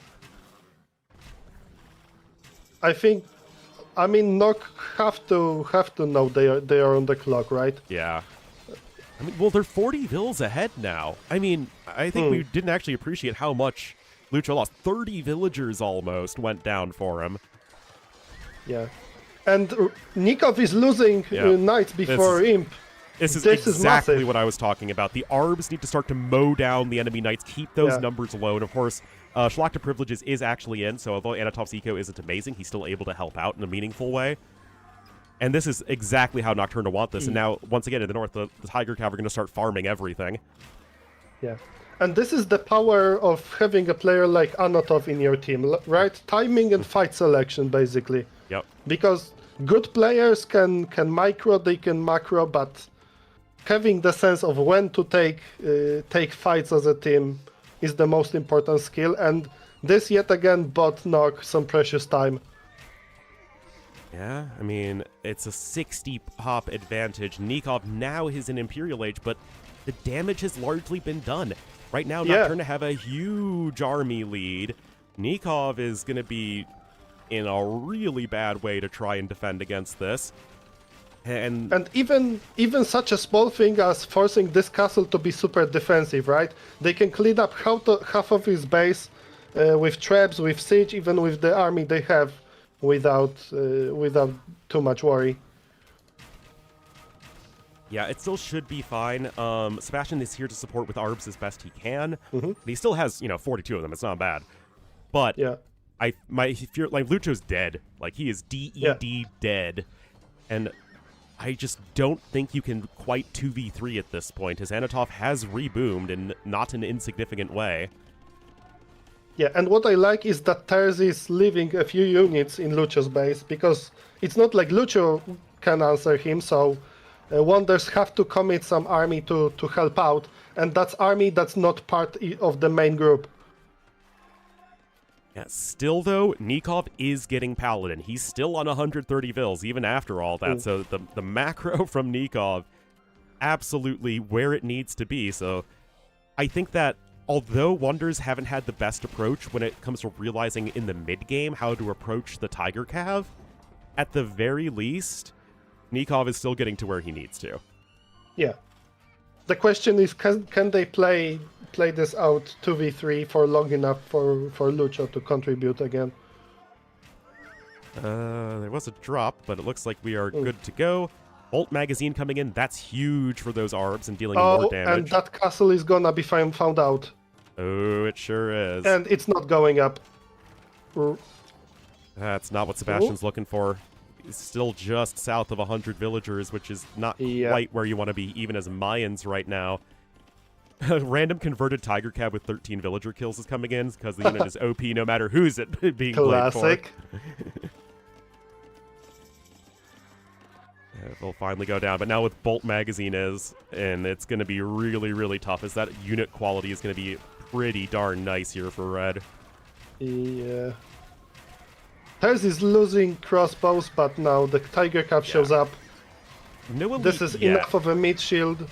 This is literally a non-elite unit against a Paladin. Yeah.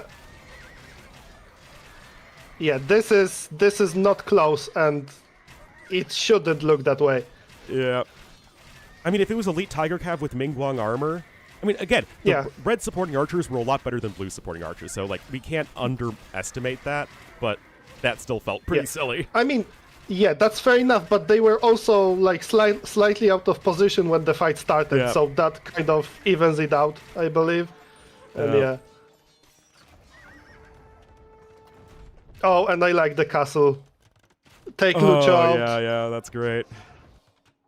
I mean, Sebastian's, I think, doing well, all things considered, here to the south. He's getting his trade established. Nikov doing the same thing, too. But, I mean, it's just poor Lucho's having such a rough time getting wrecked early on by the other flank. And that is just all down to team coordination.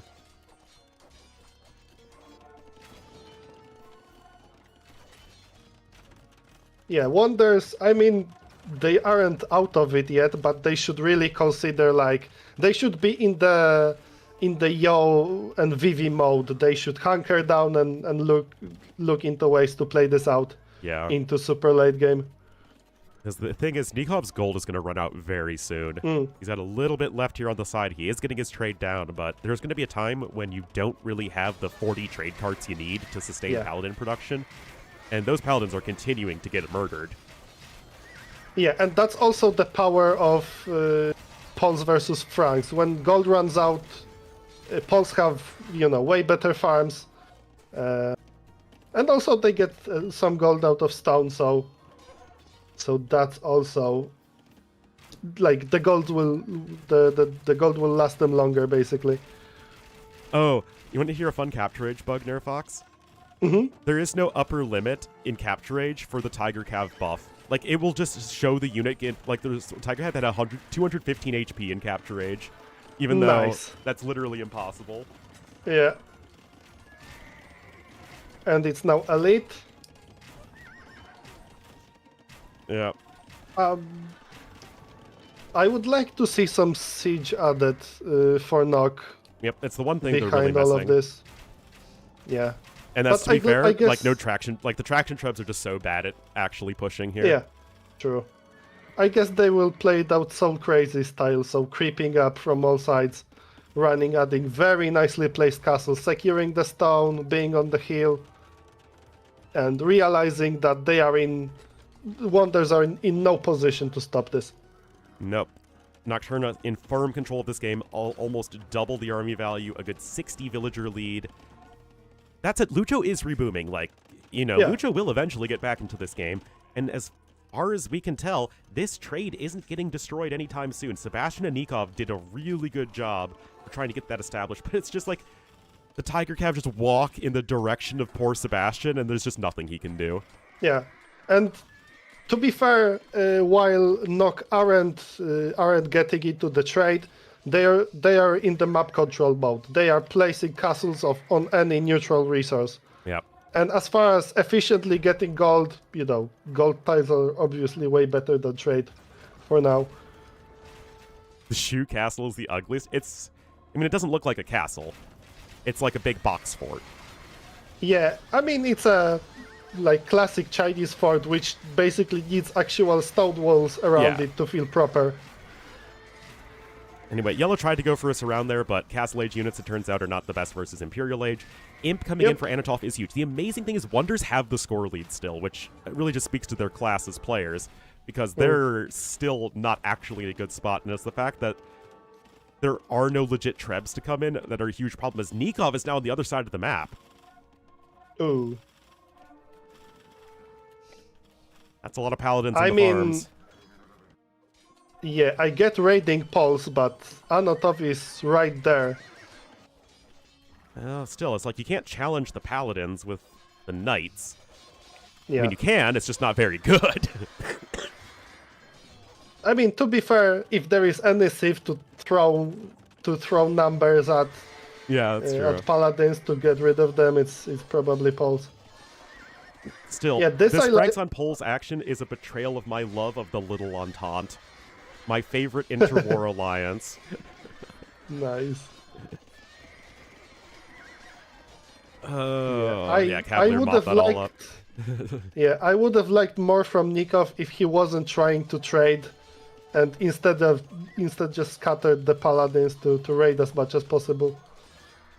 Yeah, I mean, right now, it's still so much greater army value. The villager numbers are much more competitive. Lucho is slowly getting back in this game. It's not going to last forever, this advantage for Nocturna. Yeah, the problem is Nock are in the trade. Yeah. Anatov is raiding is as we speak. Paladins are at least going to be relatively good at defending here. Turs is at 200 pop, but 5 traction trebs is like 1 Menadarm in terms of anti-building capabilities, so it's still just not a quick actual march to the trade. Yeah. And at the end of the day, this is still 2 mobile units and 1 relatively immobile unit versus the other way around. So Wonders, even if they are, relatively even in army numbers, they can't be in all places at the same time. So here they are losing trade. Here the castle goes down, and they basically have to pick their battles. And wherever they are not, they are losing something all the time. Yeah, now the Paladins are going to be here as the meat shield to the Arbs, but the Mayan Arbs are also not going to be the best unit in the long run. The Shu Arbs are stronger. Mayans would do very well with plumed archers, but that's not something that you can really go for at the moment. Yep. Not when your castles are under pressure, that's for sure. No. No! Did you see those Trebs take out the Ibex? That was very sad. Ooh. Oh, and Torsion Engines is coming in. Bombard Cannons are coming out. I mean, again, Wonder still has the score lead through all of this, and it's like they've been putting out fires for 30 minutes. Yeah. That fight was even, and Anatov wasn't even in it. Yep. And Cyan's now going to be trying to keep Anatov out of the fray, but you are going to run into the issue of pop efficiency with Poles. It's just not the best. Nikov still has 45 Paladins. Again, it's me crazy that he's been able to sustain this Paladin numbers the whole time. 24 trade carts isn't insane, but Blue is on 43, and Sebastian can always sling his ally. Yeah, I would like to see a push from the other side from Sebastian. Like, at the Treb, you can treb a lot of Sebastian Zikov from that safe position, force Wonders to have yet another problem to deal with. Oh, there's some patrol stacking going on. But the Tiger Cav are coming in for the surround. Oh no. Oh no. This is not good. This is such a stupid unit, Nerfox. You want to see the trade screen? What's this? Yeah, here it is. This might be cooked. And actually, call me crazy, but Wonders soon will have a wood problem. Yep. They are running out of safe wood in a pace that shouldn't be applicable on Arabia, basically. Yeah, not yet anyway. Yeah. Chivalry just now coming in for Nikov, but he's actually lost a lot of eco. And that is, of course, all down to the trade and the villager raids. Yeah, Anatov had 117 eco kills. Most of those were trade cards. Yep. Even some Tiger Cav there, some... Well, actually, running switched to Light Cav. Yeah, running was a little slow to get trade going, and that is actually a bit of a mistake Nocturna made. Other teams would have done a better job switching to trade sooner. I still think they're in a good spot overall, but you can see that there's been a real slowdown in their push as the unit quality has dropped a lot. One shadow buff when it comes to having Poles in your team, especially as a pocket, is they cause less of a traffic jam with how their eco is set up. How so? Because you have to be like neat and proper with the folwarks to get the most out of them. Yeah, I see what you mean. Yeah. Yeah, I mean, the trade is certainly relatively efficient. Hers is all walled up here to the north as well. Traction treb numbers are also slowly but steadily climbing. But the bombard cannons with torsion engines, the Ethiopian Arbs, and I mean, we've been waiting and waiting for Lucho to come back in the game. He was on like 30-something population earlier. He's now at max pop. And this will be a surprise. I don't think Nock have seen anything from Lucho so far. Yeah, I mean, I think so. Lucho is just waiting for the right moment. And I think the right moment. Yeah, the right moment is now, denying the castle. Beautifully done. The Ethiopian Arbs actually do beat the Shu Arbs. Their Ethiopians are still the kings, thankfully, when it comes to the Arb fight. Onager coming in as well. And this is the sort of thing that Wonders needs if they want to hold. The populations are still dead even.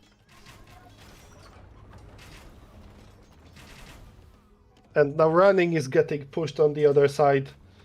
So it's Wonders that are now causing multiple problems in multiple places. Yeah, the Arbs are just making short work of all those light cav from the way they're so bad against them without that final armor. And Poles as well. No final armor, so you have to be quite careful. And SO is coming in for Lucho. Ooh. You want to put your an exclamation mark on coming back in the game? That's how you do it. Yeah.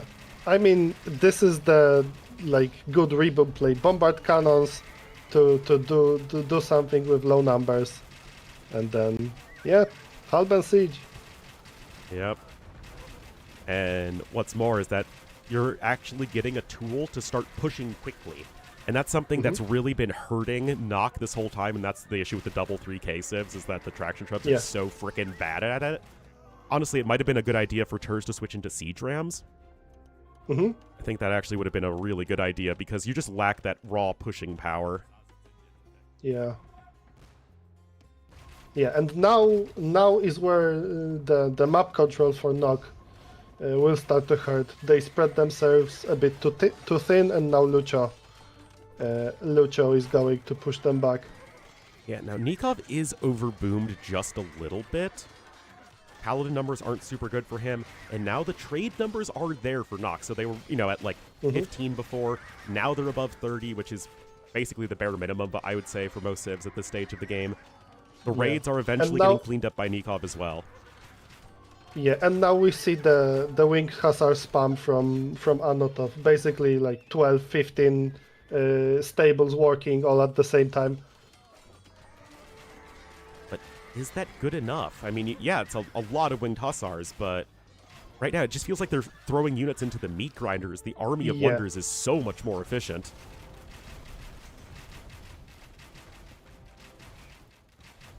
I mean, if you can't successfully raid the trade, then Nikov's unit quality is still good enough to stop Anotov. Yep. Is stone shaft mining coming in? I'm sure there's so much stone left to mine on the map. Well, to be fair, there's still 3,700 stone left. That's not too bad.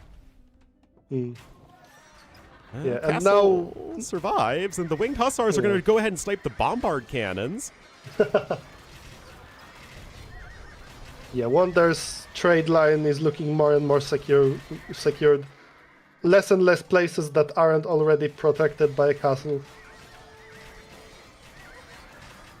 Huge fight unfolding over here, but the Tiger Cav once again making their way on top of the Arbalest. There are some halbs here, and honestly, those reinforcements are the difference makers. And yet the Arbs are still standing tall for Turs. Yeah, and honestly, that wood situation might be Nock's only way out of this, possibly. Like Wonders have been taking the backwood as much as they could, so the only wood they will soon have accessible to them will be forward. Oh, one SO is out, but the Hussars are right there to stop it.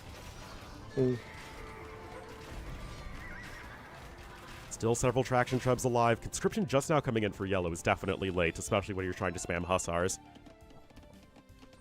And I worry about the civ quality now for Nocturna. Oh, now Turs is in the trade with the Arbs. Oh, And that's a lot of the trade cards. It is, but the Arbs are cleaned up, so it's still, you're getting back to business eventually. Yep. And more winged hussar raids.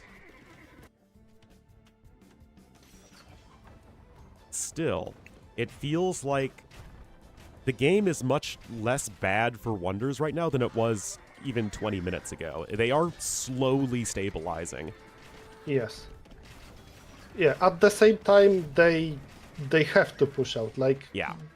they have to secure some map control before they run out of. Well, wood is one thing, but also basically space for farms, space for production buildings. Yeah, Arb still camping here on the high ground, able to do so much work.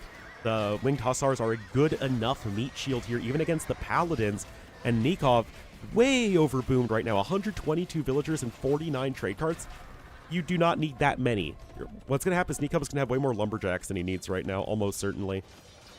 No, actually, 88 farms. It's too many farms. You don't need 88 farms to make paladins. Interesting. Whereas right now, Nocturna's still hanging in. Yeah, the action has relatively slowed down, and that's actually beneficial for Noc.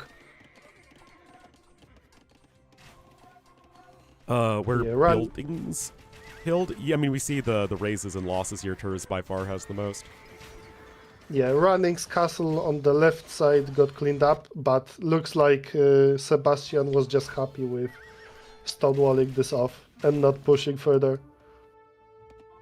Yeah, I mean, Mayans aren't really good pushing Civ at this point anyway. Yeah. And yet the Paladins once again jumping on in.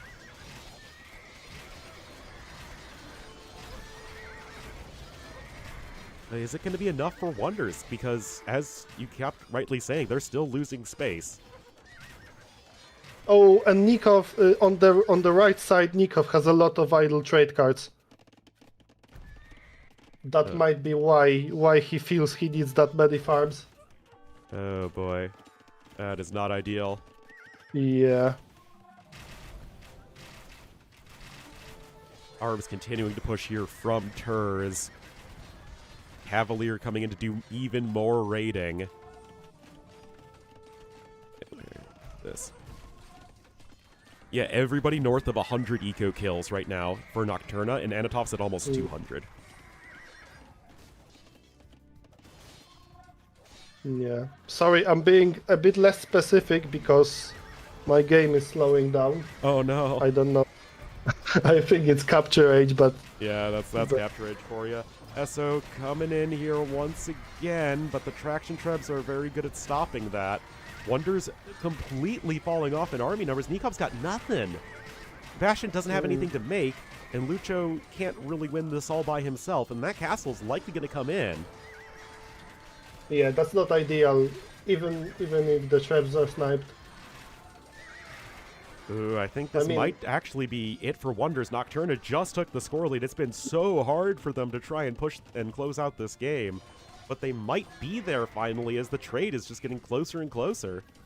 Yeah, and that's basically good job on Nocturna constantly pressuring the trade, constantly harassing it. They didn't like Wonders didn't have any chance to feel comfortable in this game. No, it's just been so long. The walls keep going forward here for Nocturna, and they are just winning this game on map control, which is a totally legitimate way to close out a game like this, especially if you don't really have the best civs for pushing. Yeah, and Ters is just right now adding castle after castle, wedging between Lucho and the other two players. Yeah. Oh, that castle actually gets foundation wiped by the traps. Oh. The shoe castle looks like an armchair. I can see it. I can see it. Yeah.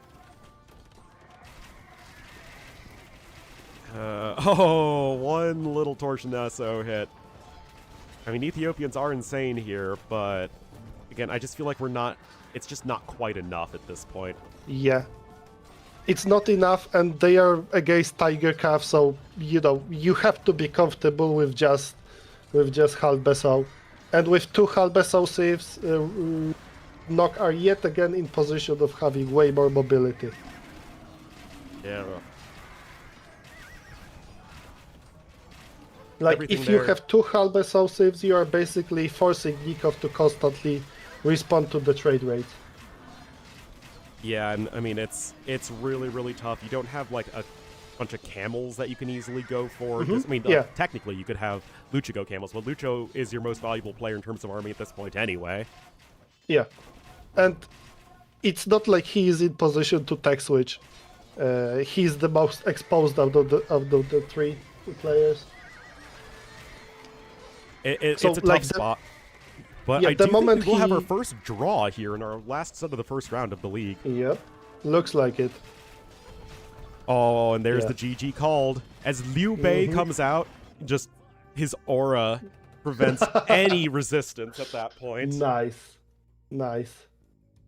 And like, to be fair, this was well played from start to finish by Nocturna. Mhm. They made all the right decisions they needed to make, because this was not standard. This was not a percentage play by any means. They went for a strategy that basically we didn't anticipate having an bird's eye view, Yeah. and they executed it, and they bought enough time for it. That's the most important part. Yeah, I mean, it's a very unorthodox style that they managed to play very effectively, and they worked their compositions throughout the entire game and tried to play to their strengths as much as possible, and then eventually they were able to win on map control, even when their civs weren't very good anymore. And that is very tough to do, especially against a team that's Yeah. as good as Wonders. And they are going to be getting a draw here where I think a lot of people wouldn't expect that. Yeah, I like Anatov even switching to Cav at the very end instead of Winged Hussars for Mhm. style points. Yeah, it's able Yeah. had the trade going at that point to keep making the cav, and that will be the very first round of the league done.